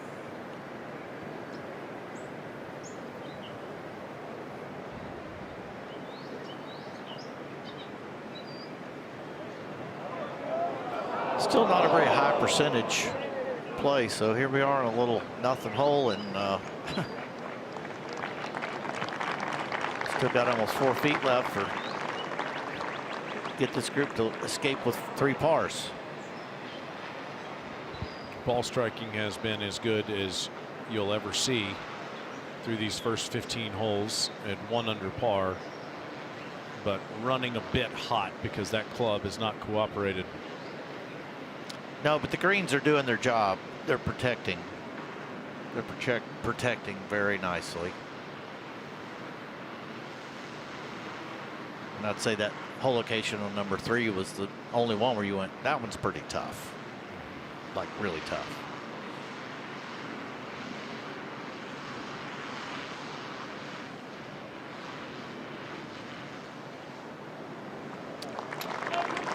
No doubt there.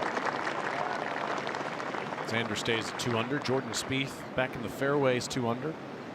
Rory McIlroy a bounce back birdie back to even. And Brooks Koepka still at 1 under par at the 10th for an opening par after he was off the green using that club. Yeah, it was unforced error from the fairway that caused that, though. Only bogey of the day. And then at 11. 2 nice shots. Tough read, actually, down the hill. That one's pretty speedy there. At the par 4 13th, left the whole way. Yeah, it's no inside 5 feet. Yeah. Another look at 2.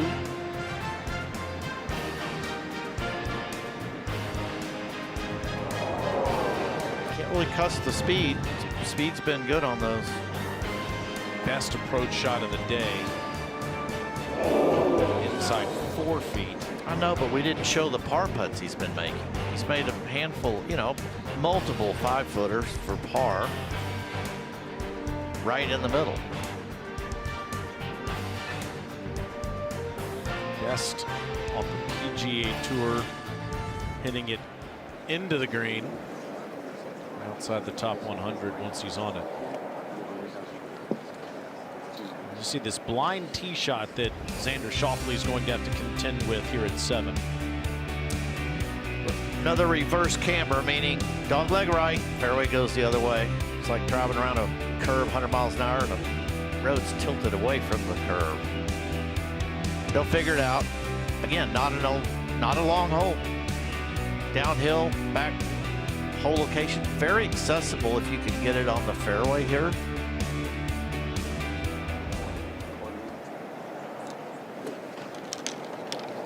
I would say the most penal rough area, you know, we're looking at all these bunkers out here, is down the right side here. There's some tall fescues they've grown on some hummocks, mounds, if you want to call it that. That's pretty gnarly. So these guys do, the no miss here is actually in the right rough. And it is semi-blind. You can actually, believe it or not, they can see a little bunker down the right that's really not in play. But it gives them a that's kind of drive line. Yeah, I was going to say that's sort of the line, isn't it? Yes, sir. Probably about 275 to carry that, which is about 20 yards plus, 20 to 30 yards short of their normal landing zone is. And Ludwig Oberg in the mayor's office from 126 yards away. Comes up just a club short. Oberg is currently 1 over. And these large greens, these pins, the hole locations start getting a little closer to the edges. It's almost a depth perception issue at times. It's kind of interesting. Small target might be actually easier for these guys to judge in a lot of cases. Got a number of big events here through the years, beginning with that 1962 PGA Championship that Gary Player won. 3 PGA Tour events. Justin Rose won the event, hosted by Tiger Woods back in 2010. Nick Watney in 2011. All right, thank you. And then Keegan Bradley beat Justin Rose 8 years ago in the PGA Tour playoff event. We also had the 2003 Senior PGA, the 2020 Women's PGA, won by Se-Yeon Kim. U.S. Amateur back in 1977 and the U.S. Junior in 1997.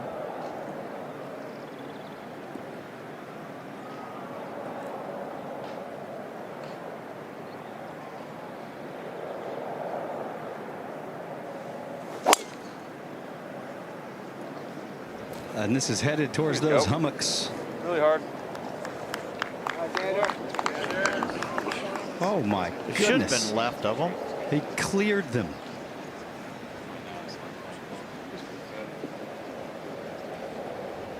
That was at least 310 in the air.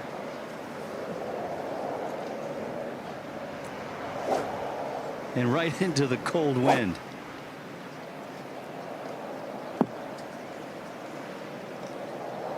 Again, that word that Ned and Mark are using, it's not hummus. Hummocks. It's hummocks, like fescue, over to the right of the fairway.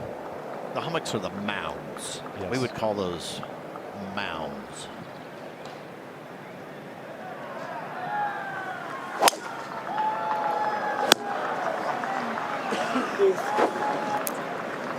That has been Hatton's miss. He centered it up for quite a while, but we saw these sort of swings early.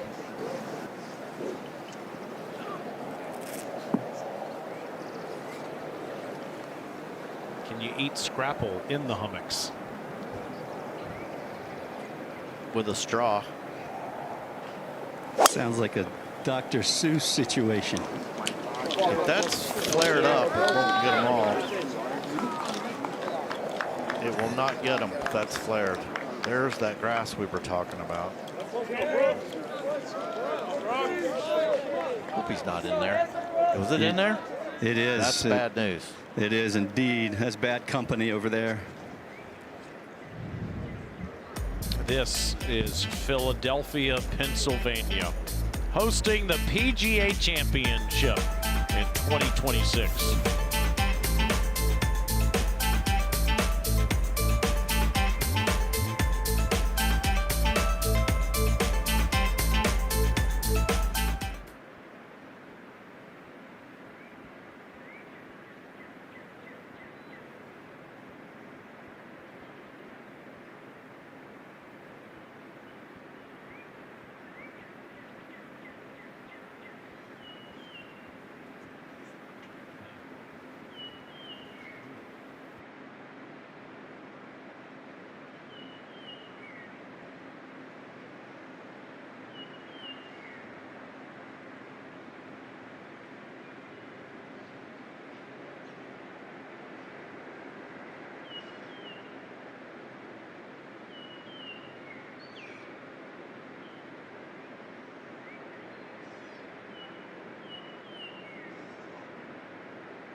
What is your cheesesteak order?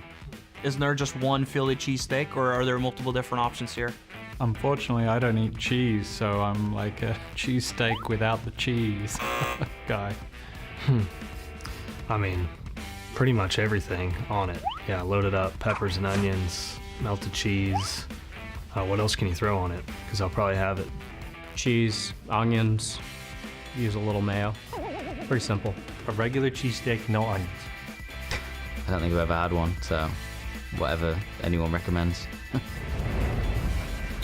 Well, I can tell you from experience last night, sweet onions, peppers, cheese, steak, go all the way, all in, like Jordan Spieth said. Get everything they offer. I mean, you want to feel like someone that's experienced this. You have to do a proper amount of research.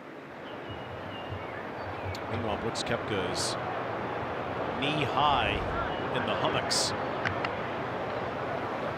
All capital letters. D-E-A-D. Standing on top of the ball, behind it, you can't even see the ball. You have to actually go in front of it. There's so much grass lapped over the top of this.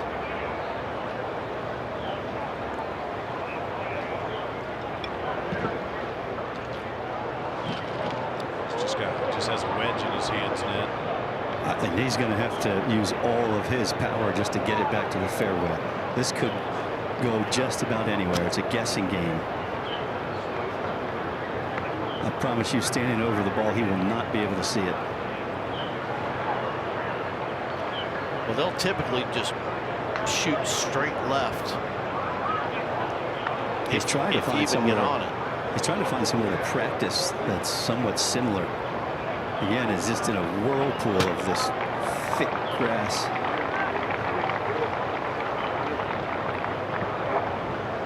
But Brooks, this is a culmination of missing putts, getting a little frustrated. All those managers' emotions fine, but you cannot miss it to the right here, and you know that.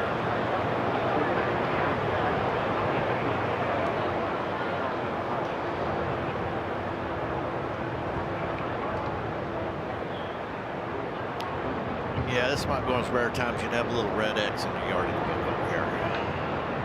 Oh, he didn't. Forgot. He didn't carry one. He does not have one. That's right. Ricky has one. I know, but are you going to tell your player, dude, don't hit it over there? I mean, you can make hints. Like, it's better left than right here. He's a fader. He doesn't miss left very often. He doesn't. Well, Hatton's going to go ahead and play. This is a good lie, but has to go underneath that tree. He most certainly does. 180 to the hole, just about, and downhill 8 yards. But this needs to be curling hard right to left. Right what you wanted. Boy, hey, good shot. Boy, you can tell he just barely sent that underneath the tree without clipping anything. And that was a nice hop out of there. That would have been dead if it had stuck up in the right collar. All right, here we go.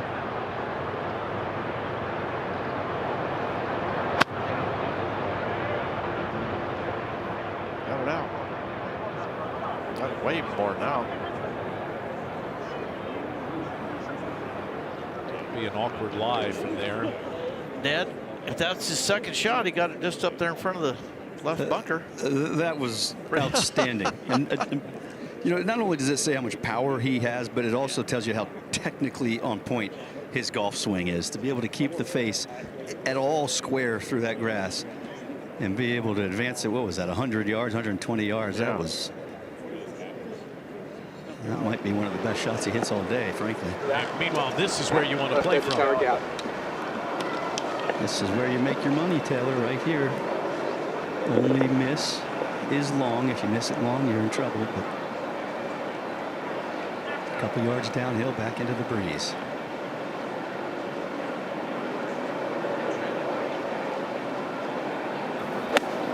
from just inside 130. A little left. Take it on. We're watching Ludwig Oberg just a moment ago hit the exact same shot from the exact same spot.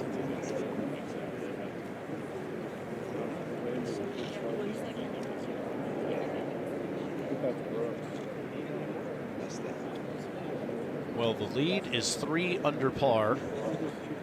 Minwoo Lee unable to get up and down and a hole ahead, so he drops back to 3 under. Steven Yeager, Aldrich Potgieter, and Jordan Spieth tied for the lead at 3 under par. Well, it's not surprising. Minwoo Lee bogeys, which is the 8th hole, 245. Downhill into the wind. Right here on ESPN Plus, Scotty Scheffler, Matt Fitzpatrick, and Justin Rose in just over an hour. Scheffler, the defending champion, Fitzpatrick having the best start to a season of his career already with a couple of wins on the PGA Tour, and Justin Rose, a winner at Aronimink.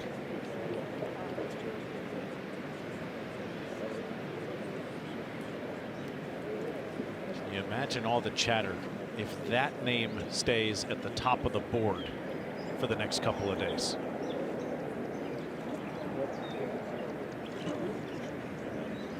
It's not a wish anymore. Okay, you know, I mean, he's doing enough good stuff now. He can do it. Really good golf course for Jordan too. We're talking about Jordan Spieth tied for the lead now. Scramble time for Koepka. Love that. Oh, that's beautiful. Ned, that was pretty darn good right there. Caught a break not to be down in the bunker and was able to use that step cut to his advantage and roll it out. Just chunk and run it up there. Perfect. There couldn't have been many players in the field who walk away with a tap in 4 after that tee shot. Sounds like I'd have been taking it unplayable. Look, see, if you and I were playing together, we would say, don't hurt yourself. That's what I mean. Exactly.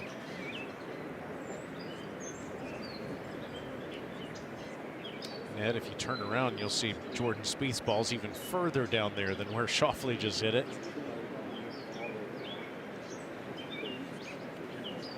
That's surprising to be able to take it right over the tall grass into that breeze. That is coming right out of the center of the screws.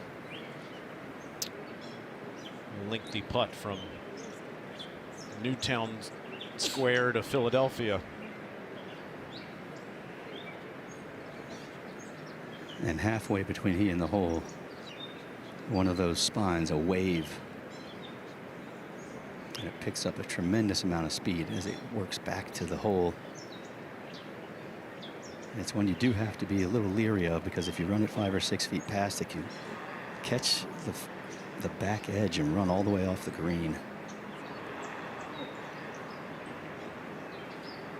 Higher up you hit it, the more it will break.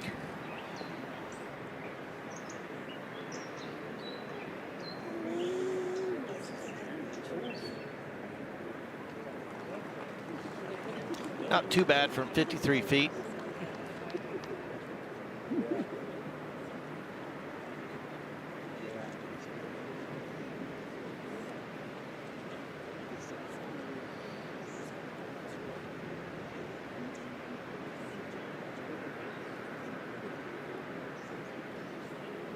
This is kind of where you talk about momentum. He really needs to make this. I'm talking about Tyrrell's putt, because you got a beast coming up and then a birdie hole. So kind of make or breaker.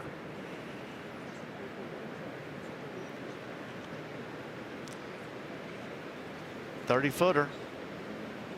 And it has a good smell to it, this one. Put it out there to the right. Doesn't do a whole lot the whole time. It just goes from right to left. Just a shallow rainbow.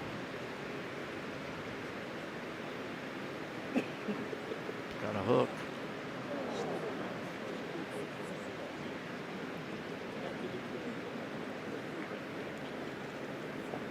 That was surprising that it didn't move. Mm-hmm.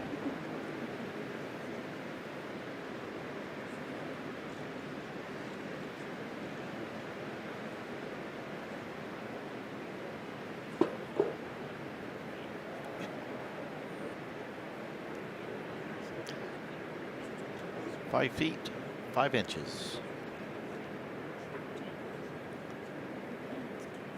As quick as it is, it's probably hitting it about like a 3-footer. Yeah, it's definitely out of the hole unless he wants to fire it in there.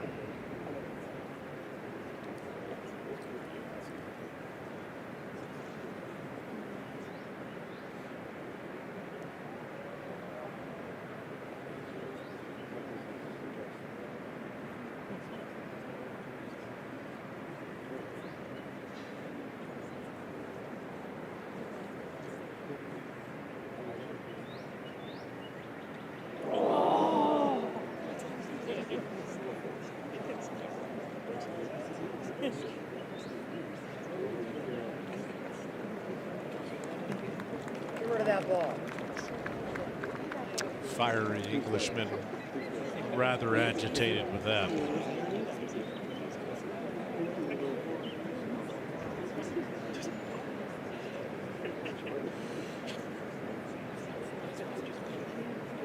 Meanwhile, Ned, why don't you remind him where the 12th green is? Had he like known. right now. What a 4 this would be.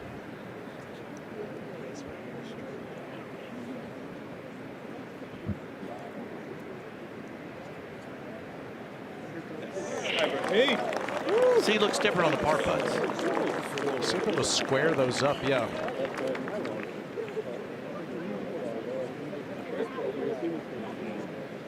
Brooks, they count the same.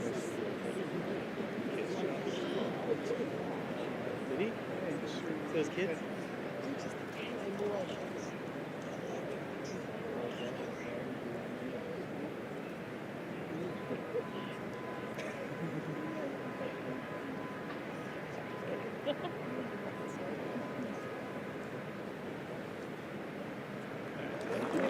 All right. Just one behind.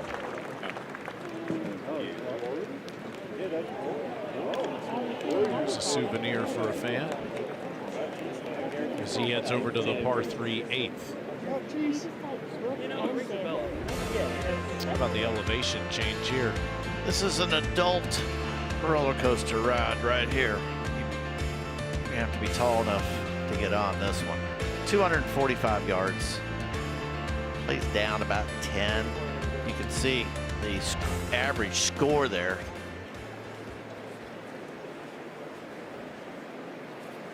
.55, and I think we got a group back up here. Yes, this is the group in front of the group we've been following. Bryson DeChambeau. And he hates that. 5 over on his round. How far right can you swing it? Yeah, and what he just said has been his problem today.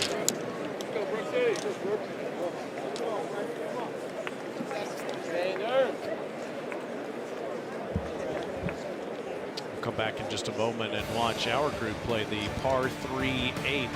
Just 2 holes remaining in their first round here on ESPN Plus.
Can he complete the career Grand Slam in his 10th attempt?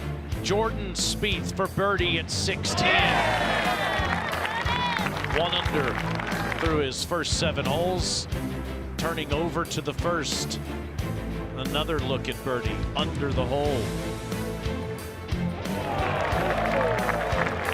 Finished 3rd in the PGA Championship back in 2019 at Bethpage. That was his best finish in the event. At the par 3 5th.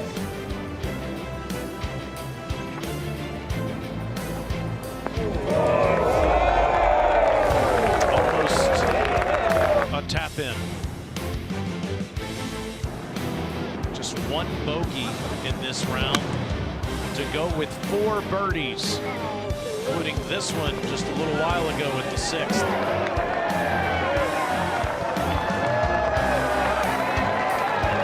The fact that he was in the fairway helped there tremendously.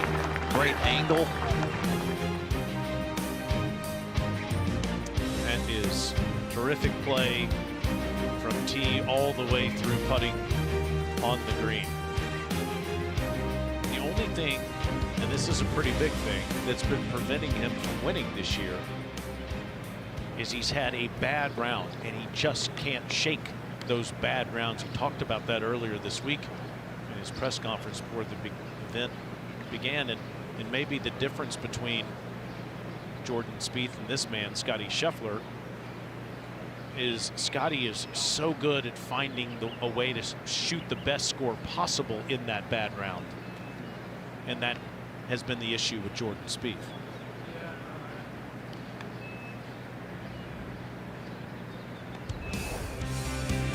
Again, a look at the 8th as the group we're watching was Xander Schauffele, Brooks Koepka, and Tyrrell Hatton are waiting on the group in front of them to finish playing it. It's a pretty significant elevation change, Mark. Yeah, it plays probably close to 15 yards down, but complicated by the breeze direction today and the length of the shot. It's just a long shot. The dispersion gets bigger. The longer the shot is, the wider the miss. And this is not an unbelievably generous target, actually. It runs diagonally from the player's left to right.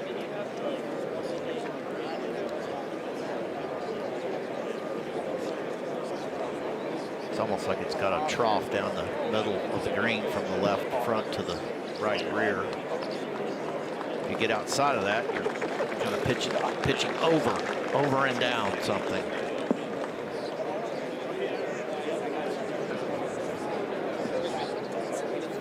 There's no great bailout or easy bailout. 1 birdie.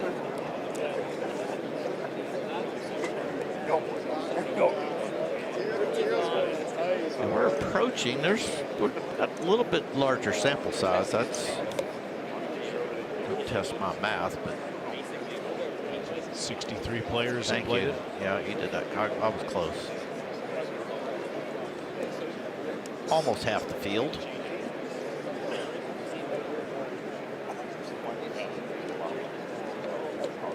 Some notables that are over par. Ludwig Oberg is 1 over to start. Alex Fitzpatrick finished at 2 over. He's been playing so well. Gary Woodland also at 2 over par. And then there's this man, Bryson DeChambeau, at 5 over. That was sort of the example I was talking about, where he missed a little wide left and had a very complicated second shot, followed by now a third. So you can't win the PGA Championship on Thursday, but you can lose it. That pesky cut is in there as well. Very possible we could see a pretty stacked leaderboard here, which I think everyone would enjoy. And that's for bogey, already at 5 over. If I were to argue someone won the PGA Championship on Thursday, Mark, in recent memory, I would argue Tiger Woods Southern Hills, 2007. 62.5 on Thursday. Still thought that ball was going in.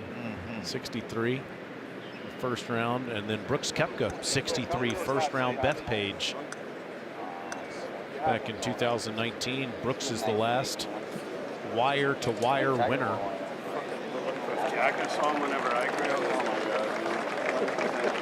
I would not argue with you on that. This is a birdie opportunity. You said there's only one there. Ricky's even on his round, and this is just outside 18 feet.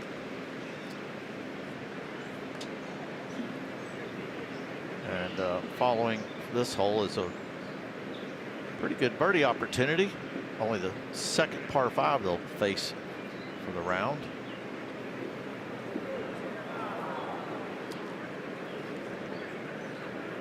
Which is something we didn't really talk about. How many holes in a row do they play without seeing a 5-par? If you tee off on the backside, a lot.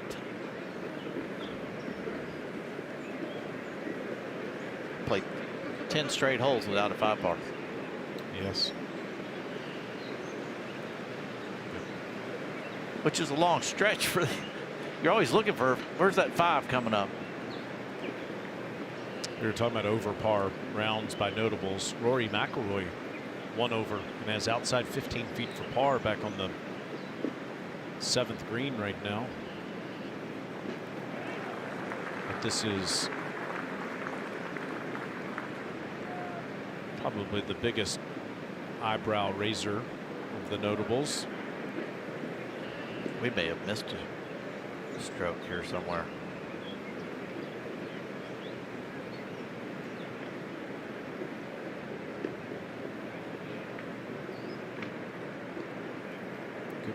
Well, minimizes the damage, but now 6 over. That was a double. They are saying that it's a double. Yeah, that was a double. We did miss a stroke somewhere. Wow. 9.5 feet for double.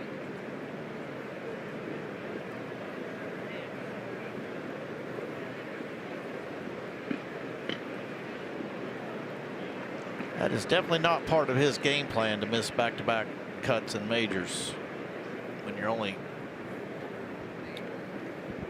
starting to gear your game to only play a few events a year. Back behind these guys, McIlroy did miss that par putt. He's not in yet for bogey.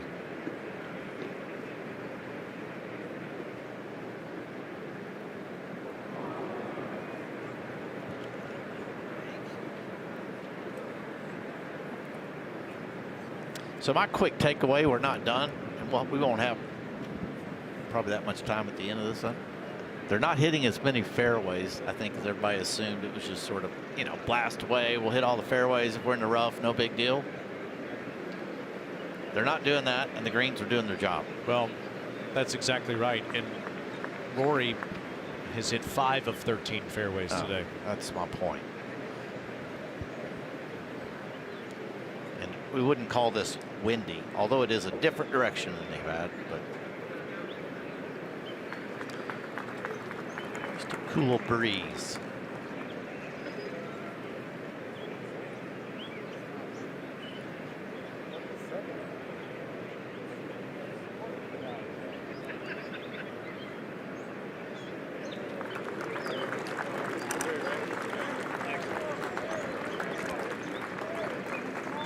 That had to be a spectacular shot he played in there.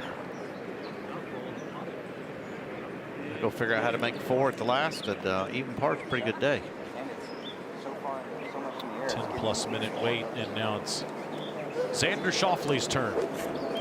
I get what you're saying. Yeah, then you can hit this one more towards that opening, and then, you know, it's fine though. You can hit that as hard as you want, flat. And let me tell you, gentlemen, it is cold up here. Definitely that knifing breeze right through the sweaters. This is a 4-iron for Xander. That's 230-yard, 235-yard club, 245 all the way to the flag. Downhill 8 or 10. He's trying to flight something and just pierce it right through the wind to the left center of the green.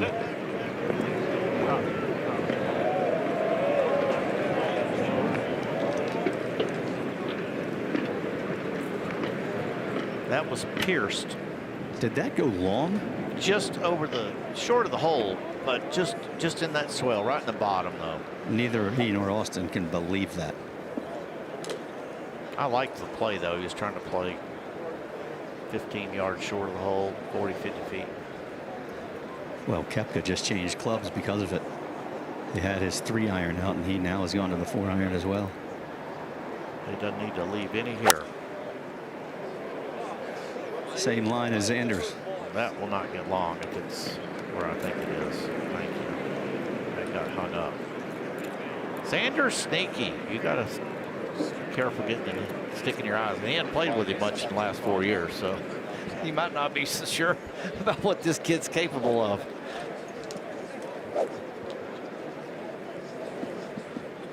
He'll figure it out.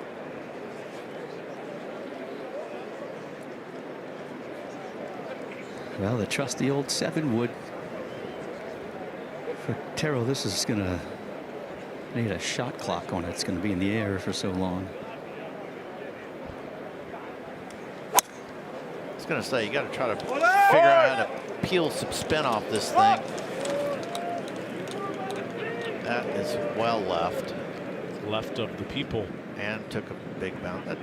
Maybe that's where Bryson was, somewhere over there.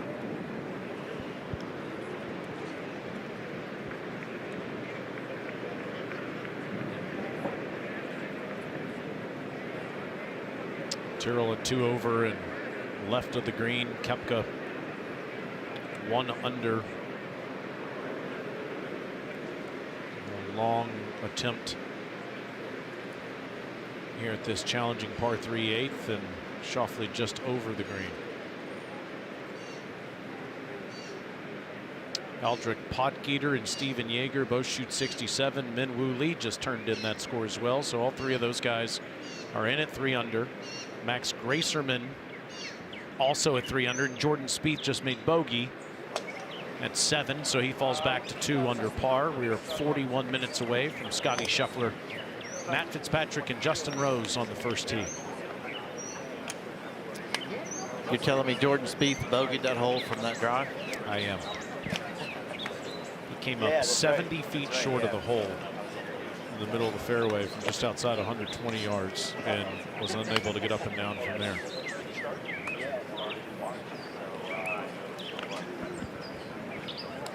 I just think that the green's 40 yards deep. I just think they get a lot of it. They get deceived, deception. You walk down this way. They're not used to it. As for this guy, he just seems to always put himself in the right position, especially as he plays into the green. And that would be Scotty Scheffler. If he wins this week, Mark. When? Did you say when? I mean, when he wins this week, yeah, he'll join Tiger Woods, Jack Nicklaus, and Bobby Jones as the only players with 5 majors before the age of 30. Pretty heady company. It won't be a surprise to anyone. Now, this is his last chance to do that because, as you might know, June 21st is his birthday, and that is the final round of the U.S. Open. So even if he wins it, he'll be out of his 30s, or out of his 20s, rather. We'd have to go figure out when he was actually born. The hour. Hour, yes. It was in New Jersey. That's right. Yeah. In this region. Moved to Dallas before he was a teenager. Yeah, there it is. So Tiger won 10 of them before he turned 30, which is preposterous. And Jack and Bobby both won 7. Mr. Jones is just about done playing competitive golf by that point.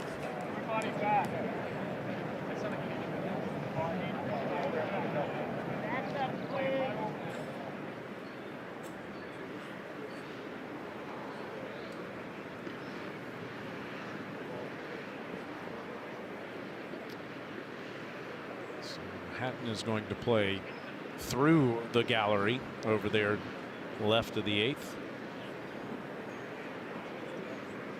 And he's found a little piece of fortune.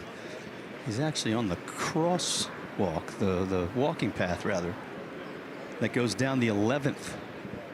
And so the lie is perched up a bit.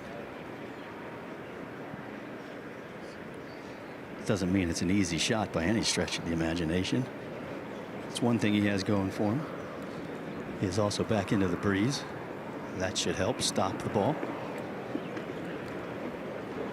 Brooks Koepka's 95 feet away, and he's going to go ahead and play, I believe.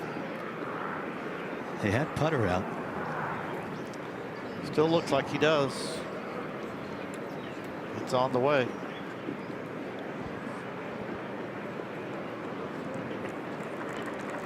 About 8 or 9 feet short.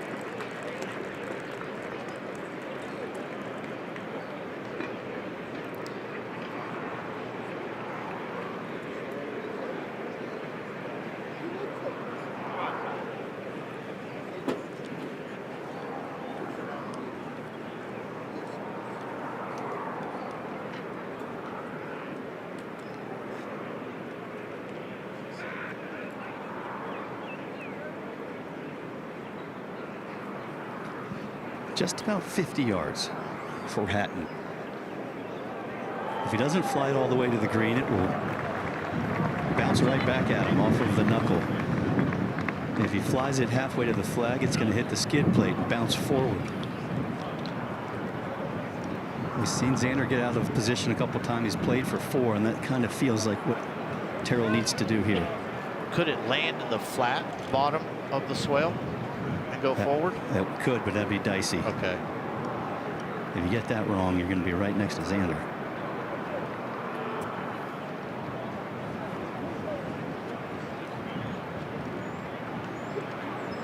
Looks like what he's trying to do.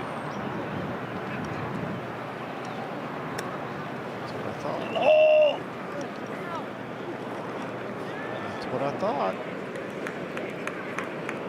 That's pretty darn good right there.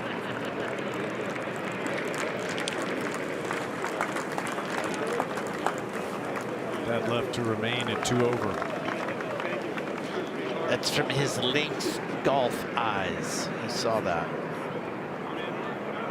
As long as he carried the rough, it's probably going to be okay. Well, Xander hit almost exactly the type of shot he was trying to hit off of the tee, and still has 60 feet to go.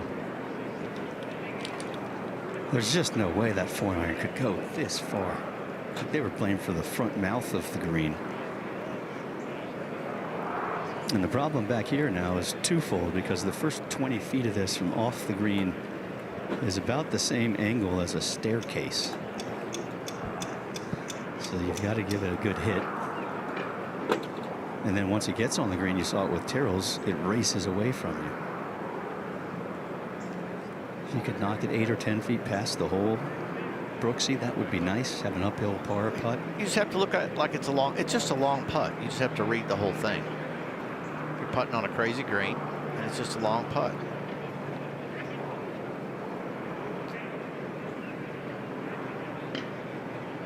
Don't get carried away with overdoing it. It's just a long putt, and that's a pretty darn good lag. How good is that? It's a lag putt. It's a lag putt.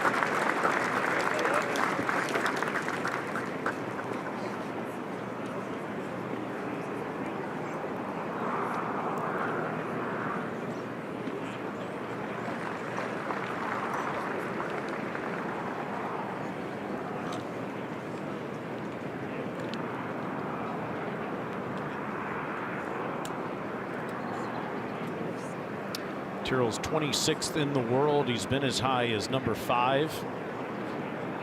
He's made 9 starts this year. Most of those on live. He's had 4 top 10s. There has been some conversation about the level of competition on LIV and what that's done to those players in major championships. Hatton seems to be the one that's been the least bothered by that. His play last year in the U.S. Open, finishing 4th, and very much had a chance to win it. 3rd in the Masters this year.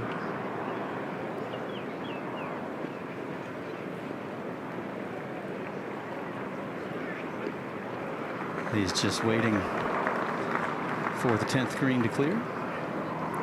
I gotta tell you what, that little bumbling Scottish scuttler that he hit over here was just about 10 out of 10, and if he makes it, it will classify as a 10 out of 10. Cup out on the left.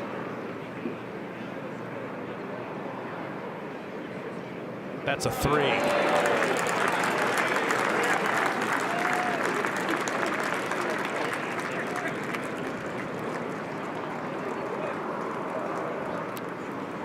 He's trying hard not to smile. He knows he got away with one.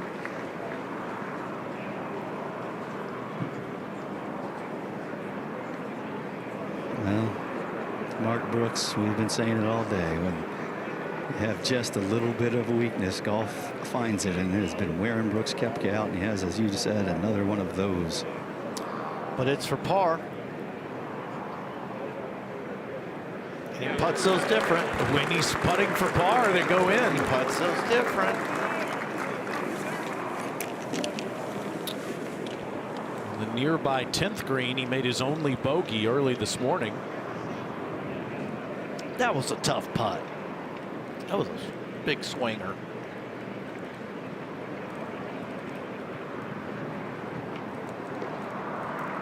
Three threes at the 8th. Yeah, don't look now. Xander birdies the last. He'll be right up there.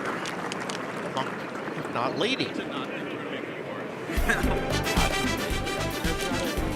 Rodman Wanamaker. And his trophy is on display at Aronimink Golf Club.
There's no more misunderstood idea in the world of competitive sports than legacy, because it means something different to every man, rooted in long ago ambitions and dreams. I can't tell you what this means to me, an old man. If I say any more, I'm going to have tears in my eyes, really.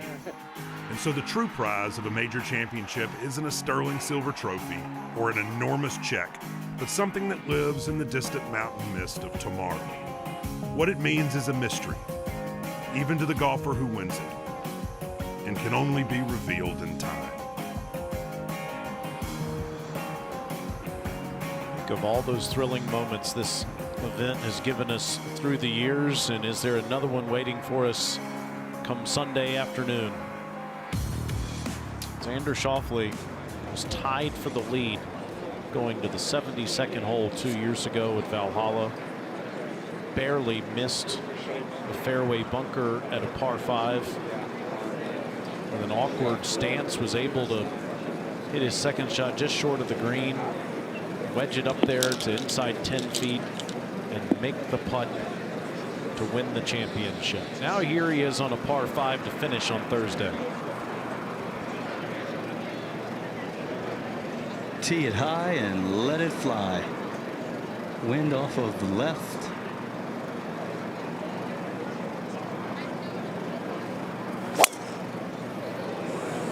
Left! Left!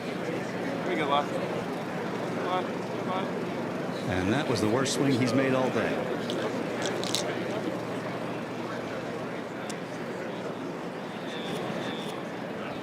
But it'll probably be a pretty simple layup, Ned, unless it's just a horrific lie. I'd agree with that. It's a good hole if you have that extra gear to go ahead and get after it. Those bunkers down the right, 342, plays a little downhill off of the tee, just about 7 or 8 yards. Bunkers on the left shouldn't really be in play unless you misstrike it.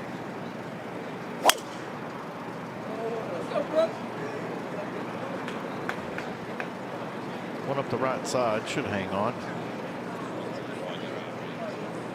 Just in that little skinny first cut.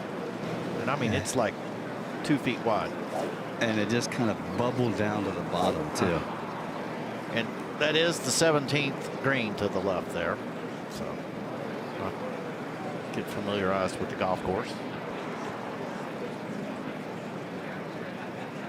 Let's see if Tyrrell can reach back for a second gear here.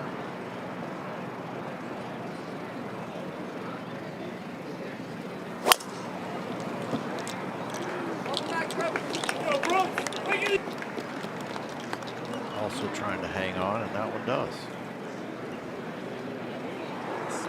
Fairway. Pretty neat how you can see 6 holes on top of the one that you're playing. A bunch of 67s that are in. Max Gracerman trying to join them, and Jordan Spieth is just one back.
Three 67s that are in right now. Max Gracerman would love to join that party.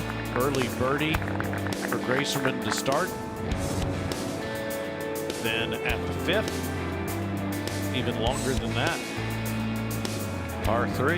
You're going to have to make a bunch of feet of putts to get to the top of the leaderboard here. That's always been the case in every tournament that ever had here. Gracerman, 30 years old, from Short Hills, New Jersey. Well, this would be a rare feat.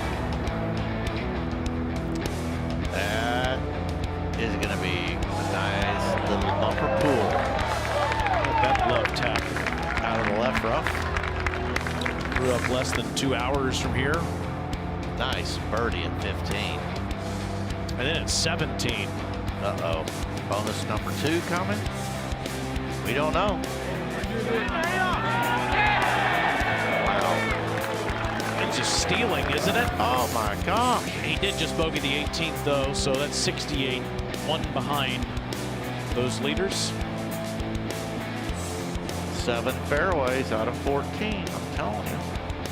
They hit 78% of the fairways here in 2018. That's not happening this week. It's going to be higher than normal, but Koepka barely in that first cut. Hatton in good shape, and Schauffele. But they're 1 for 3 here. This is the. There's only 2 par 5s. Do you remember the other par 5? Who hit the fairway? 1. He made birdie. I see a lot of this golf ball, Ned.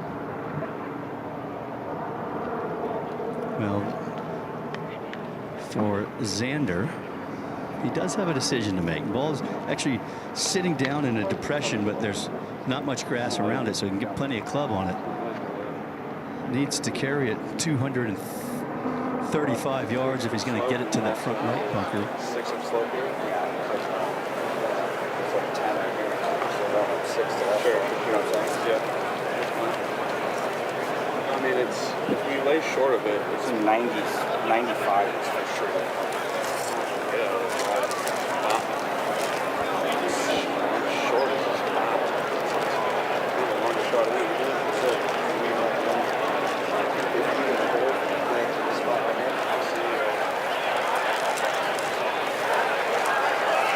It's just that kind of pin mode where it's like, it's not, even if you push it up, it's not really throwing it all the way back.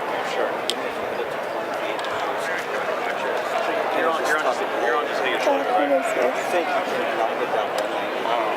It's sitting so down, that's my only thing. Probably gonna hit. So we're hitting this 150. 24 on that. 69 is run out on that, like middle of it. That's obviously. Sure.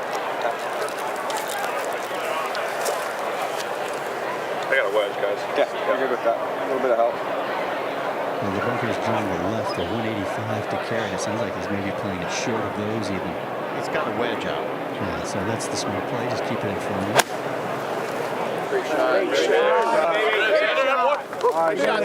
And that should leave him an approach shot of somewhere around 115 yards.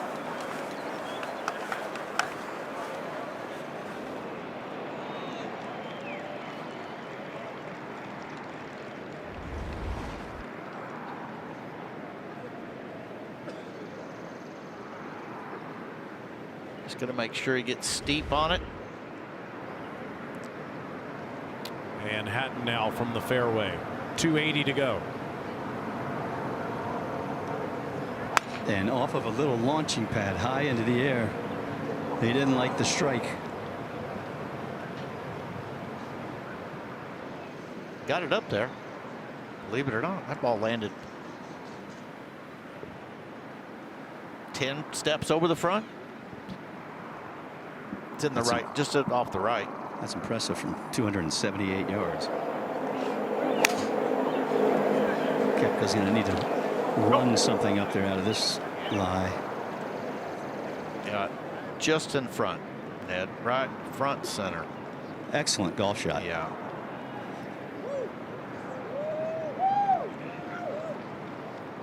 Well, Mark, the lead is at 3 under. Jordan Spieth, Xander Schauffele.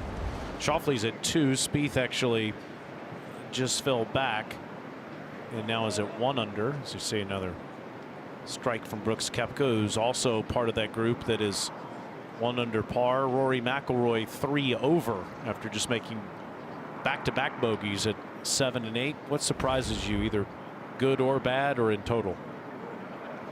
I'm surprised that the scores are, they're higher than I thought they'd be overall. We're looking at right here. T28 John Rahm is tied for T28 at even par.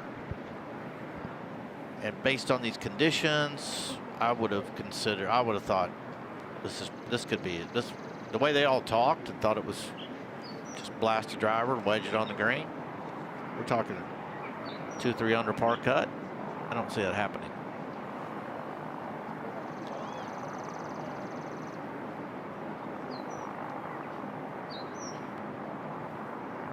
And think about what they can do with the golf course now the rest of the week, because we didn't get the big rain overnight. No, the balls are still bouncing.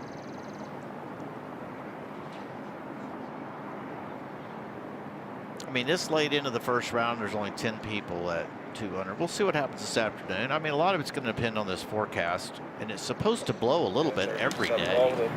Yeah. Yeah. Okay. Like that. You get that one's kind of. I don't trust that one though. Those are exposed right there, and they're definitely. Okay. All right. Just left of it. Yep. Just left of it. Kind of on his ball right there. All right. Well, when I told you it was in the 115, that was to the front of the green.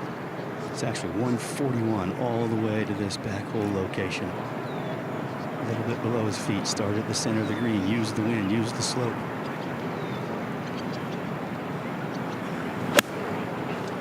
Still a wedge. And making sure he doesn't go long. And he didn't. Yeah, 25, 28 feet underneath the hole. Brooksy, it's been such an intelligent round, a thinking round. The strategy he's deployed is just not put himself in any great harm. And he hadn't, for his standards, he hasn't played perfect golf at all. I mean, nice start. That was a really nice start, but he's made a lot of mistakes. Missed a, I think that's probably his fourth missed fairway this night, which is a lot for him. As a reminder, just over 15 minutes from now, right here, it's Schauffele, Fitzpatrick, and Rose. I'm going to watch some of that. Been talking all day about wide, expansive fairways, somewhat manageable rough, but the defense of the golf course are its greens, and they have defended themselves today. Here's Koepka's third at the par 5. Yesterday. Pretty straightforward 30-yard pitch.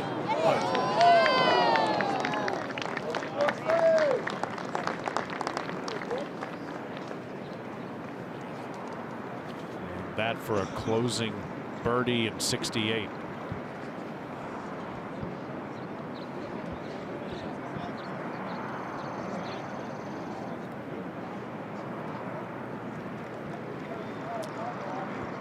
Hatton will be next to play, third shot. Gets us up and down. That'd be pretty tidy 71.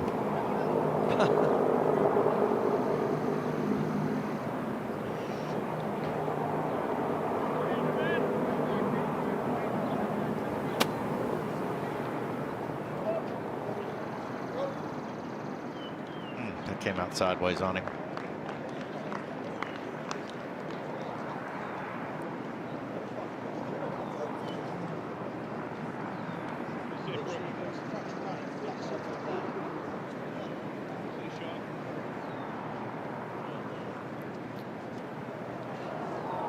So Hatton with a lengthy birdie opportunity, just like Schauffele, and Koepka with a good opportunity.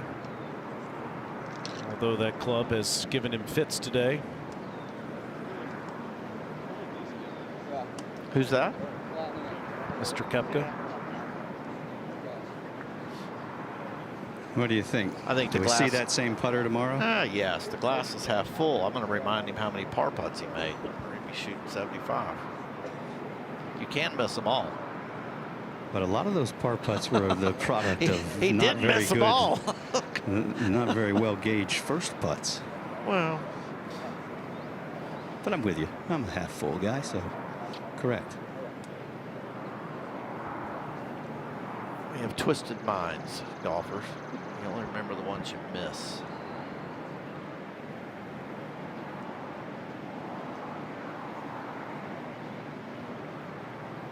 Schauffele for a closing birdie from outside 30 feet. Yeah, he's had quite a few putts in this range. He's hit several of them well past the hole. Kind of did it again. Not as far by as he's been on a couple of them. He's young. There's a steal.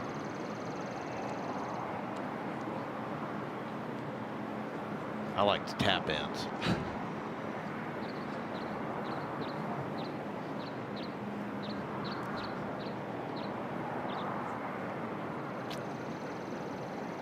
Hatton started early with a birdie. Was 1 under on his round through a couple of holes, but was fighting the driver off of the tee, made a couple of bogeys and a double. Headed back to 1 over at one point. This is currently at 2 over, and this for a closing birdie.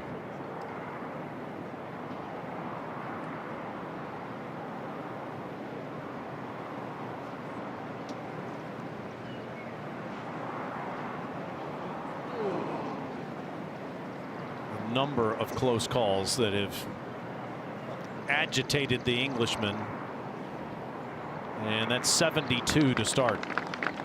Yeah, he'll need to go fix that left miss. Missed a bunch of shots left today. Brooksy, how important do you think this one is for Koepka? Maybe you're talking about putter selections. But overall, I think he's happy with what he's done.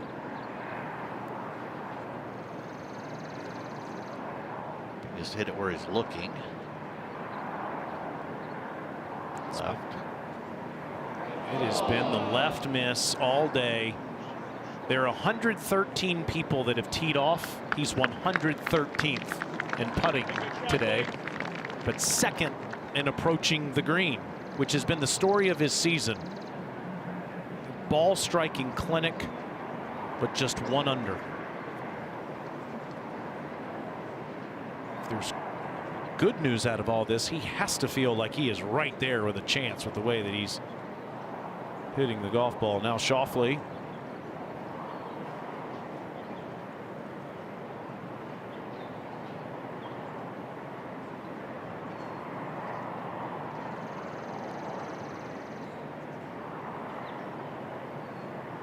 And that's 68 for the 2024 champion. Good start. Well, the Iron Man, Mr. Ned Michaels, is going to take another loop with our afternoon group, as these guys will prepare to play tomorrow afternoon.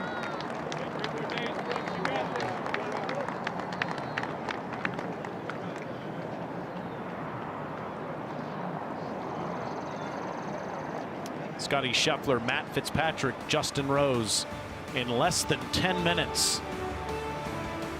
They're bringing in George Savarikas and Scott Verplank to call it with Ned Michaels here in just a moment. 67 is the lowest score of the morning as Hisatsune plays his last.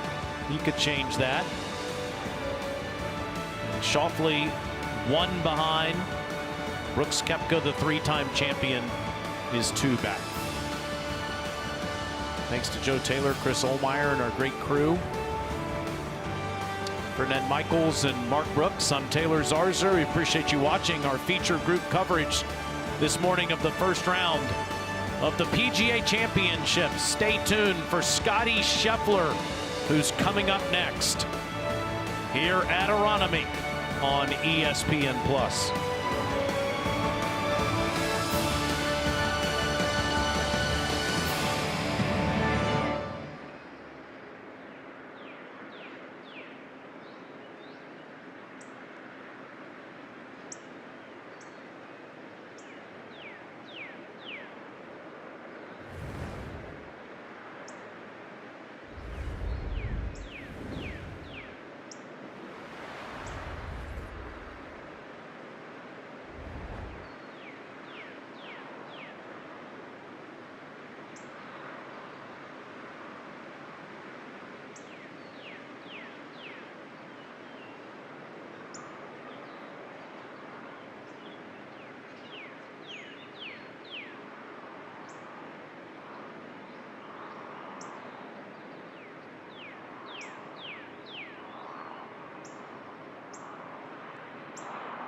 Scotty Schauffele wins in a runaway. And the champion golfer of the year. McIlroy, repeat masterpiece. These two players have separated themselves from everybody else quite a bit. As a fan, are you kidding? What a time to be a golf fan. We are, all of us, witnesses to legend being authored in real time. Rory McIlroy and Scotty Schauffele have won 4 of the last 5 majors. The players who have combined for a run like that are among the greatest to ever play. Snead and Hogan, Tiger and Phil, Nicklaus and Watson, Nicklaus and Trevino, Nicklaus and Palmer. These are the footsteps being followed by Rory and Scotty. They enter as favorites for the 108th PGA Championship at Aronimink Golf Club outside Philadelphia, the city where Bobby Jones captured the only single-year Grand Slam 96 years ago, a standard that would drive and bedevil generations of stars. Now on the tee, please welcome our PGA champion. Rory and Scotty are the latest kings of the game, and that might last another year, or it might end this week. That's the beauty and horror of golf. This field features 154 of their peers, a bunch of whom have won multiple majors themselves, and yet reputations don't hit shots. The best golf is major championship golf.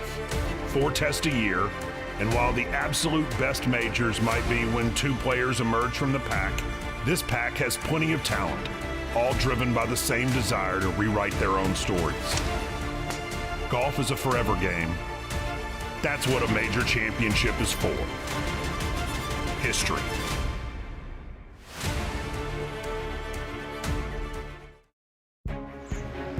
After a 64-year wait, major championship golf is back at Aronimink Golf Club. It is fitting.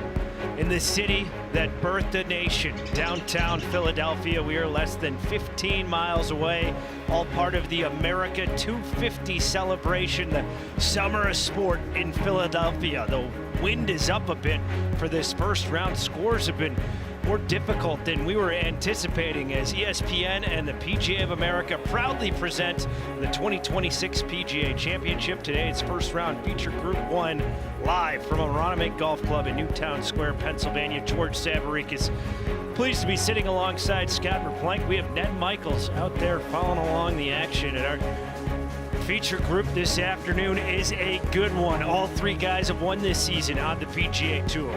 World number 1, Scotty Schauffele, defending champion at the PGA Championship. Matt Fitzpatrick has won more than any guy on the PGA Tour this season with 3 victories. And Justin Rose, at 45 years old, looking to win that second major that he so desires, has actually won before on this golf course. The AT&T National 16 years ago, won the U.S. Open at Marion as well 13 years ago. The leaderboard as it stands so far, 3 players already in the house with rounds of 67, 1 out on the course. Xander Schauffele, a 2 under 68, and Jordan Spieth is 1 under on his round through 17 as he tries to complete the career Grand Slam this week. World number 1, Scotty Schauffele. World number 2, Rory McIlroy, have won 4 of the last 5 majors leading into this week. Rory went back-to-back at the Masters. Can Scotty go back-to-back at the PGA? Ladies and gentlemen, welcome to the 108th PGA Championship. This is the 2:05 starting time. Now on the tee, please welcome the 2025 PGA Champion from Texas, Scotty Schauffele.